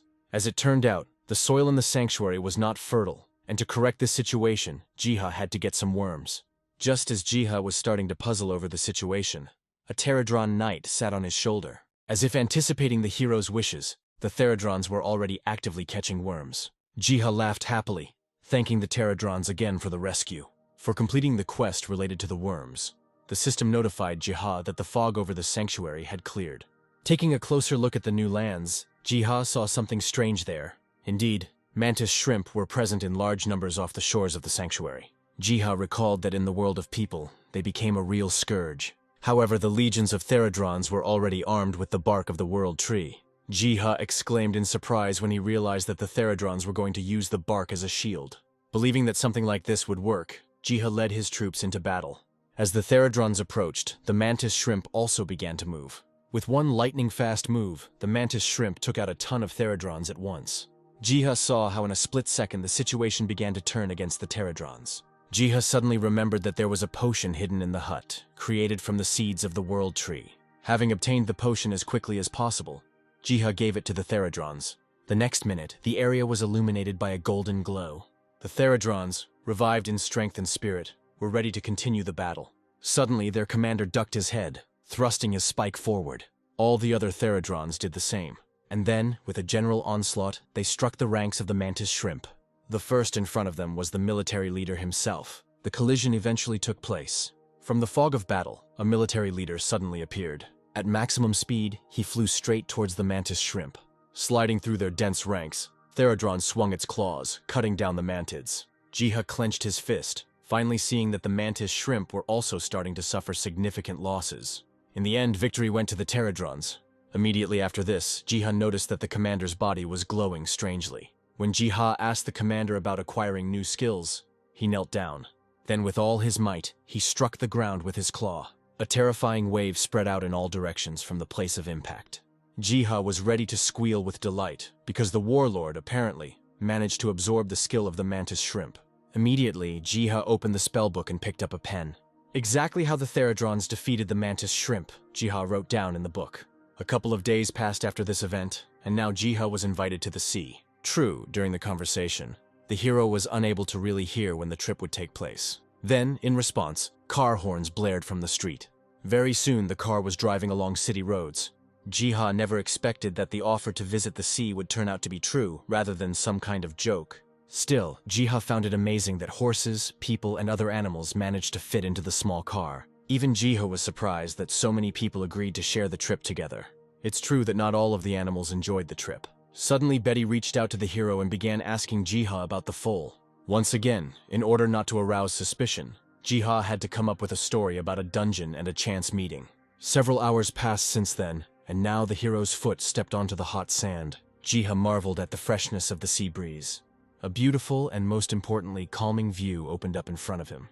But Jiha was not allowed to fully enjoy the views, because he had already been called. Having gone with the whole company to the guest house, there, for the first time, Jiha learned what friendly conversations and an atmosphere of comfort were. By the evening, thinking over everything that had happened during the day, Jiha hoped that there would be as many similar things as possible in life. From such thoughts, Jiha was interrupted by the annoying words of the red-haired woman. Wearing a superb swimsuit, Leah referred to the fact that she would have been specifically looking for Jiha. The characters met eyes, after which they began to have casual conversations. To the sound of the sea, their silly conversations at some point turned into mutual laughter. As Leah took a step towards Jiha, a signal sounded from the loudspeaker. The characters were immediately distracted by that. The happiness disappeared from Leah's face as a mantis shrimp approached the shore. The girl said that she would not let anyone ruin her vacation, and then she immediately became scared. But her fear, first of all, was for Jiha's life. A strange and frightening force fell upon the shore, scattering everything there. A column of flame and smoke rose. Arriving in time, Leah was able to cover Jiha. By this time, having mobilized, the other hunters were already rushing to help the hero. Actively calling out Jiha's name, the hunters expected the worst to happen. But to their shock, the guy was perfectly fine and was with Leah. Eventually, it was explained to the arriving hunters that the noise and destruction was caused by a shockwave from a mantis shrimp. Meanwhile, the culprit of such a blow was actively moving through the depths of the sea. Closer and closer, he and his relatives were getting closer to the shore. Imagining this, the hunters decided to meet the monsters. While some were preparing for battle, Leah contacted her deputy, asking him to raise all the guild fighters to their feet. No one paid any attention to Jiha. He was only briefly told to take shelter in a safe place. However, Jiha could be useful. He just needed to run to the hotel. At the same time, under the shockwave, the first mantis shrimp crawled out onto the shore. Under the influence of buffs, the hunter tank took the first blow. He was ready to meet the overgrown shrimp with his own eyes. After this shout, a new shockwave was met by the hunter's shield. Taking advantage of the situation, while Sun was holding the blow, the other hunters went on the attack. Furiously, they began to chop up the mantis shrimp. During this fight, Quan stopped questioningly. Now a shrimp towered over him, much larger than the others. The next moment, the mantis shrimp slammed into the ground, creating a shockwave that covered Quan.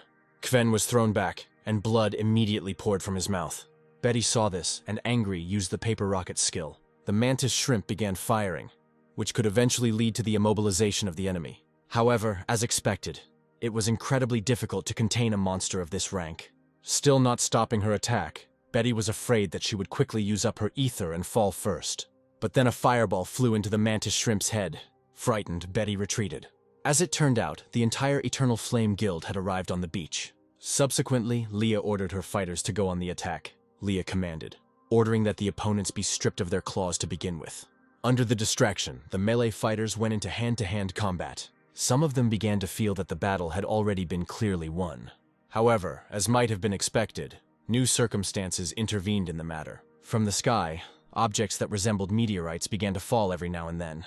The hunters were unprepared for this and suffered losses. However, these stones were not a natural disaster. With its blows, the stone shrimp-preying mantis itself carried out their flight. Everyone present froze at the sight of this monster. The rock shrimp's eyes lit up, indicating hostility. The next second, the stone shrimp bent towards the ground. Using gravity magic, the stone shrimp began to throw more stones. A new rain of stones poured down on the heads of the hunters. As he met the first wave of rocks, Sun shouted out to be given a buff. The next moment, stubbornly, he met the first stone. A blow of such force caused damage to Sun, and then completely discarding it. Bloodied and exhausted, Sun hung his head. Panic began to spread among the hunters, but Leah actively suppressed such moods. Gathering all her fire magic into a single fist, Leah intended to repel the stone shrimp's attack back at the monster itself. And so, a fiery squall collided with a blizzard of stones. There was an explosion, scattering the thrown stones. Even though Leah had repelled the attack, she knew that, due to the lack of an artifact at hand, she would be able to carry out such an action no more than twice. Immediately after this, a new boulder was flying towards Leah. The redhead clenched her teeth. She knew that she still had ether. But suddenly, a giant beetle entered the battle. Frightened, Leah took a couple of steps back. She also noticed that on top of the beetle was none other than Jiha. Eventually, they saw each other and exchanged short phrases. In the next couple of seconds, Jiha threw a bottle of something into Leah's hands. As it turned out, the red-haired girl had a special healing elixir in her hands that was supposed to help Sun. Afterwards, Jiha turned his attention to the shrimp boss, finding him extremely impressive. Jiha had no hope of winning. The only thing he cared about was holding out until reinforcements arrived. And yet, Jiha decided to try in order to become a true hero. Then the story rolled back 10 minutes, when the hero was rummaging through his backpack. Having loaded it with healing potions, Jiha burst out of the building like a bullet. Having run a certain distance, he felt an abnormal gust of wind. To his shock, a Pterodron knight descended from somewhere in the sky. Jiha guessed that the appearance of Pterodron meant that the situation on the shore was getting worse, and so he immediately climbed onto the beetle's back. Later, the appearance of Jiha riding a Pterodron stunned the hunters. Apparently, this emotion was transmitted to the boss, who became angry. Releasing a new gravity wave, the shrimp boss lifted more rock masses into the air. Looking at all this from the outside, Jiha believed that the hunters had never encountered such monsters before. To even the odds, Jiha poured a special elixir into Pterodron's mouth that gave him a boost. Meanwhile, the shrimp boss was about to throw his stones. A second later, an asteroid of incredible size was now flying towards Pterodron. Under the influence of the elixir, Pterodron's skills changed, and now, instead of a shockwave, an explosive strike was fired at the stone block. The thrown, red-hot mass of rocks eventually flew back at the shrimp boss.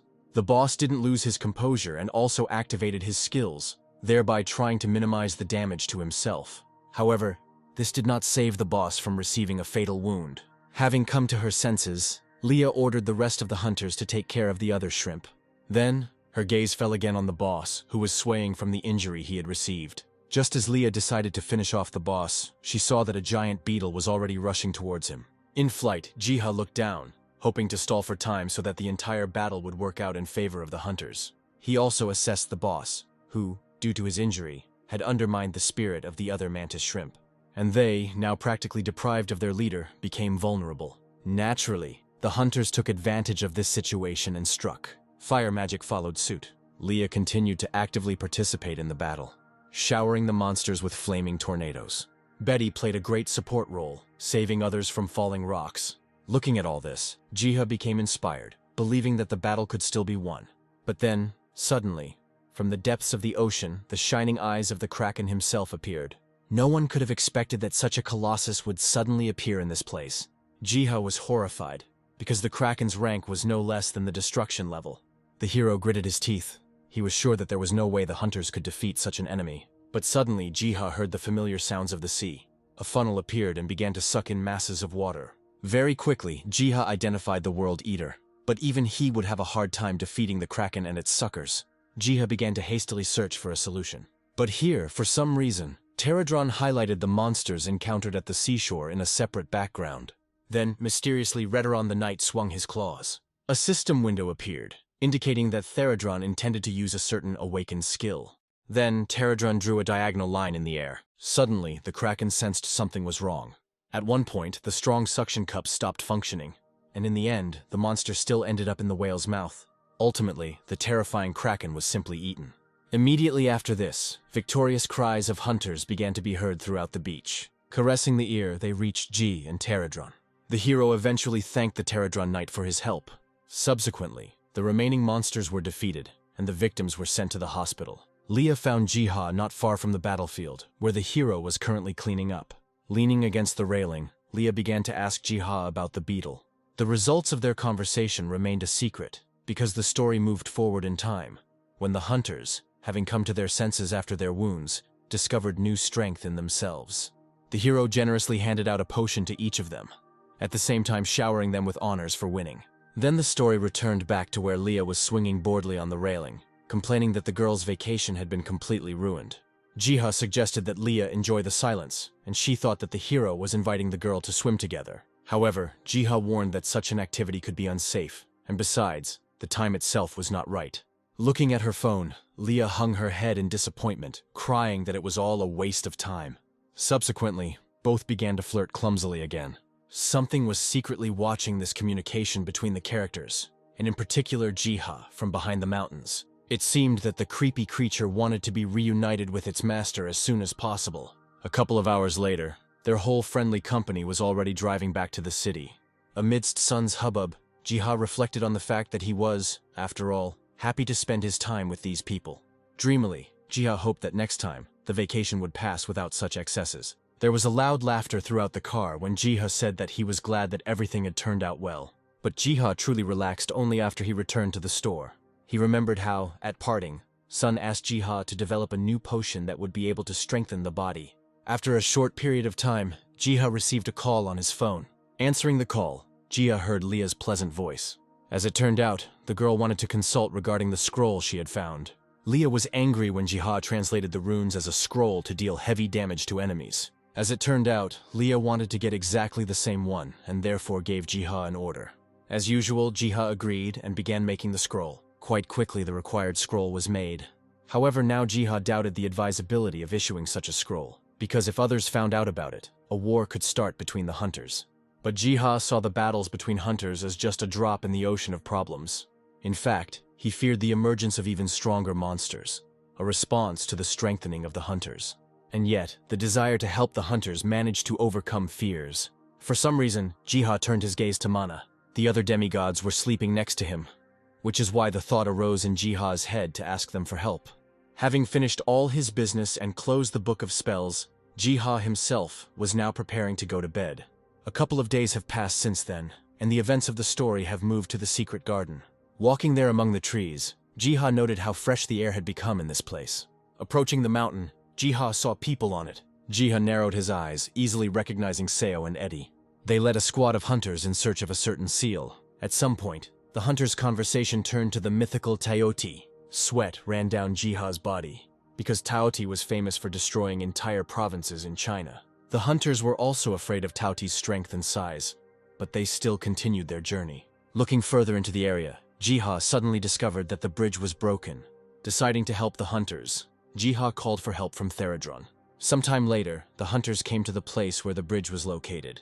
The hunters froze in place when they realized that the previously destroyed bridge had, for some mysterious reason, already been restored. The only answer to this mystery that the hunters saw was that there was someone else present in this area. Later, with the help of Jiha, quite simply, the expedition of hunters managed to reach the dungeon.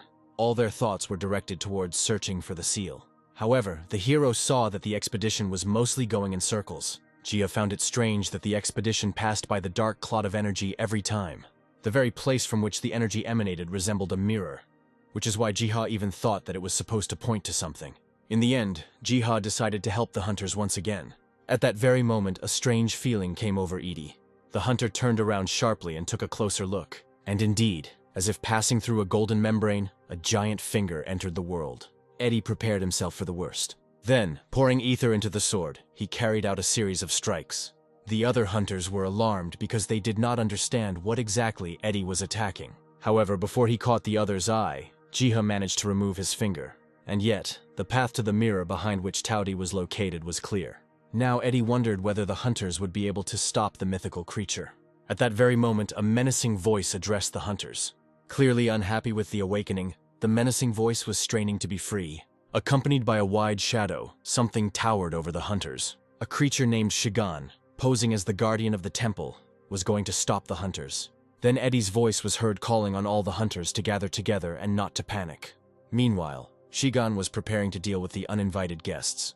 Realizing that a fight was inevitable, Eddie again imbued his sword with ether. The monster grinned in response, opening its mouth with a crack. Subsequently, a fiery stream burst out from there. However, Eddie dodged the fire and was already jumping and preparing to hit the keeper. In an instant, he swung his sword. The guardians' heads burst. Upon landing, Eddie heard the displeased voice of the keeper, who did not understand that the little man had such power. Eddie himself believed that he dealt with the keeper quite easily, apparently because he was made of stone. Now, in time, Jiha joyfully shouted, because Eddie's actions influenced the course of the next quest. He didn't even notice how the demigods had disappeared somewhere, who had previously been secretly discussing Taoti's awakening among themselves. Deciding to also do something useful, Jiha opened his book of spells. Luckily for Jiha, a place where new ink could be collected had already been found. And yet, the hero was left with the question of how best to collect the ingredients, because they belonged to the wild elves. And then, Jiha's gaze fell on the human settlement, seeping through the roofs of the buildings.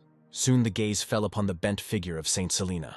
The fanatic continued to pray tirelessly to her god. Gradually, a voice arose in the maiden's mind, calling the name of Selena. Selena immediately realized that the god's deputy had made contact. After a short conversation, Selena was told that she would be given one task. After some time, there were vials of green ink next to Jiha. Having finished creating, Jiha put his pen aside. After all, right now, next to that, there were quite a few manufactured scrolls. However, Jiha had no intention of breaking off his relationship with Selena. The hero asked the holy maiden to visit the village of the wild elves. But Jiha made it clear that the elves would hardly allow Selena to take the grass there so easily. And therefore, in order to gain an advantage in negotiations, Jiha advised using salt, which the wild elves sorely lacked. After receiving the instructions, Selena willingly agreed to fulfill the will of the god's deputy. Everyone agreed on everything, and then Jiha sent Selena salt for exchange. Later, Jiha watched as the prince and the saint went to the elf village. The hero found the elder's expression on his face when he saw the salt quite funny. All this meant was that for a while, Jiha wouldn't have to worry about the supply of ingredients. Sometime later, when Jiha returned to the secret garden, he was stopped by wild surprise. After all, there, one on top of the other, lay the Theradrons. As it turned out, the beetles were simply exhausted from carrying out Ji's orders. Then the story took a detour into the plot, telling how dungeons began to appear more and more often in the world, which carried a reward in the form of chests. However, opening a chest did not always indicate receiving a valuable reward. Often the catch there was incredibly meager. In connection with all this, already in the present, Jiha wanted to resolve the situation with the chests. As soon as they recovered, the Pterodrons made it clear to the hero that they were ready to continue to carry out any orders. After which, as expected, the work continued. Jiha watched with bated breath as the Theradrons skillfully managed without tools, especially, even managing to melt metal in their mouths. Subsequently, their work resulted in the creation of chests. With curiosity, Jiha looked to see what would happen next. Before his eyes, the Theradrons carried clay bowls filled with various precious items. Jiha never expected that the Pterodrons would be able to figure out on their own about adding rewards to the chests. In the end, Jiha praised the Pterodrons for the work they had done. Still, Jiha believed that hunters might be dissatisfied with such rewards. At some point, the hero realized what needed to be done. With that, the story moved to a random dungeon. The action took place in the middle of the forests. The local hunters walked forward cheerfully, exchanging jokes. Often their wit was directed towards the armored giant Doc. Suddenly, one of the hunters stopped, seeing something suspicious. And indeed, in front of the entrance to the cave, there was a sign that informed about the chance of an item dropping. Not considering the sign to be a trap, the hunters entered the cave. Already there, among the bodies of the defeated monsters, the hunters again ridiculed Doc for again failing to kill anyone. At that very second, one of the monsters became worn out, apparently coming to life. Doc stepped back in fear. However, the monster itself was obviously aiming at him. Then, another hunter rushed to help the tank. Finally, the dungeon was cleared. Having dealt with the monsters, the hunters could now look at the contents of the chest. To the hunters' surprise, instead of the expected one chest, there were 5 hidden in the cave. In addition, the method of opening chests itself has changed, becoming cheaper, which could not but please hunters. As a result, useful items began to drop from chests more and more often, even if they were disposable. Sometimes, the value of such rewards was so great that hunters even doubted that they could accept it, and sometimes it turns out to be something extremely mysterious. Now, after receiving incredible rewards, the whole group was in a hurry to get an appointment with the Cat Master. Already in the present, Jiha almost idolized the little Theradrons for another successful completion. Then, having moved to the world of people, Jiha waited for the guests. It later turned out that the shield was the only item that really needed to be assessed. However, as for the scroll, it had unexpected contents in the form of the awakening skill. Of course, Jiha told all this to the cowardly Doc. As best he could, Jiha explained about the scrolls, the skills, and especially those that awaken. In this case, Jiha made it clear that Doc's skill could completely repel an attack from almost any enemy. Doc burst into tears even more, because this could mean that he could simply not engage in combat, only endlessly blocking damage. The other hunters began to congratulate Doc on such an extremely useful acquisition. However, the only condition for activating such a skill could be the capture of a giant warthog.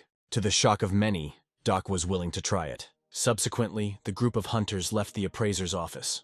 Before leaving, they even tried to thank Jiha with a lot of gold, but the hero refused by force. Then already at night, the action took place in Doc's house. Following the advice, Doc lit a candle before going to bed in order to learn more about his abilities. And then, Doc really found himself inside a tangible dream. Before him, in jagged strokes, a story emerged in which someone alone fights the undead. Doc found it strange that the hunter there fought desperately, not even thinking of retreating. At one point, Doc felt like the hunter was looking straight at him. Suddenly, Doc was illuminated by an unprecedented light. After receiving the first rank of Pureblood Knight, Doc woke up. Coming out of sleep, Doc slowly got out of bed. Rubbing his eyes, he saw that he had indeed been given the skill from the dream. The problem was that being a shield user, Doc had acquired the sword skill. He sighed heavily and had no choice but to resign himself. After some time, the news began to broadcast about a new discovered skill, which was called awakening. From the presenter's lips, it seemed that the skill was rare, and in fact, the first hunter to encounter it was now undergoing a test. In this regard, all the attention of the Hunters Association was directed to this person. Next, the cameras zoomed in to show Doc standing in front of the giant warthog. Everyone supported the crybaby and hoped for his victory. Immediately, the warthog struck its hooves, tearing up the ground beneath it.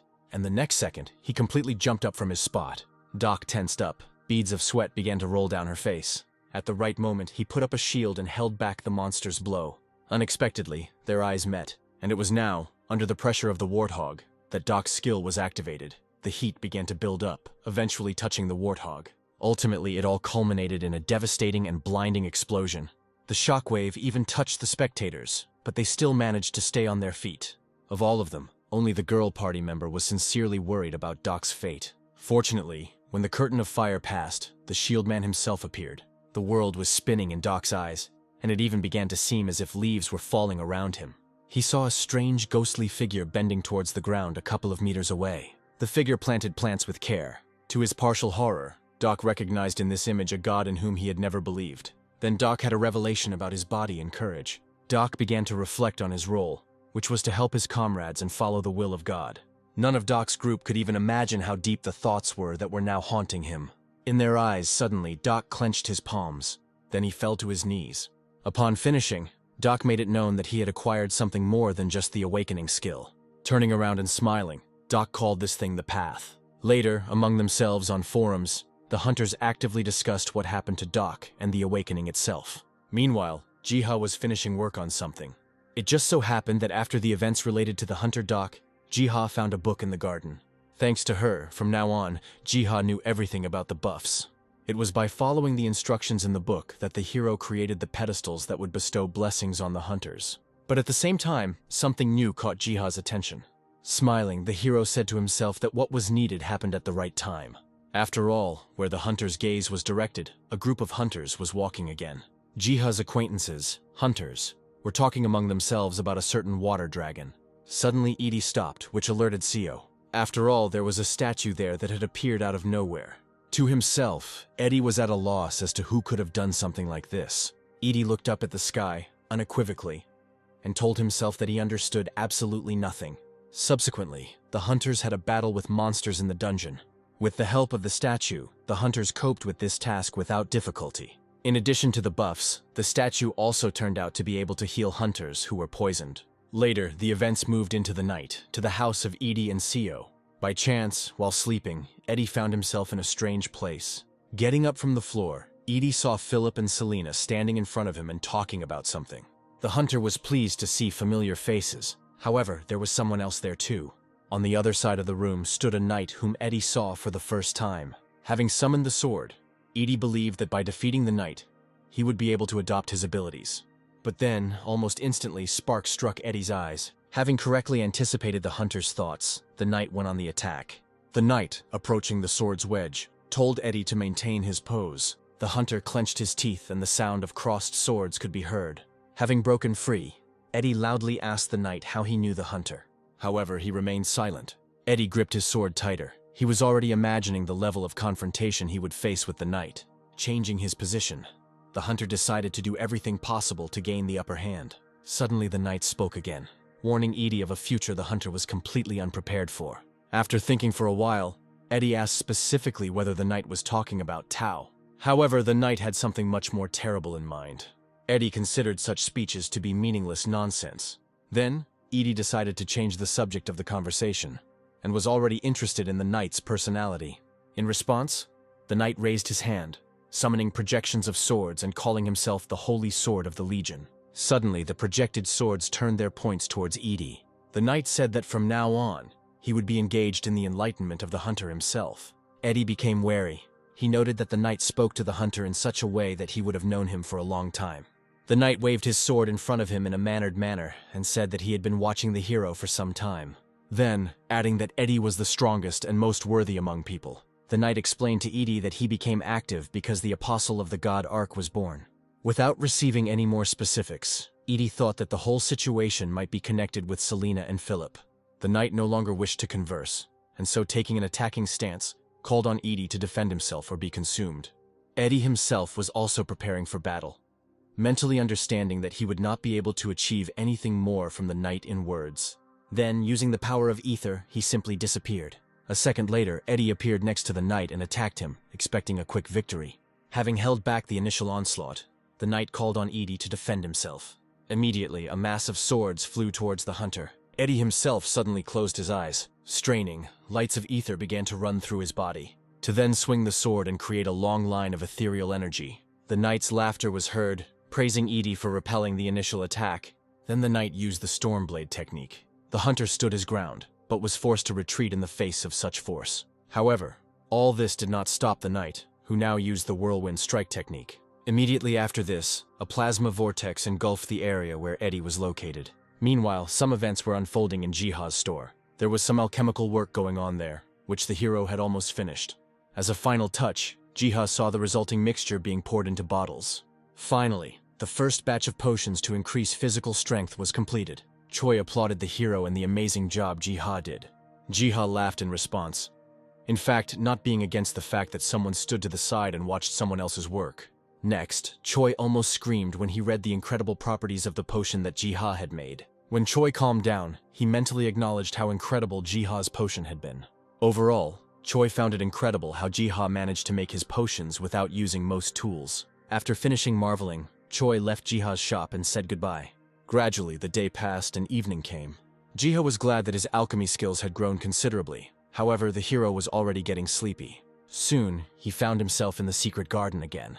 In addition to enjoying the local beauty and fresh air, Jiha remembered his pets, whom he had not seen for a long time. At that very moment, for some unknown reason, the alarm plant began to ring. Jiha instantly turned his gaze to Mount Afedo, guessing something terrible. The hero even imagined that something, such as an earthquake, could damage the iron seal. A notification from the system then appeared, informing Jiha of a problem with the seal, which the Pterodrons were immediately dispatched to repair. Looking over, Jiha saw the Pterodrons begin to erect a barrier around the seal. Jiha was worried that the seal might not hold, and then a terrible evil would be unleashed. Suddenly, loud footsteps of massive paws were heard nearby. It was a black lion, Taodi's minion. Without delay, another group of Pterodrons flew out to intercept it. They began to open portals en masse. Suddenly, Jiha looked back. Almost all of the Pterodrons were missing, and the hero figured that they must have gone to battle with Taothi's henchmen. All this could only mean that Jiha also should not waste time. Returning to his world, Jiha began to make potions for the hunters as quickly as possible. Jiha finished all this with items that served to awaken skills. In addition, Jiha actively collected data during the battle of the Pterodrons against the Black Lion. Time passed, autumn came, until something happened. Indeed, in the middle of the city, a portal of previously unseen dimensions opened. One of the nearby hunters decided to look through the portal, but was faced with a notification from the system. A look of excitement appeared on his face, after which he informed the others of the great problems related to rank. A cigarette fell from the hands of another hunter when it was announced that the dungeon level was 6th. Later, at the entrance to the portal, familiar hunters from history appeared, who discussed among themselves the clearing of the dungeon, without involving the association. Edie argued this point of view with concern for the city itself, since other countries would prefer to wipe it off the face of the earth if they found out about a dungeon of such a level. Eddie's behavior was so defiant and self-confident that the other hunters even thought that perhaps something had changed with him. However, Edie's idea was supported by other hunters who had awakened their skills thanks to Jiha's efforts. Right there, Seo mentioned that she received something unusual from Jiha. Eddie looked closely at the elixir, receiving a message from the system, which told about its wild, compared to other potions, beneficial properties. Eddie hid such a treasure for later, promising that in time he would thank Jiha. Later, Eddie called all the other hunters to follow him. Later, as usual, spying on everything, Jiha exclaimed in surprise. After all, the hunters he knew well finally appeared in the dungeon. Jiha began to closely watch the progress of the hunters, being ready to support those at any moment. Jiha knew that the Pterodrons could subjugate the Black Lion, even though Taothi lacked the strength. Moreover, Jiha had no choice but to keep his fingers crossed for his guys. While moving through the dungeon, at some point, the hunters came across a statue. Everyone received buffs from the statue and then continued on their way. One of the hunters even drank the elixir he had received earlier, stating that its characteristics had doubled. Everyone was in high spirits, especially Leah, who was ready to destroy the boss. As before, they were led by Eddie, who was already drawing his sword from its sheath. A minute later, a crash and the cracking of stones was heard. From the mountain heights, several black lions appeared at once. Eddie tensed up, alerting everyone that the enemy was coming. After which, one of the black lions, growling, began to run down the slopes of the mountain. A few seconds of descent, a jump, and lo and behold, the lion's paws have already torn apart one of the hunters. Eddie shouted out a command, making it clear what role each hunter in the group would play. The hunters stood as a united front, ready to fight to the death. Urgently, air and matter began to be cut by the swings of Sio's sword. She was supported by a mad fire phoenix that burst out of Leah's staff. Additionally, drowning monsters in lava summoning. Subsequently, a wall of fire covered the black lion. However, not everywhere the battle went smoothly. One of the hunters barely held back the monster's blows. At some point, this lion saw that all his other relatives had already fallen, and so he stopped and stared at the already dying fire. Eddie was already going to deal with this personally. Jumping as close as possible, he activated the Stormblade skill. The lion was defeated, and briefly, the hero discussed among themselves Eddie's new and previously unseen technique. But the hunters' joy at their quick victory was premature. For now, a more perfect lion, Bloody, was entering the scene. Malik could hardly believe that he was seeing such a rare monster in front of him. One of the hunters even shouted that this lion was a level higher than its predecessors. Slowly, Blood Lion approached the group of hunters. Next, he lifted his paw, filled with arcane magic. Anticipating the worst, Eddie gritted his teeth. He quickly turned around and commanded everyone to drink the buffing potions. At that very moment, Seo's cry was heard, fearing for Edie. Meanwhile, the hunter himself saturated his blade with the power of ether. Trying to buy time for the others, he began to fight off the Bloodlion's attacks. One of the hunters agreed with Edie's plan, reminding Seo that it would be better to go into battle fully prepared. Through the pain in her heart, Seo agreed, because this was exactly Edie's path. However, Seo was worried that Edie might disappear again. Seo was shaking with nerves, and yet, mentally, she overcame her fears. Then, turning around, she gave the order for the other hunters to search for all possible information about the Blood Lions. Luckily for them, such information was available on the Hunter's Encyclopedia website. Now that Eddie was buying time, everyone else was getting ready. Just when it seemed that Eddie's strength was leaving him, a cry from the tank hunter was heard. A large shield area appeared, distracting the Blood Lion. Next, provocation was applied. The monster reacted and rushed at the tank hunter. He, holding his position, shouted out, letting the others know that it was time to act. The hunter archer came forward. Pulling the bowstring, she released an emerald arrow. The arrow hit the target and wounded the monster. The collision with the arrow threw the lion into the air, where it spun around itself. Seo arrived urgently, covering Lev with many cuts. When Eddie was preparing to finish off Lev, suddenly an even larger paw appeared above him. Pressing it into the ground, the paw crushed the monster like an overripe fruit. Eddie froze in place. The other hunters were no less shocked. After all, out of nowhere, a huge wolf was now looking at them. However, the hunters did not lose their heads, but prepared to confront the new enemy. In response, the wolf opened his mouth. A voice that penetrated to the very depths of the soul was heard calling the hunters to stop. The wolf's eyes flashed, then he said that he was not an enemy of the hunters. Seo was ready to believe the wolf, but first she wanted to hear who he was. These questions were stopped by Eddie, who made it clear that he knew the wolf. Then, taking up his sword, Edie greeted the wolf by the name Howler. After this was said, the wolf began to approach Edie. While the hunters, looking at each other, tried to comprehend the name of Howler, Eddie briefly explained to the others that the wolf was the god of nature, and that there was a contract with the hunter. This information was extremely incomprehensible to most hunters. Eddie ignored them and walked up to Howler. The wolf growled. In Edie's head, the sound translated as a warning that Taoti had awakened. But, since the hunters would first have to face Taoti's guards, the wolf wanted to help Eddie by giving him his ether. As for Taoti himself, the wolf mysteriously told Edie that the others would take care of it. The hunter had no choice but to touch the wolf and accept its ether. When the transmission was complete, Eddie felt a new force flowing inside the other's body. Then came the voice of the wolf, who was counting on Eddie's survival. The fog rose and the wolf melted into it. Given the circumstances, Edie had no choice but to challenge Taoti's guards. At the same time, the Taoti guards complained to their master that the annoying little people had become insolent. An even more formidable creature, chewing someone, asked to leave them for itself. Having smashed the bones that were near him, the villain assured his followers that soon he would become the ruler of the heavens. Immediately after this, the gods of nature appeared on the slope. The villain laughed at them. The gods of nature were in no hurry to attack. they started a conversation with the villain about his hunger. Gradually, their conversation turned to someone greater, whom the scoundrel was protecting. Subsequently, the villain continued to mock the gods of nature because out of their mass, only 3 dared to speak out. Arkfoot spoke up, wondering if the villain would be able to handle the 3 of them. Following this, Actus and Growlo went on the attack. The monster was preparing. It knew that the gods of nature were up to some trick. The villain was ready to fight back, after which he would destroy the entire legacy of the gods of nature. Suddenly, from the other side, Arkfoot's horn flew at him. But he hit a certain barrier, and the collision with it caused an explosion. And yet, the villain was wounded. Then Actus and Growlo grabbed onto his body. With all their fury, they tried to tear the monster apart.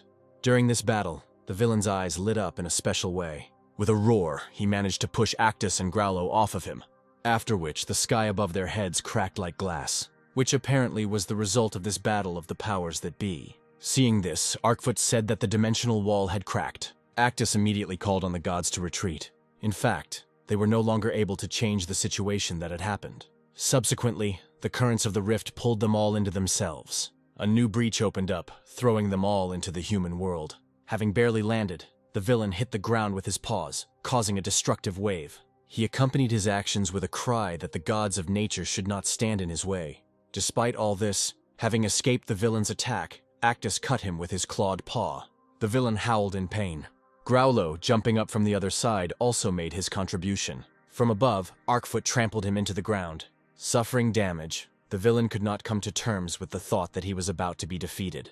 Dying and melting like ice in the sunlight, he called out to his father one last time. Next, the story moved on to Jiha, who witnessed all his pets disappear without a trace. Wherever the hero looked, there were no skirmishes or familiar images to be seen. At the same time, something began to break through from the depths of the earth. Immediately, the alarm plant began to ring, which attracted Jiha's attention. Suspecting something was wrong, Jiha hurried to see how things were going with the hunters. As soon as Jiha looked, massive paws burst out from under the ground in the area there. The great 2-headed guardian appeared to the light. At that very moment, the guardian spewed flames from himself. Tirelessly, the guardian poured fire into the passage ahead of him. Jiha frowned, realizing that the guardian would protect Tauthi at any cost. And therefore, the hero hoped that Eddie would be extremely careful. At the same time, Edie also saw the silhouette of the guardian from afar. Urgently, the next bottles of potions were drunk. The shield-bearer Khan came to the fore. A couple of seconds later, a fiery mass was approaching in that direction. Having stood his ground, Khan began to contain the restless flame. Now, before Khan's strength left him, Eddie had to manage to do everything. Eddie immediately broke into a run, activating the mana blade. Accelerating with every step, the hunter left behind a trail of ether. Having reached the guardian there, Edie instantly changed the technique to Storm Blade Strike. Apparently, having hit the guardian, an explosive dome was formed, which pushed Edie away. But then, from behind the fire and the riot of colors, the voice of the guardian was heard, who was surprised not only by Edie's strength, but also by the meeting with a sword that was familiar to him. The guard looked closely at Edie. Then, he said what relation the hunter had to the knight Naburan. True, Eddie had no intention of having a heart-to-heart talk with the monster, and therefore urged him to prepare for death. Edie's arrogance angered the guardian, causing him to prepare to turn the hunter into ashes. A few moments later, the guardian released a fiery breath. Dodging the flames, Edie responded by activating the Mana Blade skill. Following this, transforming it into Whirlwind Strike. Thunder and destruction followed, but along with them, the ringing laughter of the guardian also rang out. Responding to attack with attack, the guardian stamped his feet. Eddie jumped up, avoiding the resulting cracks, but not seeing how another paw of the guardian was already approaching him. And now, with a blow to her, the guardian managed to hit the hunter. Frightened for Eddie, Jiha shouted his name with all his might. Eddie himself flew into some debris, now finding himself in extremely serious condition. His eyes darkened, and he woke up again in a strange dream. Standing with a sword in his hands, he listened to instructions from the knight. A little while later, Eddie begged the knight to tell him everything about the 3rd stage of the sword technique. The knight warned Edie that using unmastered mechanics forcibly would only lead to exhaustion and death of the hunter. And yet, Knight Eddie did give him some kind of gift. At that very moment, the guardian sensed something was wrong. Suddenly, the previously broken Eddie stood up, and behind him, the spirit of Growlo was clearly reflected. The sight of this enraged the guardian, who began to shout that the hunter was behaving in an impossible manner. But after that, a wave of ether flew into the guardian. Moving from his place, Eddie began to attack him furiously. The damage was so severe that blood immediately began to flow from the guardian's mouth. Eddie carried out all this under the instructions of the knight, who at least once, at the most critical moment, allowed the use of high-ranking technology. This is exactly what Edie did, and that is how he managed to defeat the guardian. After which, with a ringing sound, Eddie's sword fell to the ground, and he himself fell to his knees and bowed his head. Meanwhile, Jiha and the other Pterodrons were already celebrating their victory. A minute later, he came to his senses, because it was still too early for the celebrations. Immediately, Jiha commanded the Pterodrons to begin restoring the seal. Some time had passed since then, and Jiha began to catch someone's crying out of the corner of his ear. After looking around, the hero was finally able to determine where the sound was coming from. And then Jiha moved in the right direction. Afterwards, he froze, and tears appeared in Jiha's eyes. After all, the gods of nature themselves stood near Jiha. The gods began to lick Jiha because they were yearning for their master. Several hours have passed since then.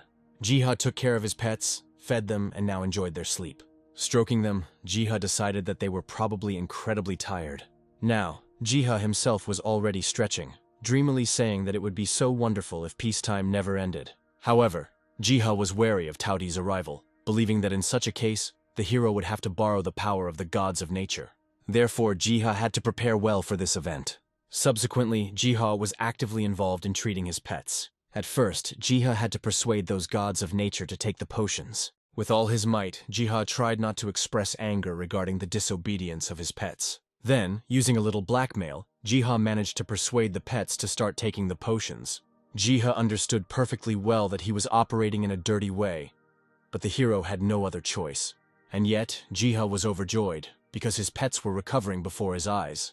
Over time, people began to discuss the victory over Tauti more and more often, gradually realizing that this was not the work of hunters. Gradually, everyone learned about the gods of nature, as well as the exciting fact that one of the hunters had made a contract with them. It was because of all this that an urgent conference was held in the country of Jiha. At this conference, the topic of nature gods and why and how they defeated Tauti was actively discussed. Next, the conference discussed the ancient seal and why access to it was opened in the country of Jiha. Then the president came forward with questions about the dungeon and the traces of the battle there. The speaker confirmed the president's theory by showing slides of traces of a battle that had once taken place between Tauti and the gods of nature. The speaker was Malik, who specified that despite the traces of the battle that were found, it was unclear who exactly left them. From Malik's words, it followed that if at least someone had died, traces of the essence should have remained. After hearing everything, the president decided that the case was closed, and there was nothing more to investigate. Next, he turned to a certain Ashley, asking her about the U.S. reaction to what had happened. Ashley spoke up, informing the president that the United States did not have most of the information, and therefore there was nothing to fear. After hearing this, Malik wanted to say something. Finally making up his mind, he informed the president that the United States wanted to know absolutely everything about the 6th-tier dungeon. Then, picking up the projector remote, Malik switched the slide to an image of a wolf, describing it as a god of nature who had signed a contract with a hunter. The president viewed such information with suspicion. Ashley sighed, thinking it was unwise to withhold information from the U.S. about contact with the god of nature. The president waved it off, in fact. He wanted to hear about how exactly the hunters managed to deal with the great monster on their own. Malik sighed. Then, he began to attribute special merit for this accomplishment to a person like Jiha. Malik described Jiha as a talented alchemist whose potions brought victory. Scratching his chin, the president responded by saying that a person like Jiha was definitely worth protecting. One of those present feared that Jiha could be kidnapped by evil forces in order to use the hero's talent for their own purposes. Then, the president loudly declared that he would take care of something like this. Malik was pleased with the president's response, which would mean state-level protection for Jiha. Next, he started talking about preparing for the arrival of the next destruction rank monster. Ashley expressed different thoughts, believing that she should meet Jiha at any cost. At the same time, Jiha was clutching a ball of essence in his hands. Looking at it from all sides, he admitted that he had never seen anything like it before. In response, Jiha only received Bem's meow when the hero asked if the orb was part of the Tawiti ether. When Jiha tried to ask Bem about the meaning of the ball, the cat suddenly began to jump and stretch his paws upward. Jiha guessed that the ball must somehow be connected to the great tree. Without further ado, in a moment of thought, Jiha's hand, which held the ball of essence, dropped. As soon as the ball touched the branch of the great tree, it grabbed the object. In the next few seconds, the ball strangely flew upward. Suddenly, a strong wind blew and leaves fell from the great tree. Jiha looked up at the treetops, seeing how they were being transformed. The hero was completely enchanted. The light emanating from within the great tree even attracted the attention of the gods of nature. Suddenly, somewhere behind Jiha, a clicking sound was heard. The hero looked back with interest. A goat came up to him, making a beeping sound. Confused, Jiha greeted the goat. Sitting down, the hero tried to ask the goat where she came from. But she, only bleating once more, began to walk away towards the portal that had appeared out of nowhere. Without a second thought, Jiha followed the goat into the portal. After passing, Jiha saw a library of incredible proportions. When Jiha asked if a goat ruled this place, a more confident bleating was heard in response. Jiha found this place amazing, now thinking about what name to give the new pet. After a moment of brainstorming, Jiha named the goat Yoni. Subsequently, Jiha began to study the library, where, as it turned out, in order to read books, one had to pay essence first. Jiha even thought that in a similar place, other books should be kept, which, under other circumstances, could be found in the dungeon. However, when Jiha's thoughts began to turn to other finds, he was distracted by a familiar buzzing sound. It's not clear where pterodrons appeared in the library. Jiha tried to touch them, but pulled his hand away in time. After all, in fact, the pterodrons in the library were different from those that lived under the great tree. Not only their color was different, but even their sizes. Almost immediately, Jiha guessed that the local pterodrons belonged to the world tree itself. Jiha noted that their behavior was characterized by constant rearrangement of books and constant recording. Suddenly, Yoni presented Jiha with a book, as if the hero was obliged to read it. Having opened it, Jiha plunged into the meticulous work of listing everything that was in the world of portals. Afterwards, Jiha asked Yoni if there were any books in the library about the mines in the portal world. Quite cleverly, the goat knocked several books off the shelves. Jiha picked up the books, letting Yoni know that he would borrow them for a while. After these events, the story moved back some time. Looking at the great tree, Jiha believed that it grew as people defeated various monsters. Suddenly, his thoughts were interrupted by the sounds of water. Then, starting to look around, Jiha soon noticed a wonderful waterfall. Because of the thick fog, Jiha had never noticed this waterfall before. Immediately after this, bees began to fly past Ji, and the hero witnessed the presence of hives nearby, some of which even had levers. Jiha began to look as one of the pterodrons grabbed the lever. The lever was lowered, causing drops of honey to filter out of the hive. As it turned out, these drops of honey were painstakingly collected by pterodrons. Jiha's shock turned to surprise, as the bees, for some unknown reason, did not attack the pterodrons. A system window immediately appeared, informing Jiha about the discovery of a new honey-based ingredient. Jiha read the description with bated breath, which promised a permanent increase in strength. Later, Pterodron obligingly allowed Jiha to try the collected honey. Over time, Jiha created potions from honey, but he did not intend to sell them, but to use them as one of the types of rewards in chests. So some time passed. It was time to get to work, and Jiha decided first of all to release more worms near the lake. Thus, with his care and attention, Jiha improved the ecosystem time after time. Such manipulations always required Jiha to spend a lot of essence. But the hero, content with the constant opening of the gates and the demand for potions from the hunters, did not need anything. Meanwhile, Jiha had one major problem, in the form of a lack of salt. Initially, Jiha believed that only wild elves could suffer from such a deficiency. As it turned out, the residents of the village of survivors also needed it. Prince Philip was angry that there was not a single salt mine in the entire kingdom. Philip's pleas were heard, and Jiha, in the guise of God's intermediary, promised to do something about it. Subsequently, the hero opened the book. After reading the text, Jiha came to the conclusion that the salt mines did exist, but their location was indicated incorrectly. Studying the text further, Jiha managed to find a mention of the location of the mines, but the language there was little familiar to the hero. In order to investigate the guesses, Jiha sent out Pterodron scouts on important missions. Having received a precise description of what needed to be looked for, the Pterodron scout took to the skies. Flying over forests and lush meadows, suddenly Jiha stopped his gaze, focusing on the herd of cows grazing in the meadow. It was unclear who the cows belonged to, and in order not to lose them, Jiha decided to send the cattle to the village of survivors. Jiha then turned his gaze to his pets, deciding which of them would be best suited to handle such a mission. In the end, Dennis was called. Jiha was counting on the wolf cub.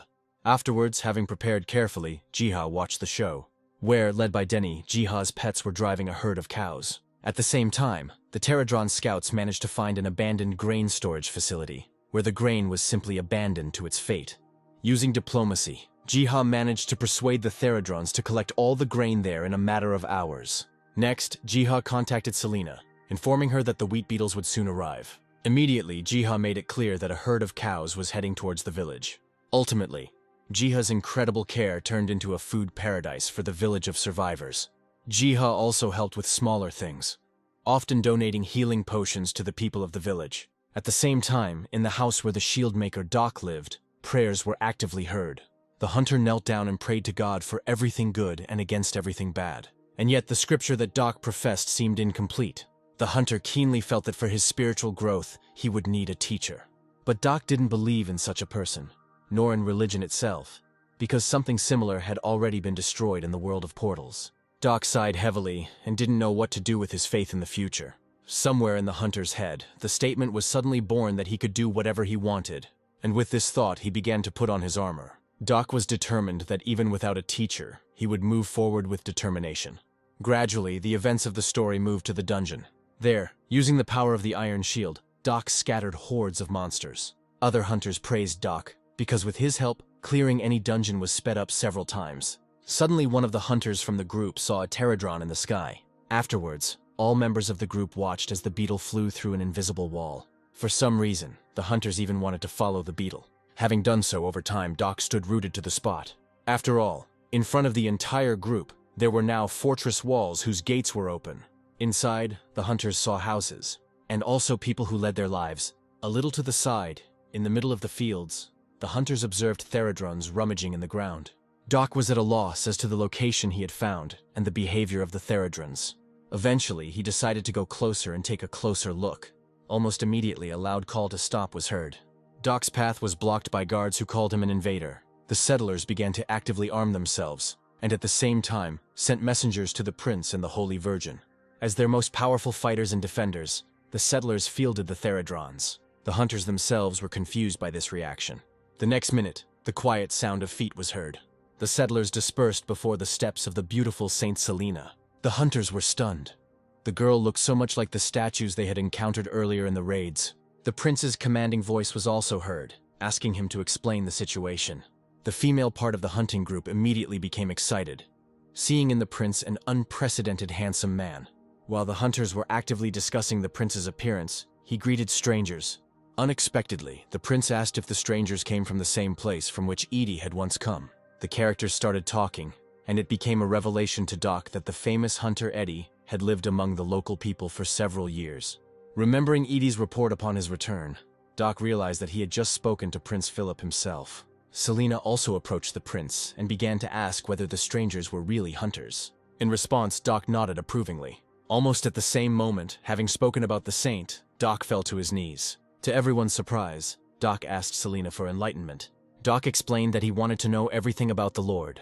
Doc lamented that in the earthly world, the religion of the God Ark was practically not respected. For Selena, these words and Doc's zeal were like a gift from God, to which she reciprocated.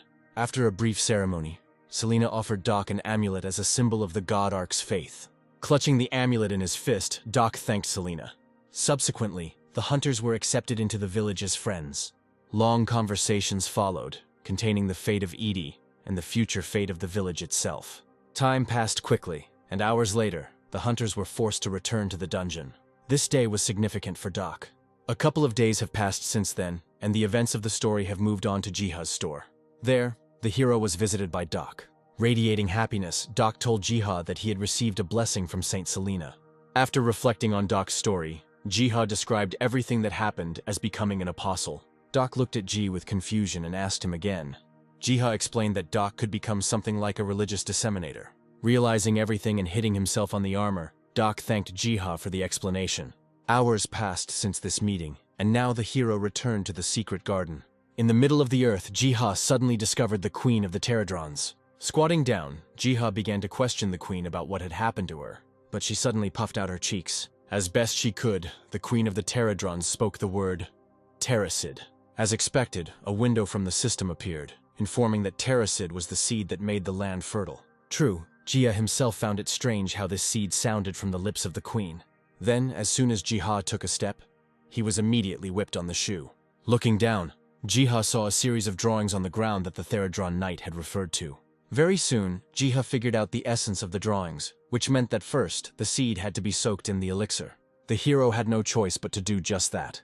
Exhaling and wiping sweat from his forehead, Jiha admired the resulting potion. Right there, especially for the common cause, the Pterodron Knight brought a flower pot for Ji. Having thanked him, Jiha began to place the seed and essence stones into the ground. Next, Jiha uncorked the bottle with the potion. Then, pouring the mixture there onto the seed. Some time passed and the seed actually sprouted. Jiha was delighted with the results, and noted that in this way, the fertile seed could be spread everywhere. Following this, the events of the story moved to one dungeon. There, the hunters looked warily at the previously unseen chest. Of all those present, Nuna stood out for her particular courage in deciding to look into the chest. To the laughter of the hunters, she pulled a small seed out of the chest. The dream responded that while reading the notification from the system, he was pronouncing the beneficial properties of the seed. Betty spoke out with concerns, believing that a terrible monster could sprout from the seed. The dream calmed Betty down, and soon all government channels were broadcasting about the purchase of a new variety of seeds. While the host was telling stories about increasing soil fertility, Jiha treated Leah to his own cooking. A little apprehensive, Liu decided to find out if the dish would be too spicy. Having made a brave decision, Leah nevertheless put one piece of the dish into her mouth. To the redhead's delight, the dish was indescribably delicious. During the feast, Leah accidentally started a conversation with Jiha about a new variety of seeds. Jiha chuckled nervously, saying that the seeds would be extremely useful to human society. Subsequently, their conversation touched upon the Eternal Flame Guild, whose members were offered citizenship in Japan. Leah shared with Jiha a story about Japan as a place that not long ago was drowning in an invasion of monsters and other cataclysms. Then, when Jiha asked about Leah's response to the Japanese government's proposal, for some reason the redhead poked the hero in the cheek with her finger. While picking a booger off Jiha's cheek, Leah said that she would not have come to the hero if she had made a positive decision. Only a minute later, the hint in the red-haired girl's words reached Jiha. Beaming with happiness, Jiha expressed his joy at Leah's decision. Hearing this, Leah felt embarrassed for the first time. Taking advantage of the moment while Jiha was distracted by the pets, Leah was hysterical in her thoughts regarding the hero's idiotic reaction. At the same time, a strange bird flew into the secret garden. The bird let out a cry that Jiha somehow managed to hear in another dimension. Jiha even thought that among the nature gods, there was a place for someone with a similar voice. The natural gods themselves were already discussing among themselves the owner of the voice, whom Bem promised to eat. Seeing that Jiha stood rooted to the spot, Leah even became worried about him. But the hero attributed everything to his natural sluggishness. As a result, Jiha's slowness even led to the food that was being cooked on the fire burning in the house. Later, Jiha entered the secret garden to deal with the owner of the scream there. At some point, the hero stopped, because a new scream was heard and very close. Looking up, Jiha saw a bird sitting on the branches of a great tree. While Jiha was pondering the parrot's strange voice, he didn't even notice how Bem rushed past. Hissing and baring his fangs, Bem climbed the tree towards the bird extremely quickly. For a second or two, Jiha even began to think that Bem and the strange bird had probably known each other before. Climbing the tree, Bem himself threw threats of being eaten at the bird. However, one awkward movement and the cat's paw slipped. With a loud, disappointed meow, Bem fell down. Jiha chuckled, because as it turned out, Bem was quite bad at climbing trees. In fact, Jiha had no idea that Bem and the bird were simply having fun in this way. At some point, the name Hong was born in Jiha's head, and he decided to call the bird by that name. The bird turned its attention to the man, who was now calling it by that name. The next second, several feathers flew from the tree branches. After flapping its wings a couple of times, the parrot had already settled on Ji's shoulder. At the same time, Jiha noticed that as soon as the parrot was given a name, Bem strangely stopped pursuing him in every way. Later, Jiha found out that Hong was able to distinguish seeds, and also carefully stored them in a warehouse. Entering the portal, Jiha was taken aback, because the parrot's warehouse turned out to be far from small. In fact, it was a real grain storage facility. Later, after all these events, several days passed. Late in the evening, someone was actively typing. The phrase about the seed vault was entered into the search query. The answer was found very quickly, and it turned out that such a storage facility served as an opportunity to save cultures in the event of global cataclysms. And then, after, the survivors would be able to repopulate the surface with life. But as it turned out, this project was on the verge of death, because over the years, more and more investors refused to support it. Jiha sighed heavily, dreamily imagining how great it would be to transfer the seeds from the storage to the secret garden. However, The hero knew that even getting to such a storage facility would be quite a problem. In the end, Jiha stretched tiredly, deciding to find another place later. At the same time, the gods of nature themselves were looking at some maps. Suddenly, a parrot flew up and grabbed Ji's hair with its beak. In this way, the bird tried to force Jiha to follow it. The hero froze when he clearly heard Hong's voice urging him to follow him. Later, the bird confirmed that it could talk. Eventually, Jiha was released on his promise to follow the bird. Then, stubbornly, Jiha followed the bird along to the exit to the street. Already there, something happened that managed to strike the hero. Hong transformed into a huge phoenix, asking Jiha to climb onto his back. Next, the bird raised its beak, thereby making it clear where both were heading. Jiha was horrified when he realized that they were going to take him to the North Pole itself. However, with his wings spread, Hong assured Jiha that everything was absolutely fine. Clumsily, Jiha climbed onto the bird, and the very next second, a sharp gust of air hit him in the face. Soaring high into the sky, Hong actively glided there. Over time, Jiha even managed to somehow get used to flying. Jiha didn't even have time to come to his senses. How quickly the icy spires of the North Pole appeared on the horizon. In preparation for the unbearable cold, Jiha took out a suitable resistance potion from his backpack. Another minute passed, and then Hong's claws began to scrape against the ice. As Jiha climbed down, he thanked Hong while turning his head to the side in delight. After all, there was already a horde of Theradrons present there. In this regard, Jiha had no choice but to begin implementing his plan. Following this, Jiha took command. However, something suddenly distracted him. After all, in the midst of the darkness of the icy wastelands, he noticed and heard someone else. Taking a closer look, Jiha realized that these were real werewolves. Jiha wasn't particularly worried about this, since the support for it was provided by the Theradrons themselves. Jiha then began to formulate a plan that included the capture of the territory by the Theradrons. With a group of Theradrons, but much smaller, the hero planned to penetrate the storage facility itself, where he would steal the seeds. The tasks were distributed and the plan began to be implemented. While the battle was going on outwardly as planned, Jiha penetrated the storage facility itself. As soon as Jiha entered the storage facility, he stepped into a long, tangled web of high-tech tunnels. Even though Jiha didn't feel the cold, he still noted that the atmosphere in this place was quite eerie. As Jiha walked through the tunnels, he wondered if there were any undamaged seeds left in this place. At that moment, a rustling sound came from the ceiling. The werewolf, lurking near the ceiling, jumped onto Ji's head, but right in flight, he collided with Theradron's hammer. The hero turned around when he heard the characteristic noise of the impact. Jiha chuckled nervously, thinking that the werewolf would have survived if he hadn't attacked. Afterwards, their journey through the creepy storage facility continued. Seeing that the monsters had managed to get into the storage facility itself, Jiha became increasingly worried about the safety of the seeds. Afterwards, Jiha's hand touched the sliding door. Afterwards, he entered a room where high conditions for seed preservation were observed. Seeing the true seed storage, Jiha even caught his breath. Meanwhile, Hong was already moving some of the seed capsules across the floor. Leaving Jiha to oversee the work, Hong and the Theradrons began to carry out their seed storage. Jiha had no intention of entering into the already established work process, believing that he would only be able to ruin everything. A little later, Jiha for some reason suggested to Hong that they leave the work to the Theradrons, and that the characters themselves go outside. A couple of minutes later, Jiha's sneakers stepped into the snow.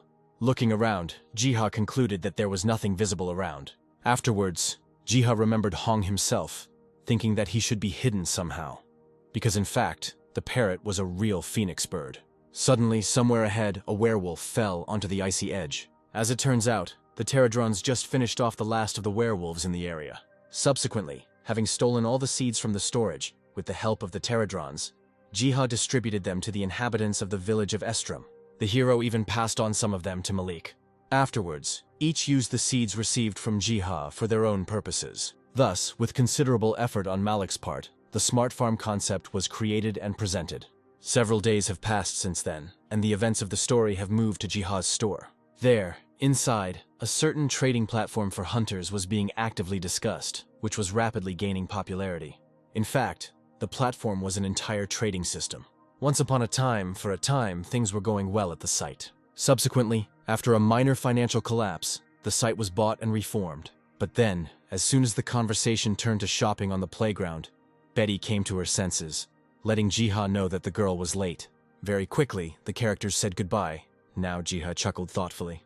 The hero hoped that through the book, he would be able to find some clues about the popular site. Meanwhile, Jiha had another book in stock, which he borrowed from the goat's library.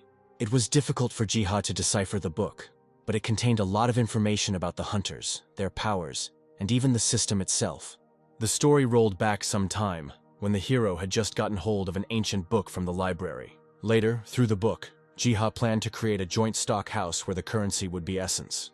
With this thought in mind, Jiha set to work. Having finished, Jiha closed the book, believing that if necessary, he would be able to turn to the Pterodrons for help. Over time, with this idea of an auction house, Jiha came to the Pterodron Knight. After hearing all this, the Pterodron Knight suddenly drew an image of a crossed-out chest on the ground. Jiha perceived this gesture as a refusal to further place the reward in the chests. Following the gaze of the Pterodron Knight, Jiha noticed an anvil, behind which one of the beetles was already working. Next, drawing an image again, but this time of a bottle with a potion, the Pterodron Knight pointed at himself.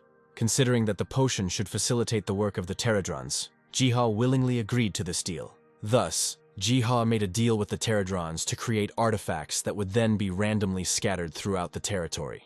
Over time, in the secret garden, with each subsequent arrival of Jiha, the number of artifacts grew and grew. While examining the artifacts, Jiha noted items that were simply incredible in their quality. Their price and characteristics were completely out of line with the slave labor that the Pterodrons were subjected to. And yet, Jiha decided to study one of these artifacts closer. He concluded that the artifact was of incredibly high quality. At that very moment, somewhere behind Jiha, a column of dust began to rise. As it turned out, it was left by the gods of nature, who came from somewhere in a crowd. Immediately, Jiha noticed something strange. After all, behind the pets already familiar to the hero, someone else was dragging along. Taking a closer look, Jiha realized that it was a bear cub. Horror pierced the hero's body. However, to his surprise, the bear cub did not pose a danger, but was simply playing. However, Jiha had no idea where it could have come from. Suddenly, Jiha's heart skipped a beat. The teddy bear was really cute. Unable to bear it any longer, Jiha, admiring it, lifted the bear cub above himself. As a result, Jiha named his new favorite Komi. But before Jiha could ask the beast about his food preferences, he received a hefty blow to the face. At the same time, Bem was comfortably located on the branches of the great tree. Having heard something, the cat lazily opened one eye. And not in vain, because a bear was flying in that direction. Bem was really scared by this unexpectedness. Jiha tried to catch up with the bear cub, still not understanding why Comrade Komi had attacked the cat. However, he, avoiding the hands, was already rushing towards the foal. Quite expectedly, he ended up getting kicked in the hooves. Seeing such a reaction, Jiha even thought that Komi was the main specialist in fights. Later, taking Komi in his arms, Jiha decided to show him his garden. It was from this time that Jiha began to lead his tour. Lush trees, bushes, and sown fields. That's what came into Comrade Komi's field of vision.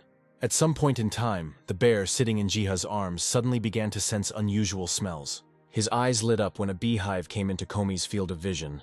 Having understood the situation without further ado, Jiha began to explain to the bear that he would feed him honey only on special occasions. And in order to appease him, Jiha was already making his first donation in the form of honey. Then for some reason, Komi pointed out something else. As it turned out, the bear could open portals. Jiha boldly stepped into the portal, first of all, opening up the weapon racks. Next, armor came into view. Jiha looked at all this with bated breath. To Jiha's amazement, Comrade Komi was not just a bully, but the keeper of an entire warehouse. Separately, Jiha noted the artifacts of this place, which often had an extremely high rank.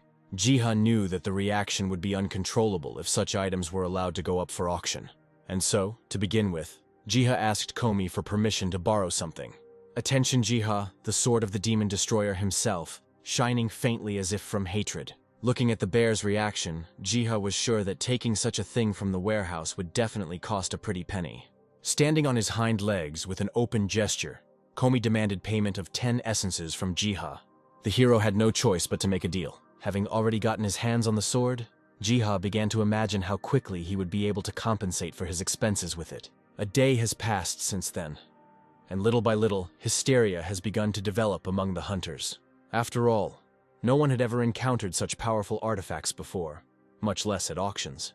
In a matter of minutes, hundreds of thousands of greedy eyes were directed at the sword. A frantic bidding began, and soon, the highest bidder bought the sword. Next, the scene moved to Edie's house. Looking at his phone screen, Eddie actively commented on how stormy the recent auction had been. Still, the hunter believed that the price spent on such an artifact was too high. Be that as it may, now Eddie had the ethereal blade itself in his possession. SEO, who was sitting next to him, did not take a particularly kind attitude towards such expenses of her beloved. When Eddie continued his topic of evaluating the new sword, CO confessed that the famous Catmaster was none other than Jiha. Following this, the action moved to a random dungeon. There, the stone monster rushed towards the hunters. Immediately after this, an electric ringing was heard, and an uneven line of ether divided the monster into two halves. As it turned out, such power came from a recently purchased sword. Malik, who was nearby at the time, noted that the power contained in the sword was no joke. Now it was true, he believed in the description of the demon destroyer. Eddie completely agreed with Malik's emotions, also noting that the sword additionally granted the skill of thievery. Eddie explained that the secret of this function was revealed by the Catmaster himself.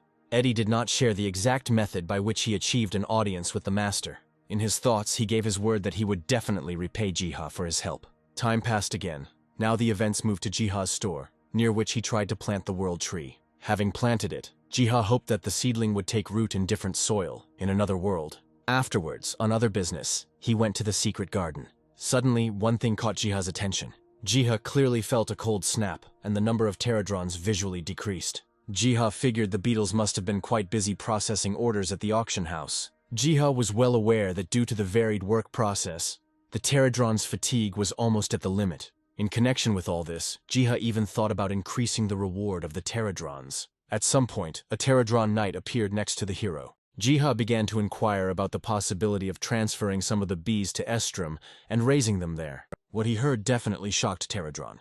Jiha began to calm the Pterodron knight, explaining that he was simply going to increase the number of bees. Jiha guaranteed that he would definitely return the bees. On this note, the hero tore down one of the hives. Afterwards, the events moved to the village of survivors. There, in a calm environment, Selena brewed herself a drink. As soon as the Holy Virgin began to raise the cup to her lips, a voice was heard in her head. Selena immediately recognized the owner of the voice. Jiha, performing his old role, greeted her. And besides that, also with Prince Philip. After finishing the greetings, Selena decided to find out if anything had happened. Luckily for her, the gardener wanted to give her some honeycomb. As usual, Jiha gave up one resource in order to receive another in return. To the surprise of the prince and the saint, Jiha immediately translated one sample. Opening the bag, there was sugar inside, which the prince immediately began to taste. Having tasted it, the prince was absolutely sure that they had sent him sugar, and, moreover, of the highest quality. While Selena was also sampling, the prince told Jiha that in the world of portals, sugar was valued much more than honey. Ultimately, both important members of the survivor village agreed to Jiha's deal to produce honey in exchange for sugar. Next, the story moved on to the headquarters of the American Hunters Association. At the moment, there was a lot of discussion about Korean hunters. The conversation participants discussed among themselves the various methods they used to try to lure Korean hunters over to the side of the American Association. For example, Eddie said that he was almost dragged by force to such a meeting. However, Eddie was not interested in intrigues and political games. He saw himself only as a very skilled hack. But Malik, who was walking next to him, believed that the topic of discussion could be Jiha, who should be saved at any cost. Eddie chuckled, not averse to watching how they tried to win people's hearts. Already approaching the door, Malik expressed that he shared Edie's position. Behind that, the hunters were met by the well-known Ashley. Eddie bowed to the girl, dreamily saying that Ashley would certainly take the right side in the discussion. Ashley's previous smile disappeared and she stated that as a representative of the United States, she does not take sides. In response, Eddie hoped that at least this time, Korean hunters would not be discriminated against. Ashley then opened the meeting. Malik listened to the speech, wondering how long the friendly atmosphere would last. Soon, a hand was placed on one of the tables with a bang. One of those present began to actively ask about the identity of the Catmaster, as well as the fact of whether the dungeons themselves had really been upgraded. Questions also concerned the auction house and why all this was happening only in Korea. Unexpectedly, the guesses from the questioners were confirmed by Malik. Tapping the table, Malik assured that he would not hide anything or lie. However, Malik noted that, like the United States, Korea also does not disclose certain types of information. As it turned out, Malik had learned about the secret ether reactor, which the US had been actively hiding until now. A scandal began to escalate, with mutual accusations of concealing strategic information. As an example, Malik cited China, which hid the existence of a high-level dungeon until Leah's guild accidentally stumbled upon it. Malik concluded that for the preservation of peace, Not everything and not everyone should know. In response, there was another knock on the table, followed by the assertion that everyone present in the room were hunters. At some point, both sides agreed that everyone had secrets that they were hiding in one way or another. Next, the speech of those gathered turned to the issue for which everyone had gathered, the quota system. Suddenly, Eddie flared up, declaring that he had not come to the meeting for interrogation. A little later, in raised tones, the meeting was concluded. Malik couldn't believe that Edie's defiant behavior had managed to play a good service, which resulted in obtaining a prototype of the ether reactor. In return, Edie and Malik agreed to send their hunters to other countries. Still, Malik was a little sorry that at the end of the meeting, not everyone had benefited. Wanting to somehow repay Jiha, Eddie decided to please him with some goodies for Bem. Suddenly, Malik had a brilliant idea that was connected with Jiha's store. Free reagents and passive income for that. Eddie considered the proposed plan ideal. Sometime later, the events moved to the entrance of the village of Estrom. After all, there, accompanied by mounted knights, appeared Margaret, who was the commander of the order from the Gaymark Empire. Finding herself in this place again after a long time, Margaret found the changes that had taken place unexpected. The head of the order remembered very well that the village of survivors was experiencing terrible problems with food. Margaret still couldn't figure out who had gotten involved in the usual course of things. The head of the order was distracted by the voices of Philip and Selena, who were approaching her. Margaret discovered that Baron Grom had apparently abandoned the village with his soldiers. Philip said that they were driven out because they were hostile to the villagers. In general terms, the prince described the conflict as a difference of opinion. Margaret sighed, incredulously saying that the gentlemen were not the kind of people who would leave of their own free will. Philip thought about his answer, because he wasn't going to reveal the whole story of what happened. Then the prince whistled loudly. A loud buzzing sound was immediately heard, causing Margaret to look up to the sky. Very quickly, Theradrons flocked to the scene of events. Philip described the beetles as soldiers that were sent by God himself. To Margaret's shock, the prince explained that there were also beetles that simply helped around the house. Margaret was unable to find words for her shock, and therefore, she recalled that once upon a time, the prince did not believe in the gods at all. Philip sighed heavily, saying that he had previously deceived Margaret. Afterwards, the prince made it clear to the head of the order that he had signed a contract with the god Ark himself to protect the village. Margaret's gaze sharpened, and she decided to find out whether these changes meant hostility with the Empire. Philip never confirmed this, only letting it be known that he wanted everyone to live their own lives, and he was absolutely not against it if the Empire could also find its own meaning in life and purpose. In general, Philip was drawing a situation in which he refused to be a protectorate of the Empire. Margaret's reaction to this statement was silent. Suddenly, looking at Selena, Margaret said that Selena had turned away from her own people, but the Holy Virgin herself thought otherwise. In response, Margaret chuckled, calling the maiden's beliefs ridiculous. However, the fact that the villagers were served by beetles did not even serve as an argument for the head of the order. Then, Selena declared that she would be able to prove the existence of the god Ark. Margaret laughed as she asked the god Selene to make it rain. And then, in accordance with Selena's request, it scattered throughout the surrounding forests. At that very moment, one of the Theradrons grabbed G's clothes with its claws. It seemed as if the beetle was trying to show something to the hero. Taking a closer look, Jiha finally saw that people previously unknown to the hero had arrived in the settlement of survivors. Even though Jiha was watching them, he didn't know what exactly they were talking about. Finally, through Selena, words began to reach Jiha demanding proof of the existence of God. Jiha began to look around, thinking about how exactly to fulfill such a request. In the end, he grabbed the first object he came across, which was a watering can. Just as Margaret was giving her ultimatum to Selena, water began to fall from the sky. Similarly, large drops fell on everything that was below. During the widespread panic, only Margaret kept her cool, now convinced that God really does exist. The prince and the Holy Virgin merely watched humbly as Margaret's knights were washed with copious amounts of water.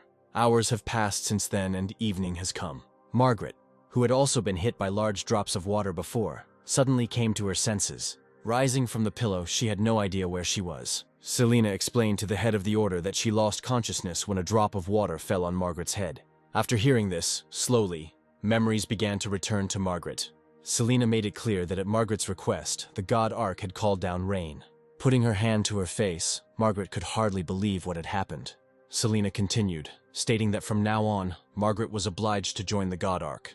Selena insisted that Margaret had no right to deny the truth that lay before her. Then, rising from her seat, Selena urged Margaret to follow her in order to obtain even more convincing evidence. After some time, Selena brought Margaret to the place where the Holy Virgin was praying. Then, falling to her knees, Selena began to call out to her god. Margaret humbly waited to see what would come out of this performance. At some point, ignoring the stone ceiling, a hand descended into the room. Margaret was stunned with horror. Selena herself was calm and offered the head of the order to sit on her palm, as if the god wanted to show her something. Long hours have passed since those events. A new day has arrived, and the events have moved to the Gaymark Empire. There, Margaret reported on the inspection carried out in the village, which in fact had become a very developed settlement. Knight Commander Brendo slammed his fist on the table, for he was forced to believe the nonsense that Margaret had conveyed. The Knight Commander insisted that Margaret had seen nothing, including the manifestation of God. Brando was afraid of the unrest that might arise from the dissemination of Margaret's information. Margaret agreed to this demand and later, disappointedly, hit the edge of the table. With her head in her hands, Margaret asked God for forgiveness for all the time she had not believed and rejected him. Afterwards, the events of the story moved to the headquarters of the American Hunters Association, where they were actively discussing a proposal from Korea. In the end, they moved to a single agreement, after which the matter itself was handed over to the Psychers. The president of the American Association hoped that they would learn as much as possible about Korean hunters. A little later, in the same place, the report on the case itself was discussed. The head of the association was informed that the Psychers confirmed the rumors that were circulating around the Korean hunters. The head of the association chuckled approvingly, beginning to link various interesting and unexpected events with Jiha's personality. The man who came with the report merely confirmed the connection voiced by his boss. Further, the head of the association said that from now on, his desire to get Jiha became even stronger. The person who brought the report was shocked because the wishes of the head of the association clearly diverged from the implementation plan. However, the head of the association, first of all, asked to think about the United States and the prospects that would be available to the country if Jiha appeared there. Tapping his finger on the table, the head of the association claimed that Jiha was an outstanding person to whom many Korean hunters were indebted. But in particular, the head of the association singled out potions and scrolls, which were the main value in Jiha's activities. Later, the head of the association even to some extent called Jiha a saint. After these and distant conversations, the events of the story moved to the surface of the water. Somewhere out there, in the midst of the deep waters, the World Eater was swimming towards a certain shore. He was devastated. It was teeming with various dangerous and disgusting creatures. Looking at all this, the whale admitted that he could not leave this place in such a state. Subsequently, accompanied by the thought that all living things must live, the whale opened its mouth. In an instant, the surrounding waters began to foam. As they hit the coastline, they washed away the evil spirits that lived there. Ultimately, under the action of the water pressure, it ends up in the whale's mouth itself. Having finished and having looked at the coastline one last time, the whale disappeared under the depths of the water. Afterwards, the action moved to Jiha, who was in the secret garden. Suddenly, the hero caught the sound of a bell. After closing the book, Jiha believed that this event was somehow connected with Bem. Meowing in response, Bem began to pull Jiha by the bottom of his clothes. As it turned out, Bem was leading the hero to the coastline. Once there, Jiha enjoyed the refreshing breeze. Suddenly, somewhere in the distance, the World Eater appeared. A system notification immediately popped up, informing Jiha that the whale was moving untainted islands. Then another system notification popped up, letting Jiha know that the whale cared about many lives, as his status suggested. Finally, Jiha realized that the World Eater did not destroy the worlds, but only mix them up, thereby saving them. At this moment, Jiha hoped that his fishing would not anger the whale. After all that he had seen, it was now Jiha's additional responsibility to take charge of the new island. To his surprise, the whale was already leaving the shore. Masha followed that up with Jiha, promising to take care of the island in every possible way. This is how the day ended when Jiha got a new job.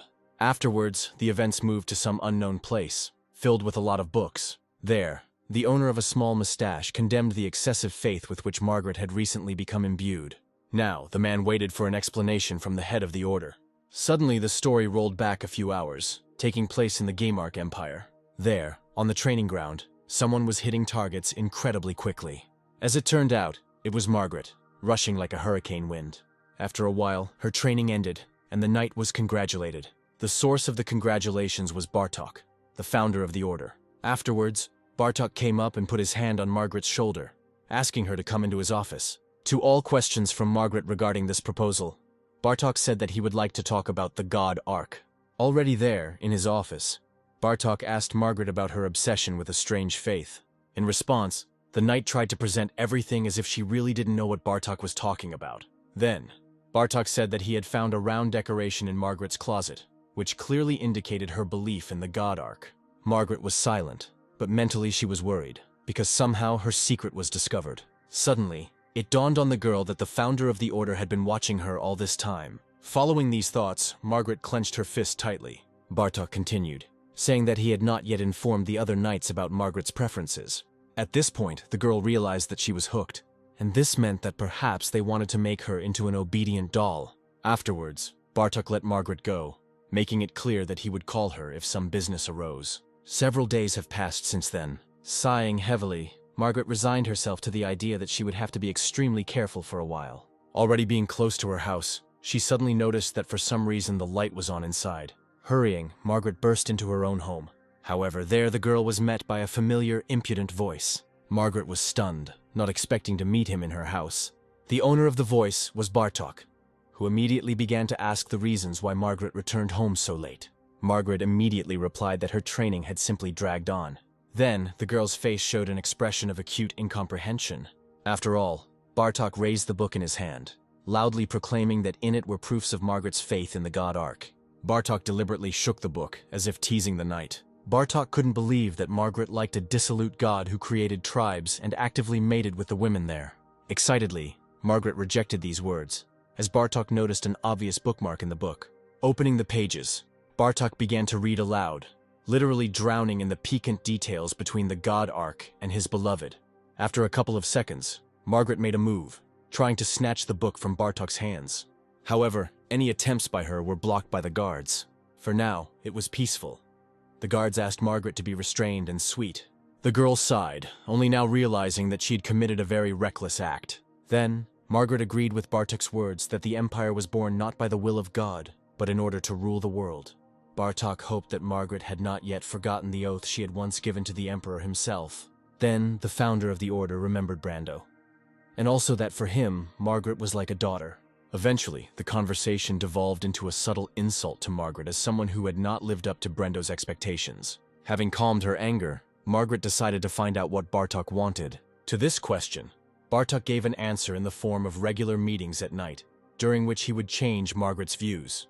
The very next day, Margaret reported the whole situation to Brando. Still, Brando wasn't going to give Margaret to some fat guy, so he urged her to pack her things. Stroking Margaret in a fatherly way, Brando regretted that his adopted daughter had found herself in such a situation. Brando called escape the best outcome for Margaret. Besides, Brando couldn't imagine his daughter as a concubine of the fat Bartok. Margaret didn't answer. She just frowned and pressed her lips together in resentment. Brando prepared Margaret for her escape, telling her how best to leave the city. Shedding tears mentally, Margaret promised that one day she would return, and also to personally deal with Bartok himself. That's exactly how the former knight's escape began. Sometime later, the guards noticed her, not hiding their delight. For some reason, the girl was dressed incredibly beautifully, to which the guards thought that the girl was going to meet Bartok. The action continued, and now evening was already coming to the city. At some point, Margaret asked to go to the restroom, to which she received permission. Watching Margaret hurry to the restroom, the guards laughed at what a fun night awaited Bartok. At least 20 minutes had passed since then, but Margaret still had not come out to the guards. Check that one out, one of them went. However, inside, he came across a specially made hole in the fence. Almost immediately, the alarm bell was rung, calling everyone to search for Margaret. Very quickly, a cry was heard from the side of the fortress wall, because the sentry noticed a horseman riding south. Bartok also ran out into the street, and as he mounted his horse, he promised to reward anyone who would bring Margaret to him. Galloping at full speed, Bartok sternly instructed that Margaret must be taken alive. Hearing the distinct sounds of pursuit, at some point, Margaret looked back, and indeed the cavalry followed behind. While there was still time, Margaret began to think about how she could break away from the chase and still stay alive. A few seconds later, nearby, Bartok's annoying cry was heard, trying to grab the girl by her long curls. But his attempts failed, as lightning struck the ground between Margaret and the pursuing cavalry. All this allowed the former knight to break away. Having been thrown from his horse, Bartok could not understand where the lightning suddenly came from in the clear sky. However, it was not lightning at all, but the god of nature Arkfoot himself. The story shifted back some time when Jiha discovered the Pterodrons hard at work on something. Coming closer, Jiha began to peer at the writing. Suddenly, Jiha asked if what was stated there was true. Grabbing the piece of paper, Jiha began to read aloud about how Margaret was pursued by knights. Jiha considered this kind of information to be quite a problem. Having urgently run up to the miniature, Jiha began to get confused about his subsequent actions. Jiha first looked around the forest, but saw no sign of Margaret anywhere. Then I turned my attention to the city itself, but it was also empty. Subsequently, Jiha managed to find Margaret, who was currently being chased, which means that only Mani can help in this situation. Having obeyed, the foal immediately galloped into the portal, right on the go, transforming into a powerful unicorn. Soon, when he was close to Margaret, Man caused an electric discharge with his horn. Bartok was beside himself with rage, because his plans were thwarted by some horse. But the problems were just beginning, because the subsequent pursuit was hampered by a huge crack that formed at the site of the lightning strike. Meanwhile, Man himself brought his head to Margaret. Taking courage and putting her hand to the stallion's muzzle, Margaret asked if he had come for the one. Later she sat on Mana. Not forgetting, she thanked her first steed, now commanding him to return back. With a firm grip on Man's mane, Margaret was ready for the journey. Almost instantly, the god of nature left the area. Astride the mythical steed, Margaret watched the landscape change rapidly beneath her. The girl was in great shock, not really knowing whether Margaret's world was so small, or whether the heavenly horse was racing at incredible speed. It was not a couple of minutes before Margaret saw the lights of the houses of the village of Estrom below her. Margaret caught herself thinking that she owed her successful escape to the god arc. Pretty soon, there was a commotion in the village as Margaret was spotted. Following this, Prince Philip himself was already hurrying to Margaret. Later, Jiha smiled as the system notified him of the oath of allegiance that Margaret had taken. From now on, Jiha's worries increased, since now he also had to look after Margaret. Around the same time, Mani also returned to the garden.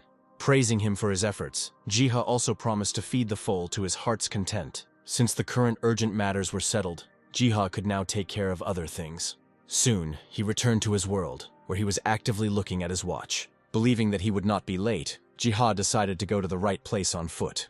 Looking up thoughtfully, Jiha could not even guess what kind of education system they had chosen.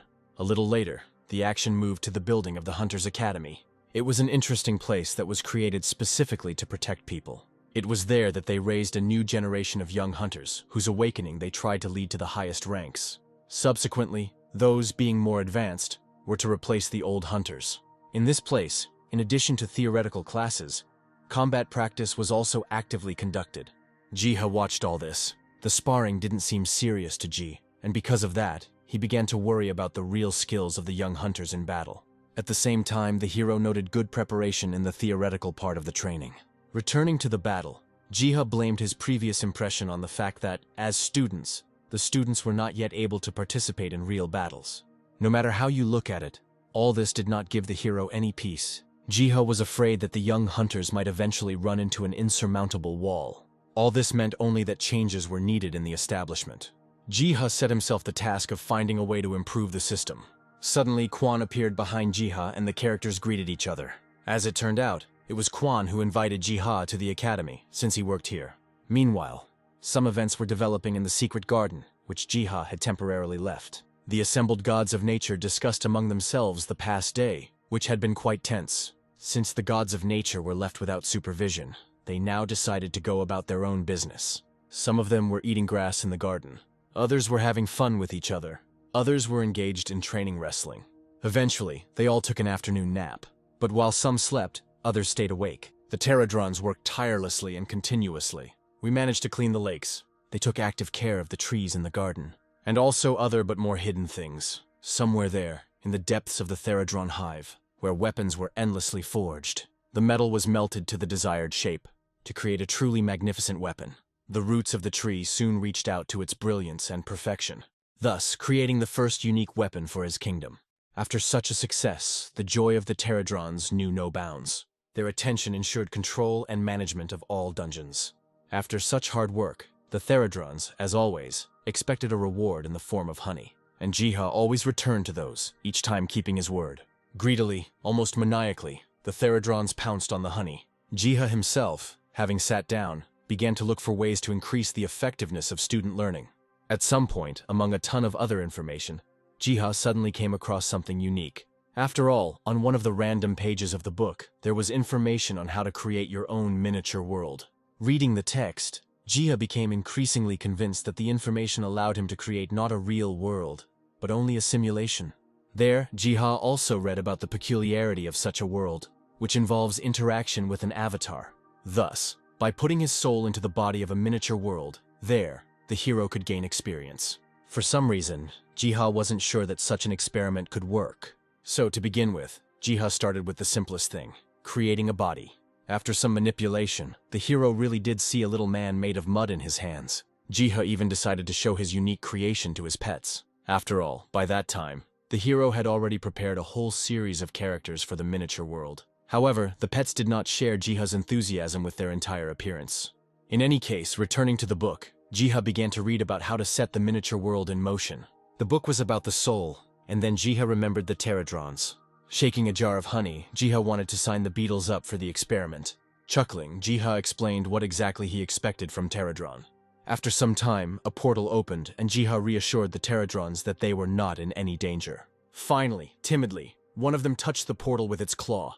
Under Jiha's cry, their souls moved into pre-prepared forms.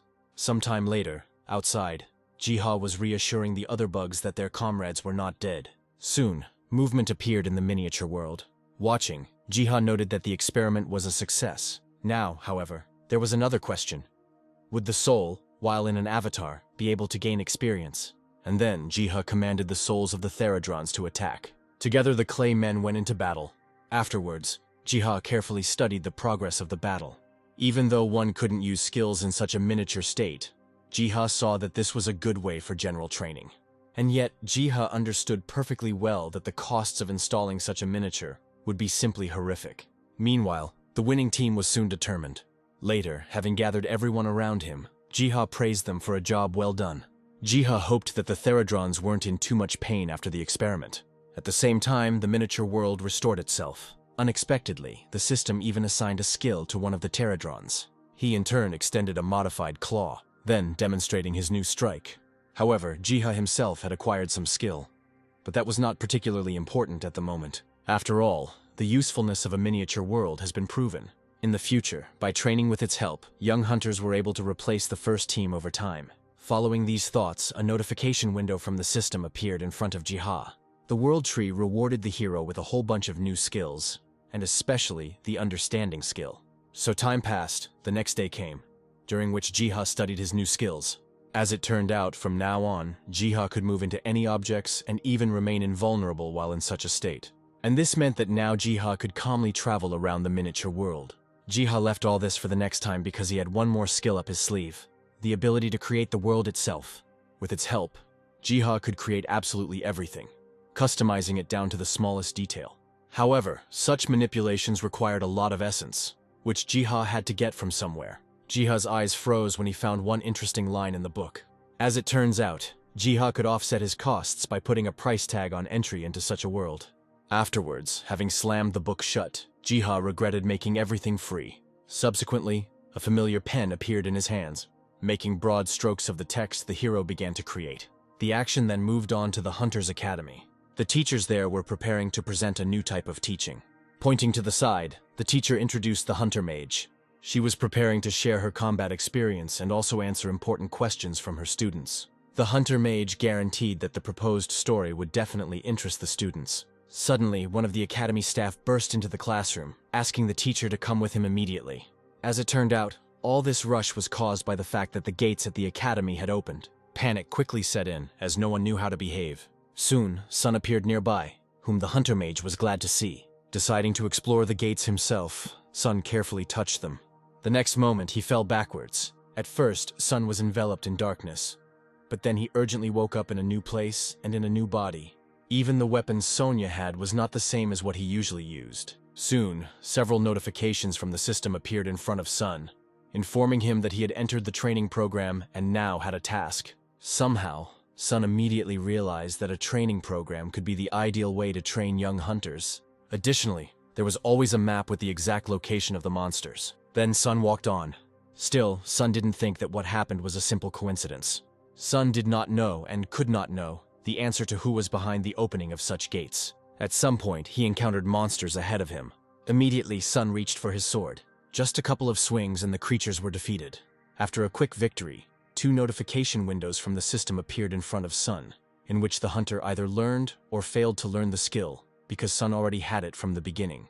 It became clear to Sun that the dungeon played a strategic role in the training of young hunters, as it rewarded successful clearing. Delighted, Sun was happy to move on to the next round.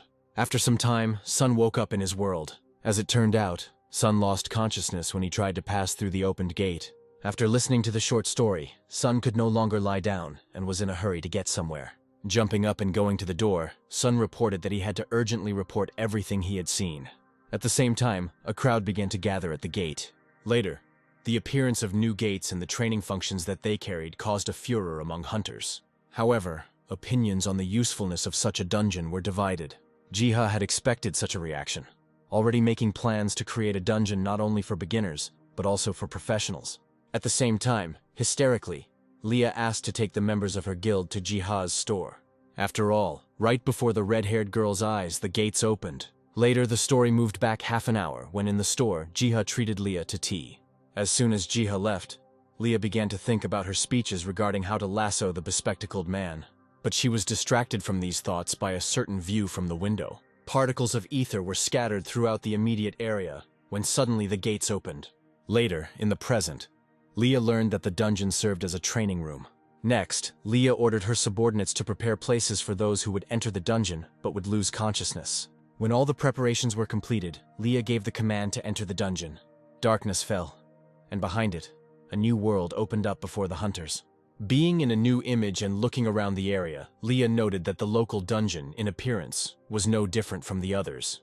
Besides the new bodies and new weapons, the really important difference Leah found was the disproportionately increased consumption of ether.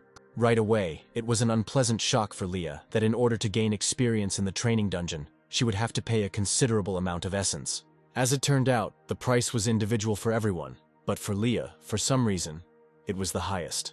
Leah tried her best to hide her bitterness about this injustice. Now, there was nothing left to do but pay what was demanded.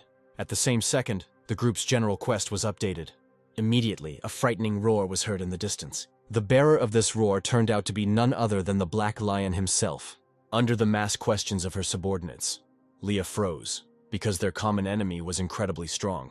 Somehow, Leah managed to stop her hands from shaking, because in a normal situation they would have run away.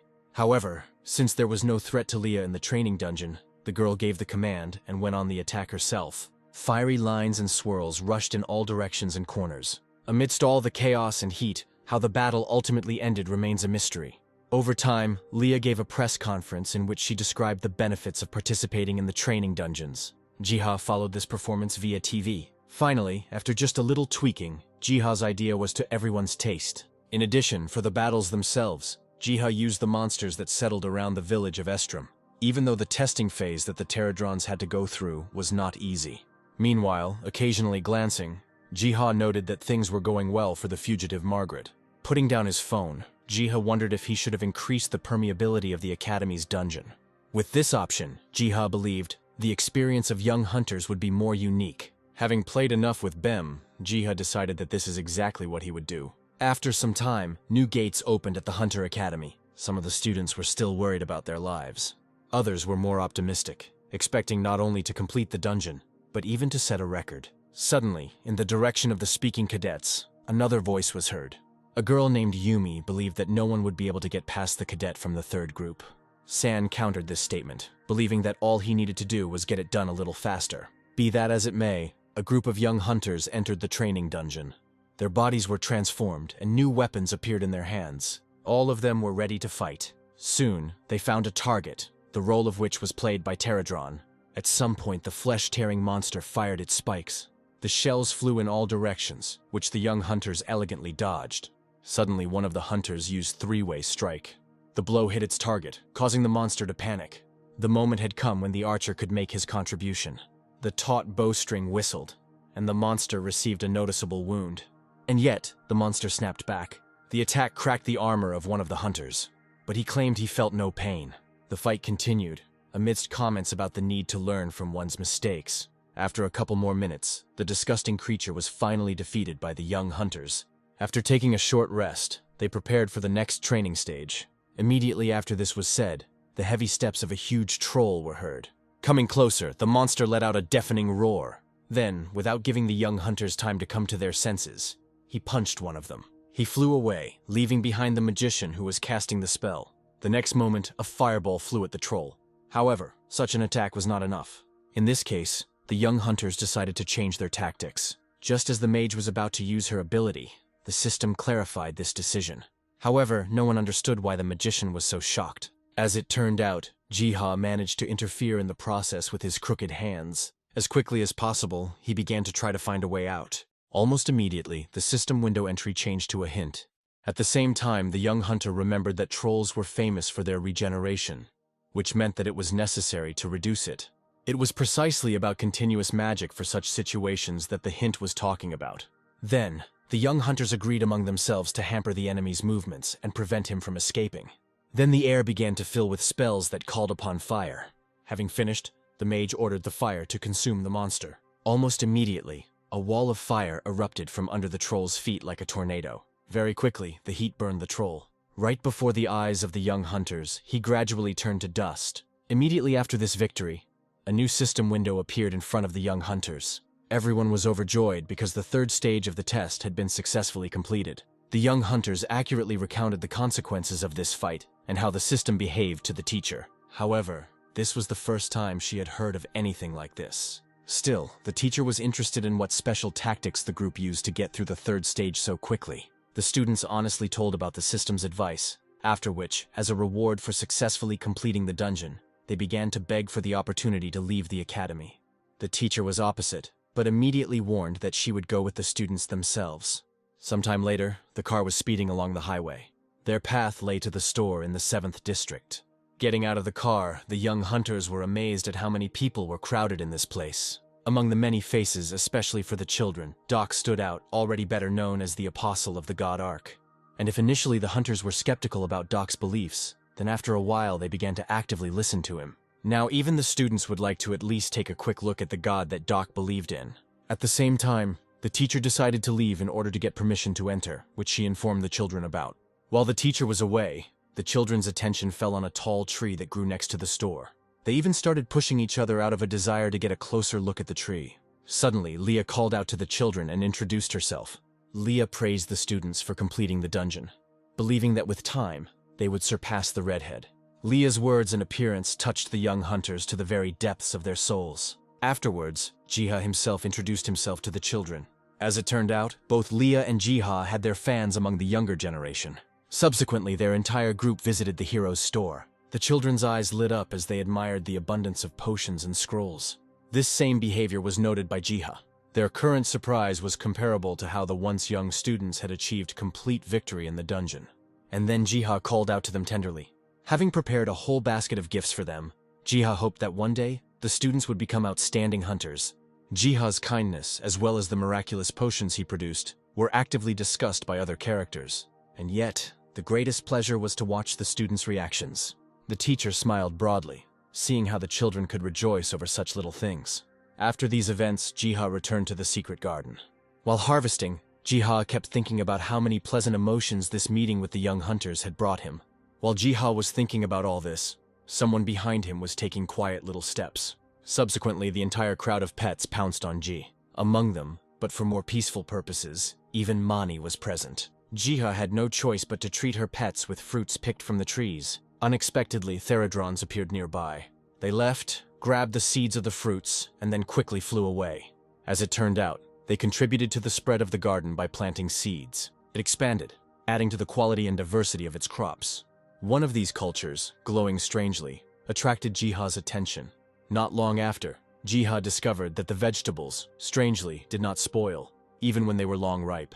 Having thought about it, Jiha came to the conclusion that the vegetables were saved from a similar fate by the world tree itself.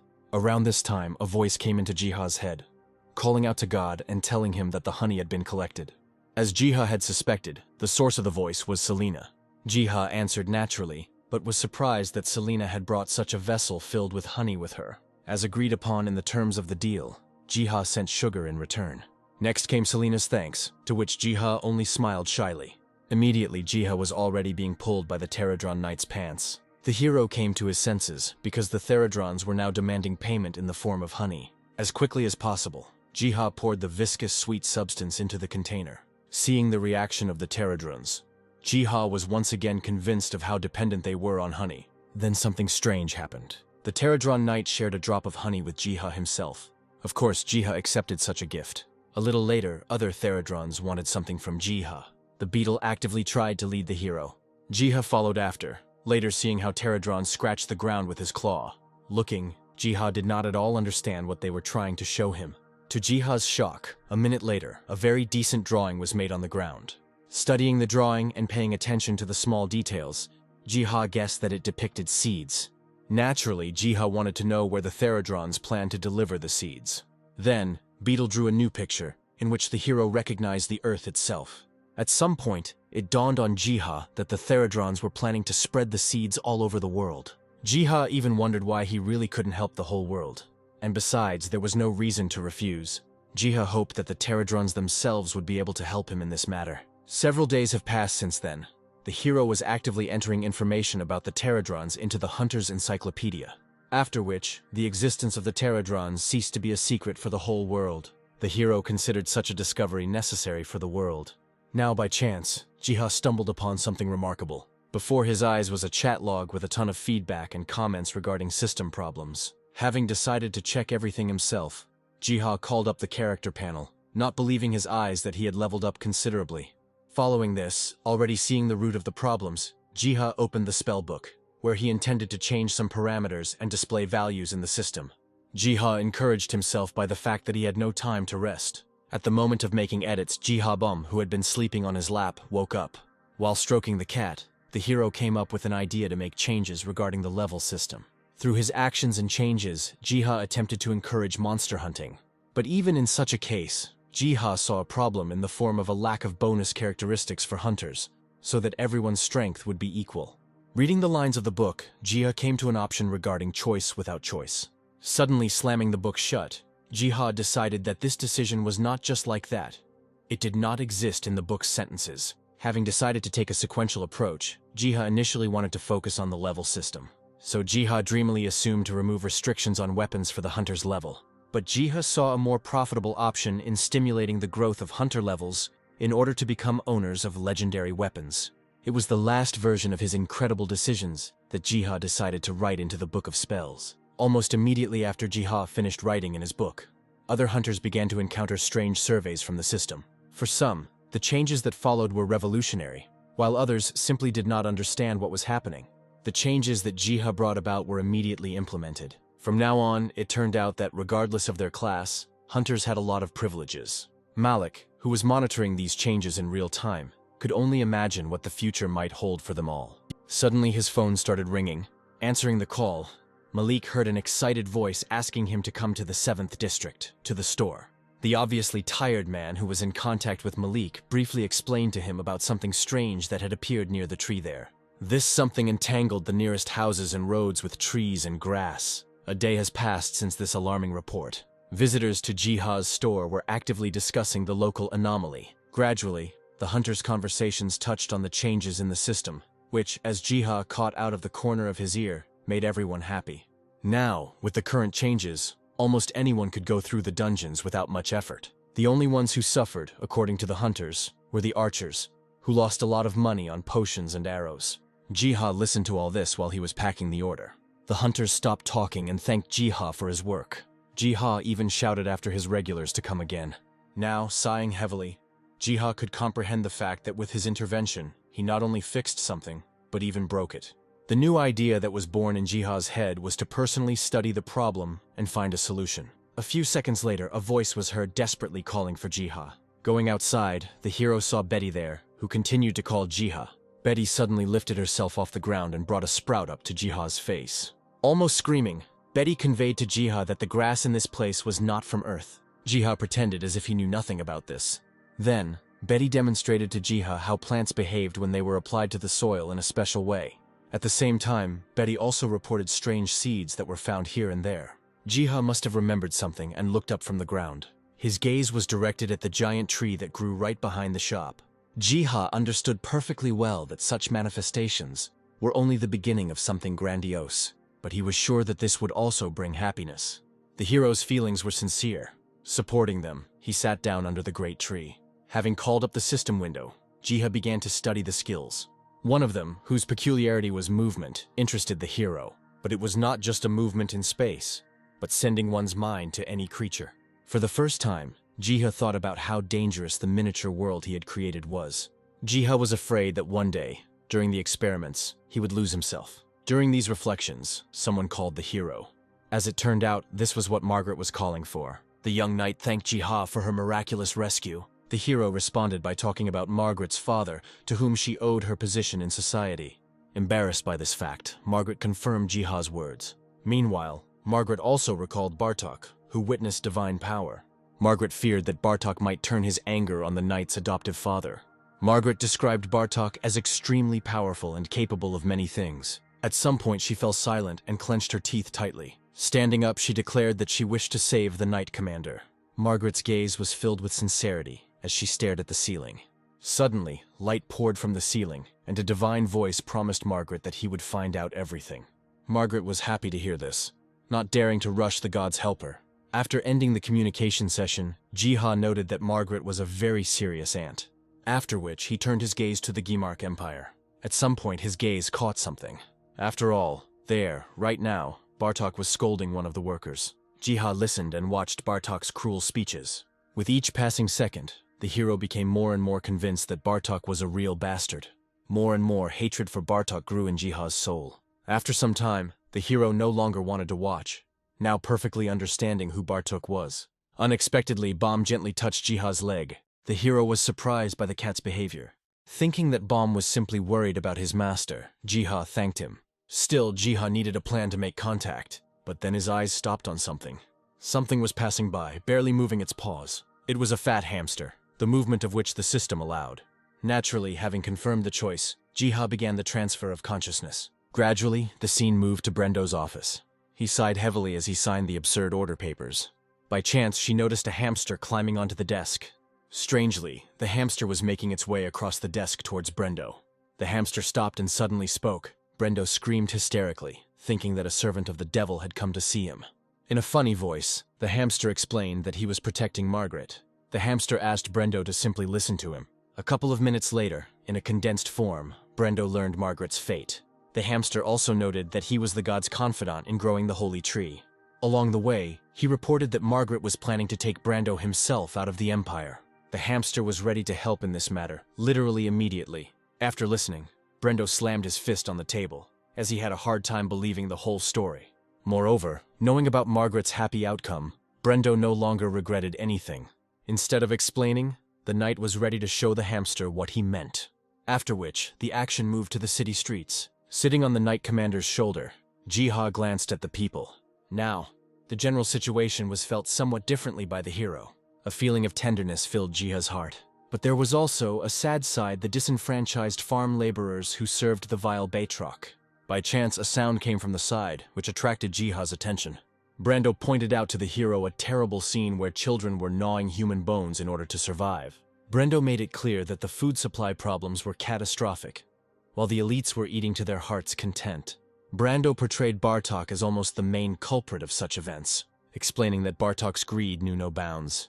Next, take the hamster to the main demonstration site. Ahead, like mighty walls, stretched the stronghold of Bartok's greed. Guards scurried around, carefully protecting the valuables of the fat usurper. Brando showed that Bartok didn't give a damn about the needs of everyone else. Finally, Jiha managed to show the true state of affairs in the city. Jiha thought about it, because the situation was much worse than expected.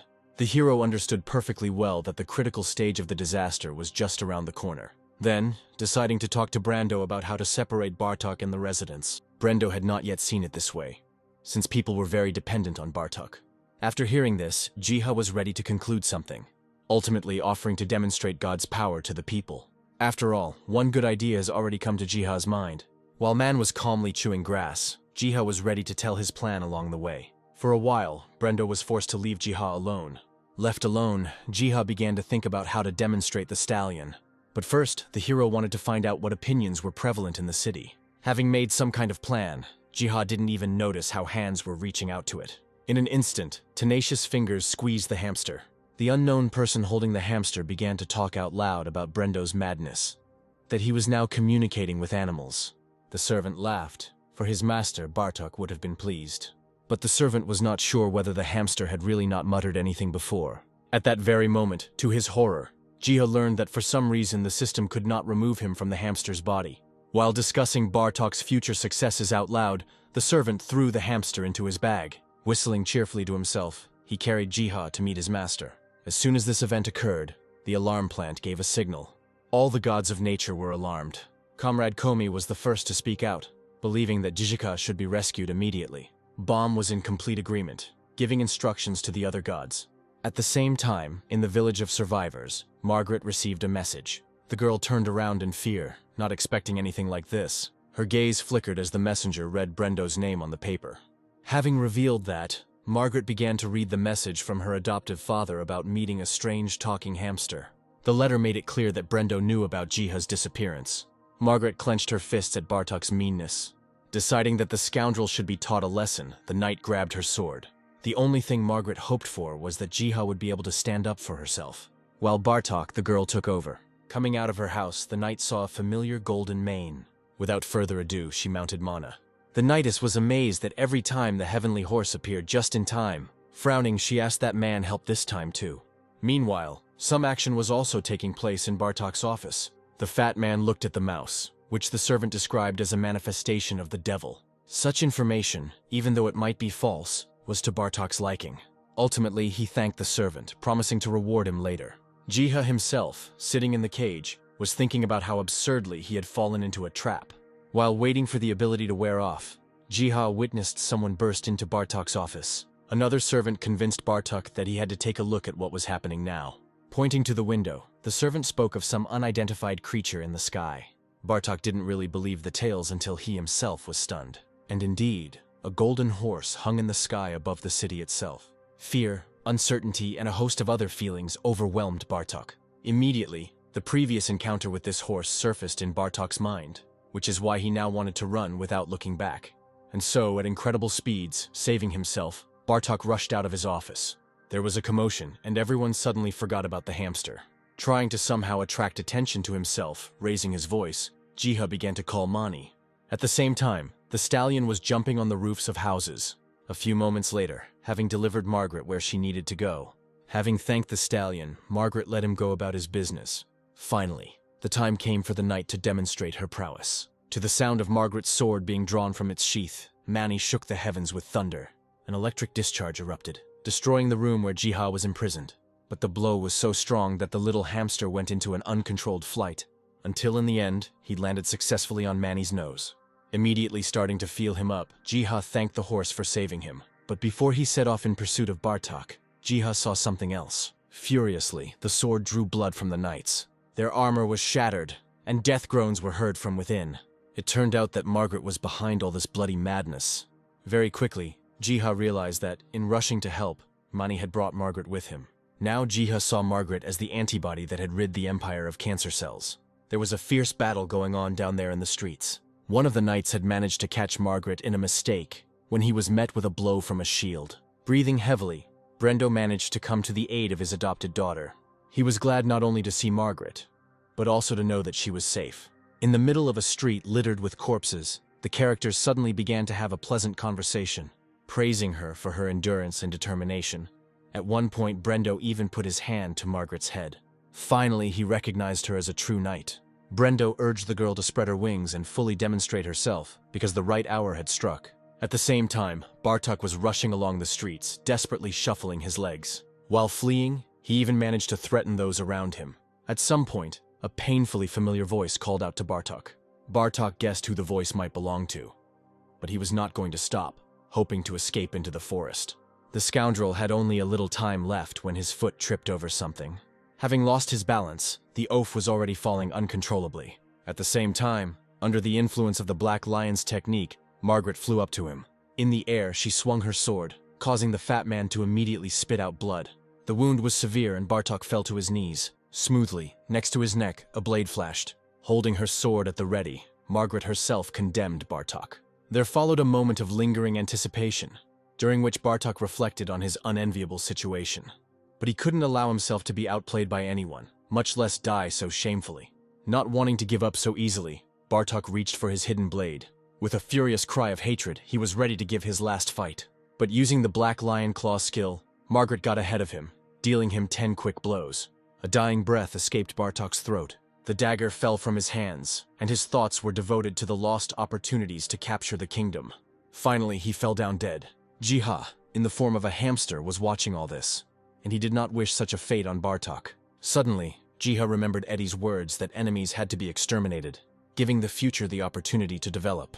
But the hero was not sure of this, since he did not consider himself part of the world of warriors. However, he respected other people's paths, ultimately making the decision to pay more attention to and understand the world around us. The skill's cooldown wore off, and Jiha was finally able to leave the hamster's body, leaving the unfortunate animal alone with Margaret, who looked at him strangely. Now, with a lot of other work to do, Jiha looked at the world map. By pointing, Jiha gave orders to the Theradrons to help the people from the Empire get to the village of survivors. As a motivation for the beetles, Jiha noted that honey production would also increase. But Jiha's previous persuasions were no longer working well. The Pterodrons were constantly whispering among themselves. The Pterodrons' intransigence was only a minor problem, while the main obstacle Jiha saw was the cultural differences between the two countries' inhabitants. The hero had to urgently come up with a plan on how best to reconcile people who had been fighting for centuries. On this issue, Jiha decided to turn to the only possible specialist, the maiden Selena. Communicating with her, Jiha obtained a promise of good neighborliness with the people of the Empire. Somewhat embarrassing to Jiha, Selena stated that most considered the gardener to be the god to be worshipped. The only condition and hope, Selena said, was the people's acceptance of the Empire and faith in the god Ark. Having understood and clarified everything, Jiha thanked Selena for the consultation.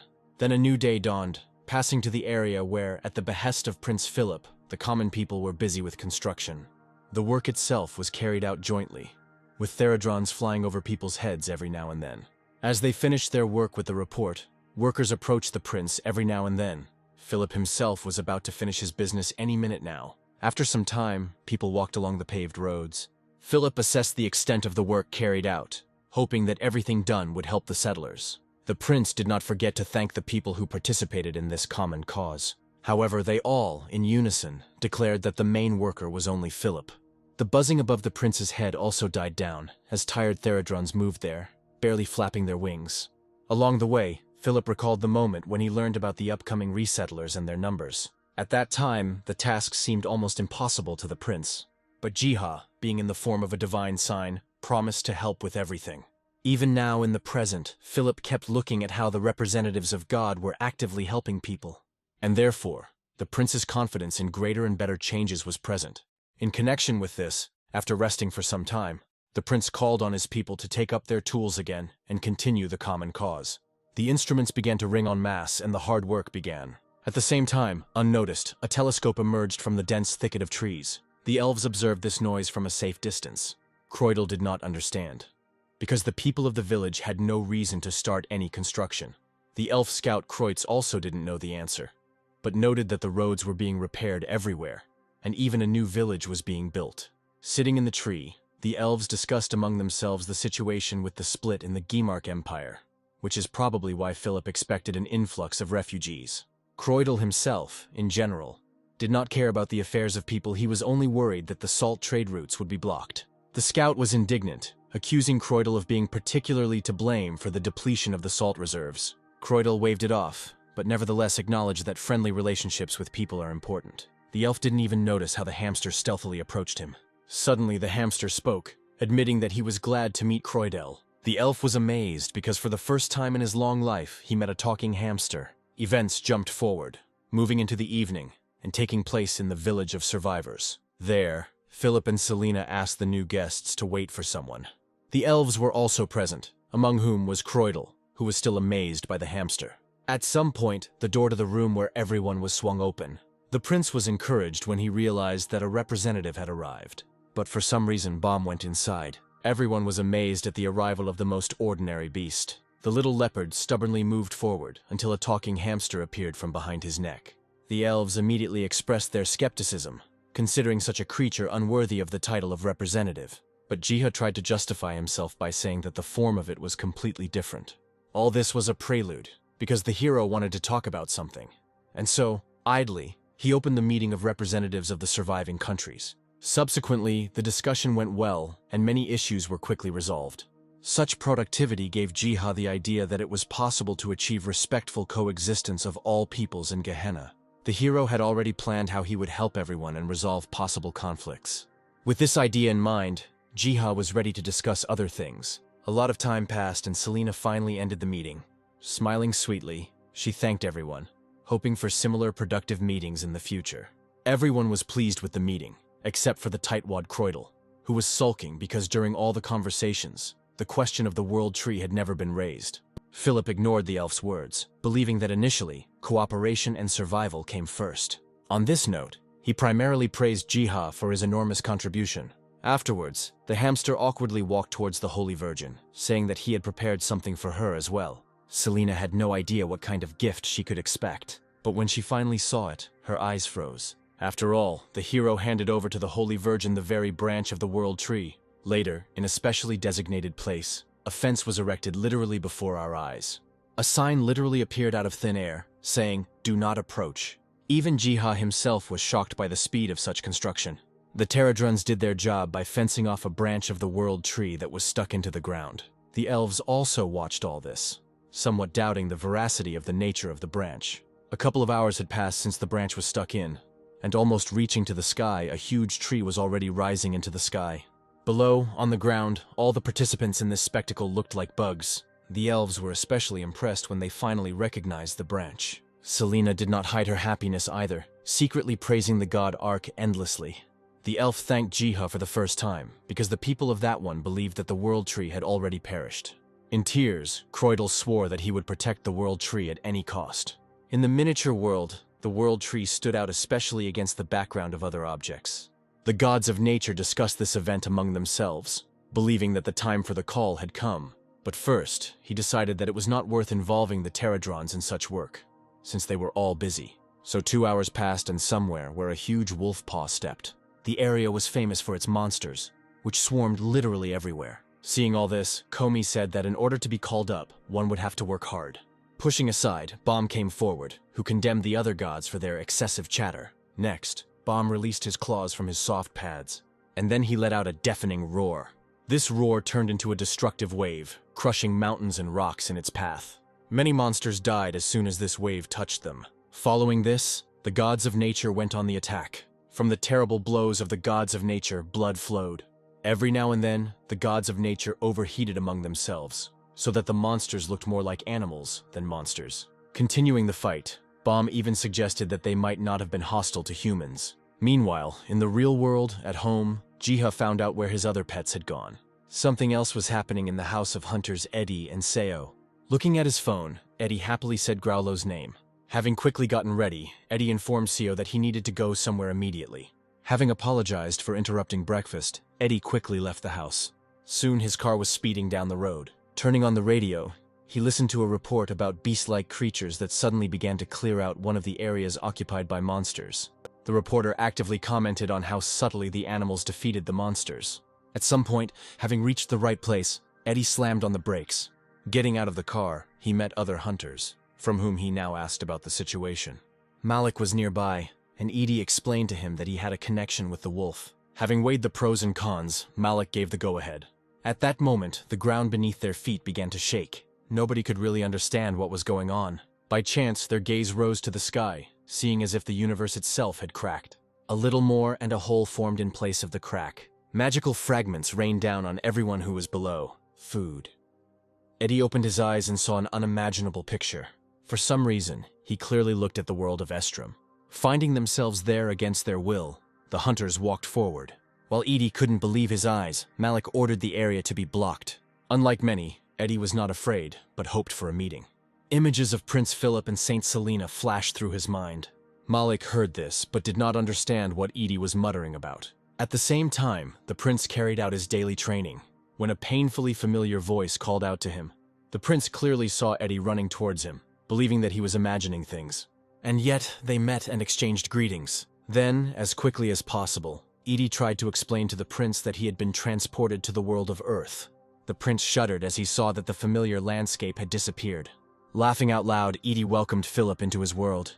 Meanwhile, somewhere far, far away, dark processes were taking place. Under the vibration of the unification of two different worlds, a hand broke through the dead earth. Someone was finally ready to meet the gardener of God. Half an hour later, the prince's fingers were tapping nervously on the table. Worried, the prince once again tried to understand where he had ended up.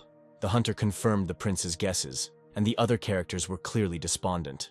Eddie tried to ease the atmosphere of confusion by using his charisma. So, to begin with, he decided to introduce himself again. Telling everyone present his name, Eddie described himself as a hunter who was ready to provide any assistance. A couple of days had passed since this meeting, and now the action was taking place at a hunters' conference. Prince Philip gave a long speech there. The prince thanked the hunters for their help, vowing to provide reciprocal support. Philip hoped that the oaths and agreements made were fair. Almost everyone followed these events, finding the prince to be quite a handsome man. While preparing goods in his shop, Jiha kept thinking about what had happened. He guessed that the mischievous gods of nature were involved in all this. So the first to be subjected to the test and interrogation was Comrade Komi. Through him, the hero tried to get to the truth. At some point, Jiha decided that such events would clearly not have happened with the permission of the tree. Therefore, having changed his anger to mercy, Jiha decided to finally feed the pets. Soon, placing a bowl filled with food on the ground, Jiha hoped that the connection between the worlds had not become too close, and he could still interfere in the affairs of Gehenna. The difference was that from now on, Jiha's decisions could also affect the earth. For the first time, the hero truly felt like a deity. At the same time, it seemed that Jiha had managed to grasp the purpose of the world tree itself. He was sure that the tree wanted to resettle the survivors from Gehenna to Earth. A couple of days passed since then, and here, cute little legs were walking into Jiha's store. Bringing the others with her, Leah demonstrated the tree that had grown in this place. One of the redhead's companions even put his hand to the tree. Kreutz was absolutely sure that the tree that had grown was part of the world tree from Gehenna. Saint Selena was amazed by this event, at the same time, remembering the words of the representative of God and the tree in his garden. Next, Leah took the guests to Jiha's store itself. As Selena walked inside with everyone else, she suddenly felt numb. In her eyes, the image of a handsome hero was frozen. Moreover, the Holy Virgin clearly recognized his voice. However, another detail caught Selena's attention. While the others chatted cheerfully, she turned her gaze to the bag filled with salt. The girl quickly realized that the salt was most likely the very one sent by God. More and more doubts Selena had about Jiha. But for now, I decided to play the fool and play my role. At the moment, Margaret was actively talking about G's work with potions. Everyone kept praising the hero, which made him feel embarrassed. This reaction only made the knight smile, suggesting that one day she too would turn to Jiha. After all, Margaret had already planned to make her knights hunters, just like the Earthlings. Hoping that Margaret would succeed, Jiha handed over the present. With all sincerity, the knightess thanked the hero. But then, even Margaret herself was hit in the nose by a familiar smell. The moment when Selena introduced the knight to the god's intermediary came to her mind. Without an ounce of doubt, Margaret realized who she was talking to. After a short conversation, the visitors left the store. Strange feelings were now visiting Jiha, meanwhile, noticing a sheet of paper folded by someone on the table. Of course, Jiha opened it. He began to read the lines there attentively. After reading, the hero immediately went to Gehenna.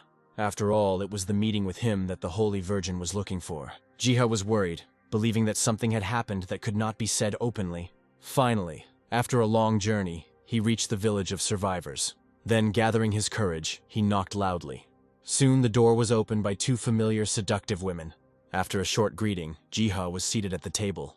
Jiha didn't waste time and quickly started talking about the meaning of the letter. Selena honestly said that there were no problems and that she only wanted to talk to Jiha personally. The hero became worried. After a short pause, Selena decided to find out if Jiha believed in God. Without waiting for an answer, Selena began to tell a story about a god who once disappeared. After all, it was at that very moment in Gehenna that everything went according to plan. Selena wanted to make sure that Jiha was indeed the god's agent, but the hero did not find anything to answer. Right there, Selena announced that she had no suspicions, since Jiha had given himself away with a lot of evidence. The hero remained silent, although he understood that there was no point in denying it. Seeing the favorable glances of the two girls, Jiha was ready to reveal the truth. Finally, taking a breath, he confessed, proudly proclaiming that he is indeed a representative. Later, Jiha told about many things. His story was detailed, practically not missing a single detail. Such frankness even turned out to be pleasant for Jiha. It would surely have lifted a heavy burden from her heart. At some point, the Holy Virgin sighed languidly and fell to her knees. Suddenly, Selena began to beg for forgiveness. Only now did the hero realize that his words had been taken completely wrong.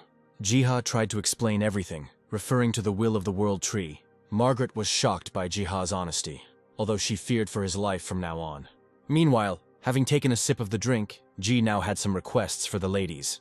Both expressed their willingness to act with great zeal. Jiha asked him to simply keep his secret and to address him in an ordinary manner. Besides, Jiha hoped to help the girl in the future. Margaret was the first to speak out, pledging her allegiance to Jiha. In an instant, a system panel appeared, notifying the hero that he had acquired an ally. Additionally, the system offered to register Margaret as a personal warrior, thereby leveling her up. Upon learning of this, tears began to flow from Selena's eyes, because the knight had the honor of becoming the protector of the deity, to gain the most honorable title in all of Gehenna. Such defenders, in ancient times, protected the inhabitants of Gehenna from evil. According to Selena's story, such warriors served exclusively to God.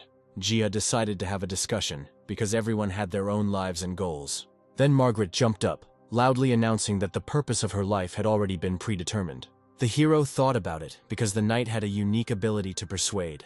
Ultimately, Jiha refused such an opportunity. His decision cut Margaret's heart sorely that she did not understand the refusal. Then, the hero explained that people should be connected by trusting feelings, not obligations. In part, the knightess agreed with this conclusion, but since the decision had already been made, Margaret could do nothing about it.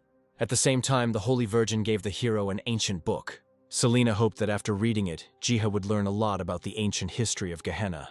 At the same time, Margaret remembered one event with a drop. The hero confirmed that it was he who brought down the flood on the unbelieving knights. Several days had passed since that conversation, and the action again began to unfold in Jiha's store.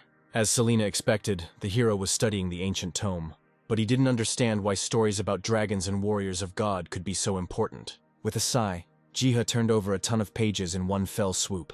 He began to read into the events of the romantic time, when all creatures coexisted. At that time, dragons played the role of mediators, eliminating interspecies conflicts. But after some time, thoughts of a different kind appeared among the dragons. One of the most powerful dragons declared himself a god and ruler. However, the divine warriors managed to defeat the rebellious dragon, whose remains were placed in the sanctuary. Jiha even suggested that divine warriors probably fought side by side with the gods of nature. Jiha liked the story so much that an idea came to his mind. He quickly realized that based on what he had learned, it would be possible to create a thematic dungeon. Returning to the secret garden, he began to think about how best to furnish the dungeon so that it would be beneficial to everyone. In addition to leveling up, Jiha hoped to surprise the participants of the dungeon with the plot. A wonderful story about a terrible dragon was already maturing in his head. In connection with this, the hero immediately began to create. Many settings were made, and now all that was left for Jiha to do was create a layout. For this, the hero called together all his faithful assistants. Comrade Komi also wanted to participate and encouraged other gods to do this. In the end, the parrot agreed to help him. Hong was only worried that only 2 nature gods were being sent for this matter, but Komi saw no problems with this option. After all, the portal he opened led to the goat's library, opening just as another book perished in his teeth. A huge bear paw emerged from the portal, intending to take Yong with it, at one point grabbing him along with him. The portal closed as quickly as it had opened, leaving behind scattered books. The action moved to the area of the scorching sun. The portal brought the gods of nature straight into the desert. Following the goat, many began to doubt that they were going in the right direction. But to all questions or reproaches directed at him, Yong responded only by bleating. Understanding many languages, the parrot translated for Yong, who asked him not to blame himself. At some point, Comrade Komi lost his patience and was ready to hit the goat, but the fight did not take place, because a hair fell right next to them on the sand. The gods of nature suddenly turned their attention to him. Suddenly the hare began to gesticulate actively. Through Yong and Hong, it became clear that he was asking for help. Then the rabbit grabbed Komi by the paw. Then he desperately pulled after him. Subsequently, the rabbit led the gods of nature to a special place in the desert. There, from where a quiet rumble could be heard throughout the entire area, to where the terrifying lizard drake lived. Immediately, Komi transformed into a mighty bear, striking the lizard. With just one blow, the bear defeated him, now leaving the rabbit nation in confusion. The menacing appearance and hungry look made the rabbits think that now the bear would become their new problem. But then, from behind their fur, a rabbit guide appeared. The leader of the rabbits guessed that the bear could hardly be a new danger. At the same time, in the secret garden, Jiha was idle. Looking around sleepily, he suddenly caught something with his gaze. After all, the fog that hid the area to the east had cleared. Almost immediately, Bom and Denny arrived at Jiha's place. It would seem that the pets would be right in inviting the hero to explore new territory. At the same time, something else happened. A portal opened nearby, from which rabbits poured out en masse. Jiha was frightened, not expecting such an invasion. Somewhere behind the horde of rabbits, completely different ears were visible. Finally, the trinity of nature gods appeared proudly. Jiha wasn't angry with those. He just didn't know where to place his new friends. Having noticed the largest and bravest rabbit, the hero guessed that he was the leader, and yet there was no place for them in the secret garden. After Jiha said this, there was an urgent commotion in the secret garden. The rabbits began to diligently dig the ground. Here and there, holes appeared where the long-eared ones hid. Just a couple of minutes, and the rabbits had already found shelter themselves. The hero had no choice but to greet the new inhabitants of the secret garden. As a result, Jiha gave the leader of the rabbits a special name, which sounded like Dal. Accepting the naming, the rabbit began to briskly stamp its paws in response. Meanwhile, Jiha had certain questions regarding the rabbit for Comrade Komi himself. A couple of minutes later, Jiha already knew the general story of the meeting with the rabbits, but the hero found it strange to meet the lizard drake in the desert, where they had never lived. Hearing this and stepping aside, Dal opened a portal. Very soon, through that, strong scales appeared. The remains of the dragon fell halfway into the garden. Jiha was horrified to realize that the lizard was hunting not so much for rabbits as for dragon bones. But all this did not explain where Dal himself got his bones from. At the moment of these thoughts, a stick poked Jiha in the hand. As it turned out, Dal had already drawn a whole diagram. The drawing Jiha quickly recognized as the images that were in Selena's book. At the same time, Dal pointed out something else to the hero. Jiha guessed that using bones, it would be possible to create a dragon for the dungeon. For this permission, Jiha turned to Dal. Once permission was granted, the system rewarded Jiha with the skill to create life. But in the process, Jiha was faced with a dead end, because he needed to breathe in the soul. Almost immediately after this, his ears caught an unusual sound. The Pterodrons have already performed some manipulations with the bones. It is unclear how, but the beetles managed to reproduce the soul of an ancient dragon. Jiha thanked them, because the Pterodrons understood the hero without unnecessary words. Now Jiha had no choice but to start the process itself. The recreated soul swarmed, hovering near the dragon's bones. The old memory was erased so that upon awakening he would become a noble serpent. Now, all Jiha had to do was activate the skill he had recently acquired. Subsequently, the soul penetrated the bones, and the countdown of the dragon's awakening began. Jiha exhaled, believing that the hardest part was behind him. Hours have passed since then, and now, after thousands of years, the dragon has opened his eyes again. But he didn't know where and why he found himself. As the dragon quickly soared into the sky, he felt as if something foreign was inside his body. As he looked around the area, he kept not recognizing the species. After all, what once was now did not exist. Continuing its flight, the dragon's attention was drawn to one phenomenon. Having flown up, he found himself right at the breach in the universe. But the great serpent did not know what he saw and what he encountered. Instantly, the gap sucked in the dragon. Without expecting it, the dragon was thrown into a completely different world. At the same time, in the department store, the redhead was jealous. She refused to understand why Jiha was so close to the complete stranger Margaret. All this worried Leah until a man from her guild burst into the store. After all, in the 7th district, a dragon appeared, splashing with flames. His appearance took everyone completely by surprise. Many were confused, not even knowing what rank the monster had. At the moment of this despair, Leah appeared. Introducing herself and her guild, the redhead was going to take control of the situation. Unexpectedly, Margaret also volunteered to help. Drawing her sword, she was ready to defend Jiha. The rival's confidence really irritated Leah. The dragon was approaching, and Leah commanded her warriors to get ready. Seeing that they were going to fight back, the dragon was filled with hatred for the worthless. As he landed, he belched flames. The swirling fire began to burn any obstacles in its path. Leah was not afraid of the display of power, preparing her staff. Margaret was also not afraid, already rushing straight towards the dragon. Subsequently, having carried out a comprehensive media attack. Just one attack, and the dragon's breathing became confused. The great serpent did not understand why his strength had diminished so much. But as soon as the dragon tried to escape, a giant hand appeared from the sky. All the witnesses froze when they saw this. Only Margaret did not show fear, because she knew. To the dragon's shock, the giant golem grabbed him. Leah was trembling, barely holding back, not even knowing how to react to such a force. Luckily for everyone, Jiha managed to remove the dragon from the earthly world in time. He closed his eyes and scolded himself that something like this had happened. And yet the hero was extremely lucky that at the right time, everyone left his store. Therefore, barely in time, Jik managed to catch the dragon. Now, he breathed a sigh of relief, because the crisis was resolved. However, wanting to know who was behind the dragon's escape, the hero understood perfectly well that without someone else's help, nothing like this would have happened. Later, Jiha learned that a terrible mistake had simply occurred. Comrade Komi was responsible for the mistake and confessed to everything. Taking him in his arms, Jiha stroked the bear cub, asking him not to be upset. Somewhere around this time, the dragon himself awakened. The first breath and familiar smell hit his nostrils. Raising his head, the dragon saw leaves falling in abundance.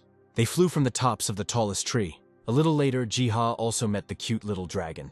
The dragon spread his wings, wanting to know who he had met. Jiha introduced himself, knowing that the dragon's name was Astragon. The dragon demanded respect, to which Jiha only laughed. Not having received what was due, the dragon cackled, guessing that it was Jiha who had grabbed him.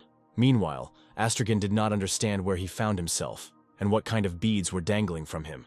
Jiha paused, not intending to reveal the whole truth to Astragon. A couple of minutes later, the dragon was seething with rage, because Astragon considered the hero's words about death to be nonsense.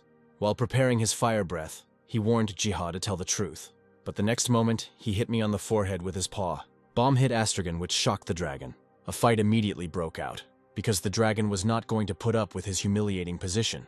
After some time and a couple hundred slaps, Astragon no longer looked so hot-tempered. Bomb then explained to the dragon that Jiha was carrying out the will of God. Quite briefly, Bomb explained that long ago, Astragon was overthrown and from now on, Jiha replaces the departed god.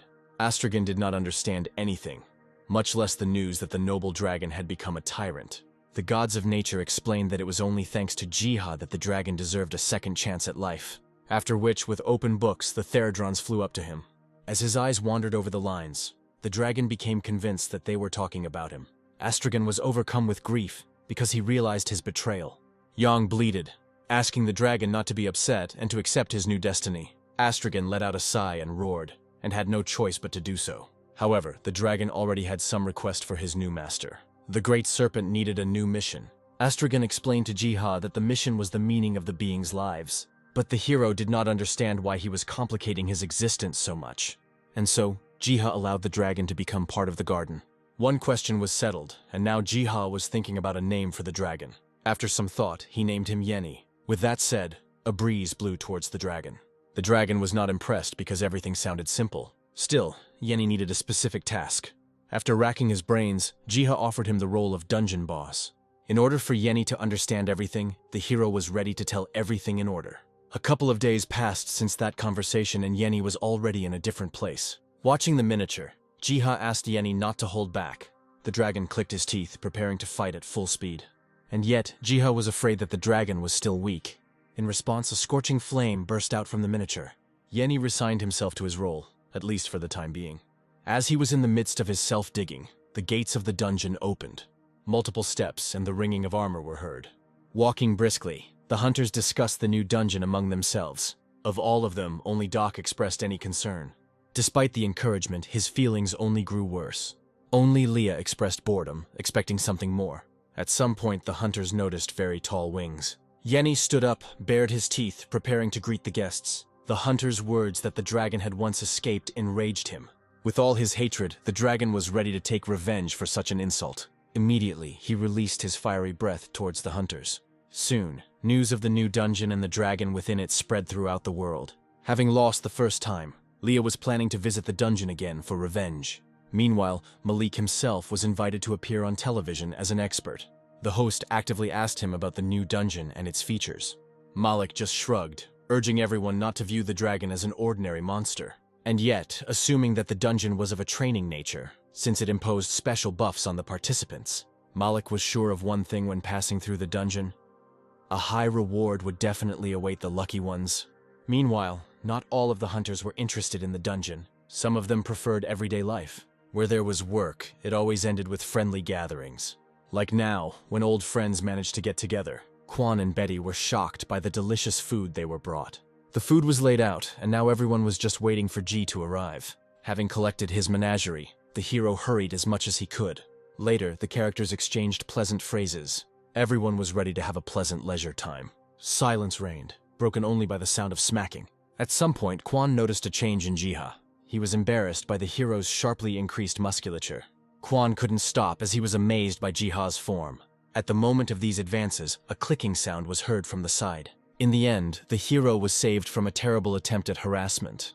Jiha thanked Mani and at the same time condemned him for his aggression. But now, even another hunter noted obvious changes in the hero's body. Jiha brushed off such questions directed at him. Meanwhile, television was broadcasting alarming news about the natural disaster. Hearing this half asleep, Dennis became interested. Later, such news stunned the wolf. Immediately, a barking sound was heard, attracting Jiha's attention. Of course, the hero hurried to visit him. But now I see a terrible picture on TV myself. First of all, I assumed that they were showing the world tree, but he quickly calculated in his head that the tree was clearly something alien. That same evening, in the garden, the goat wanted something from Ji. Stubbornly, he dragged the hero into the portal, having passed through which, Jiha did not recognize the views. Next, a long descent down a spiral staircase began, until finally Jiha hit rock bottom. There, he was amazed by what he saw. In the middle of the huge hall, something was hovering. Jiha looked closer, seeing the book. Naturally, he took it in his hands. The terrible pages of scripture were revealed. Prophecies of the tree of the apocalypse and the ruler of hell. Having studied the scripture, Jiha guessed what kind of tree was shown on the news. This meant that the hero had to somehow stop this. Jiha made a call, wanting to go to the epicenter of the disaster, to the United States itself. The hero turned to Malik for permission to travel and support, but Jiha did not reveal the true motives for the trip. However, Malik was not a fool, he guessed something. And so, without pressing questions, Malik decided to follow the hero. Finally, exhaling loudly into the phone, Malik gave Jiha the go-ahead and promised to help with something. Secretly, the gods of nature were watching these conversations. They were actually happy that Jiha was heading to the disaster site. Comrade Komi joined the conversation, believing that even the gods of nature should prepare themselves. But Bomb had already foreseen everything, even the influence of the Pterodrons. In that case, Komi did not understand who would be looking after Jiha himself. After repeating the question, Bomb looked away. He just fell on the dragon Yenny. A little later, Jiha finished packing his things. Eventually, the hero was going to leave the house. A couple of hours later, getting to the airport. There, with all due politeness, Jiha met Ashley from the US Embassy. Jiha was pleased with this meeting and the girl's manners. Very briefly to herself, Ashley assessed Jiha. At some point, Ashley decided to introduce himself to Doc. Because of Doc's manner, the situation became awkward and Jiha laughed. Ashley smiled back, asking the hero not to worry about anything. Along the way, I learned from her that everyone already knew about the hero's schedule. Malik appeared nearby, calling this his own achievement. Malik believed that in this way he was paying off certain debts to Jiha. A couple of minutes later, the hero was already on the plane. He was a little nervous, because this was his first flight in his life. And yet Jiha managed to relax. At that very moment, Yenny appeared from the bag, almost suffocating in it. The dragon did not understand such difficulties, because it was always possible to fly there on that. Jiha just laughed and began to stroke Yenny.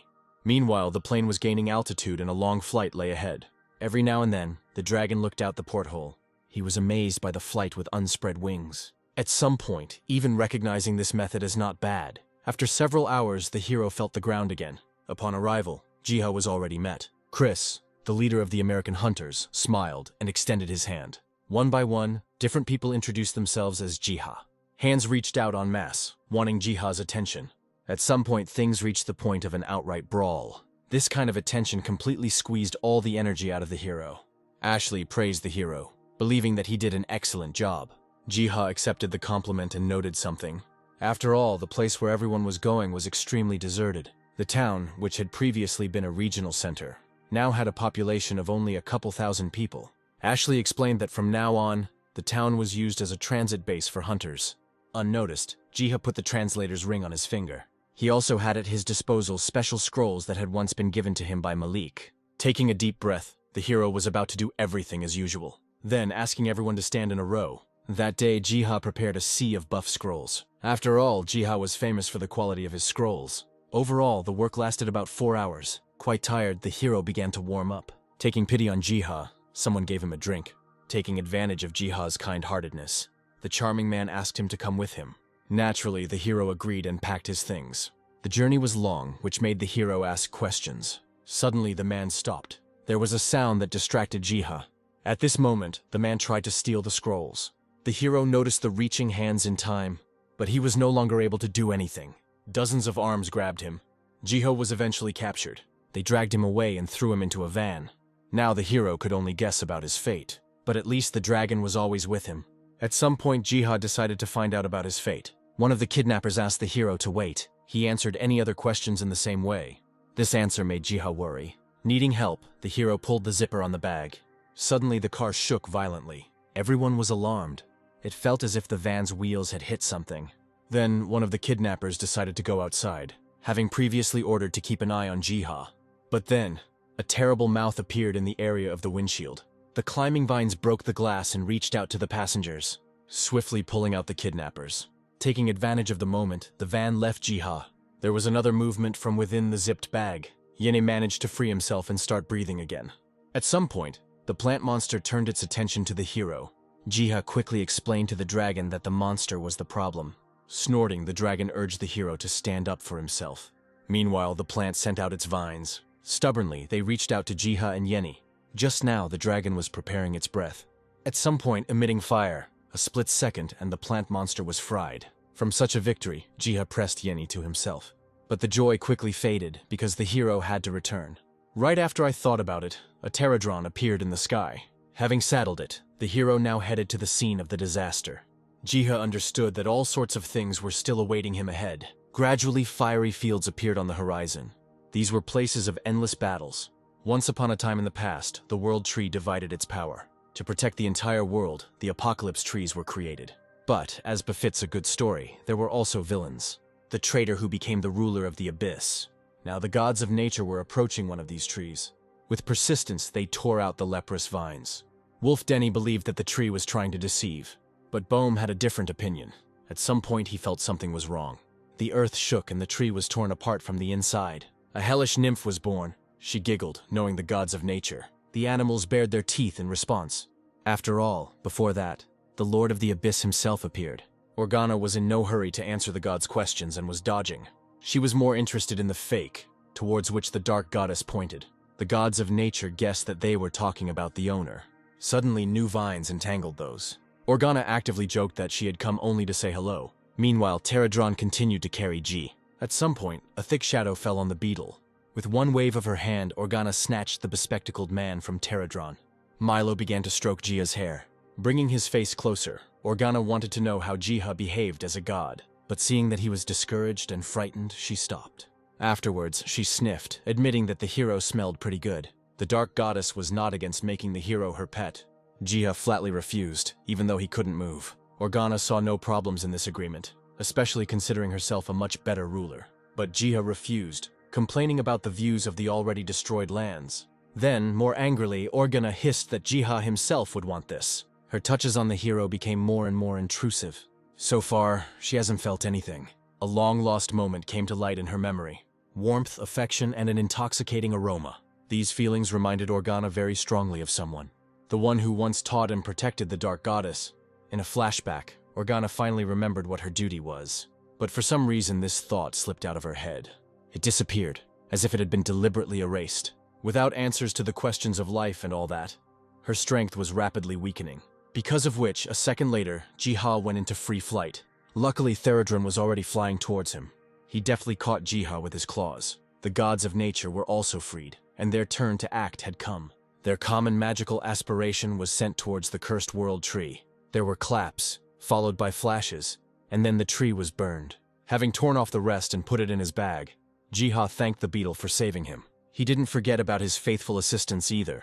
In return, on the scattered land, Jiha planted a healthy world tree. At the same time, the gods of nature discussed among themselves how risky this undertaking was. Luckily for the nature gods and Jiha, everything turned out fine. Suddenly, the hero began calling his pets to look at something. In a matter of moments, the barely planted branch of the world tree grew into a whole tree. But the hero awarded this miracle not only to himself, but also to all his assistants. At this moment, Yene has made the jump. With all his strength, hugging, he flew into Jiha, which caused the hero to have some serious attacks of pain in his back. After some time, the action returned to the secret garden. At the general meeting, Pterodron presented the hero with his picture of what had happened. And yet, the thought of the powerful Organa did not give Jiha peace. Here, the hero also remembered Yene's words, that he complained about the lack of a higher goal. There were so many thoughts and assumptions that, to begin with, Jiha decided to rest. And so soon he was already at home. Lying down, he looked at the dragon snoring nearby. Jiha's look was strange. Surely he wouldn't recognize Yenny. After which, the hero's piercing cry was heard throughout the entire house. Jumping out of bed, Jiha looked around. The other hunters who ran into Jiha's room saw the dragon for the first time. Having made a mistake, Jiha did not give himself away, saying that the dragon himself burst in. Abruptly, Doc pushed Jiha aside, thinking that Yenny could be dangerous. Ashley immediately projected a lightning strike onto him. The dragon was driven away, and Jiha could only secretly ask for forgiveness. Even though the incident was over, Ashley was quick to send a report. Along the way, the blonde learned that traces of the Organa's activities had mysteriously disappeared. Due to a lot of strange events, as well as the dragon attack, Ashley advised Jiha to return to his country. And yet, seeing the hero at work, Ashley considered Jiha to be a pure and selfless person example. She could only hope that in the future, there would be more like Jiha. Also, expecting the hero to one day return to the States. Having promised this, Jiha shook his hand. Somewhere after, in the secret garden, Yenny was in a state of upset. Jiha asked him not to sulk. Even without looking at the obvious unfriendly growl, the hero stubbornly stroked the dragon. But apparently the dragon's offense was great. Jiha tried to explain himself, to convey an important idea and his own mistake. As an apology, the hero took out a huge piece of meat from his backpack. A little later, apparently having accepted the apology, Yenny lay with a full belly. At the same time, the once rescued rabbits prepared a pile of dug-up bones for the hero. All that was left for Jiha to do was to create new dragons from those. Already having experience, the hero breathed life into the collected skeletons. The clay shells burst and new dragons took their first steps. Their innocent glances captured Jiha,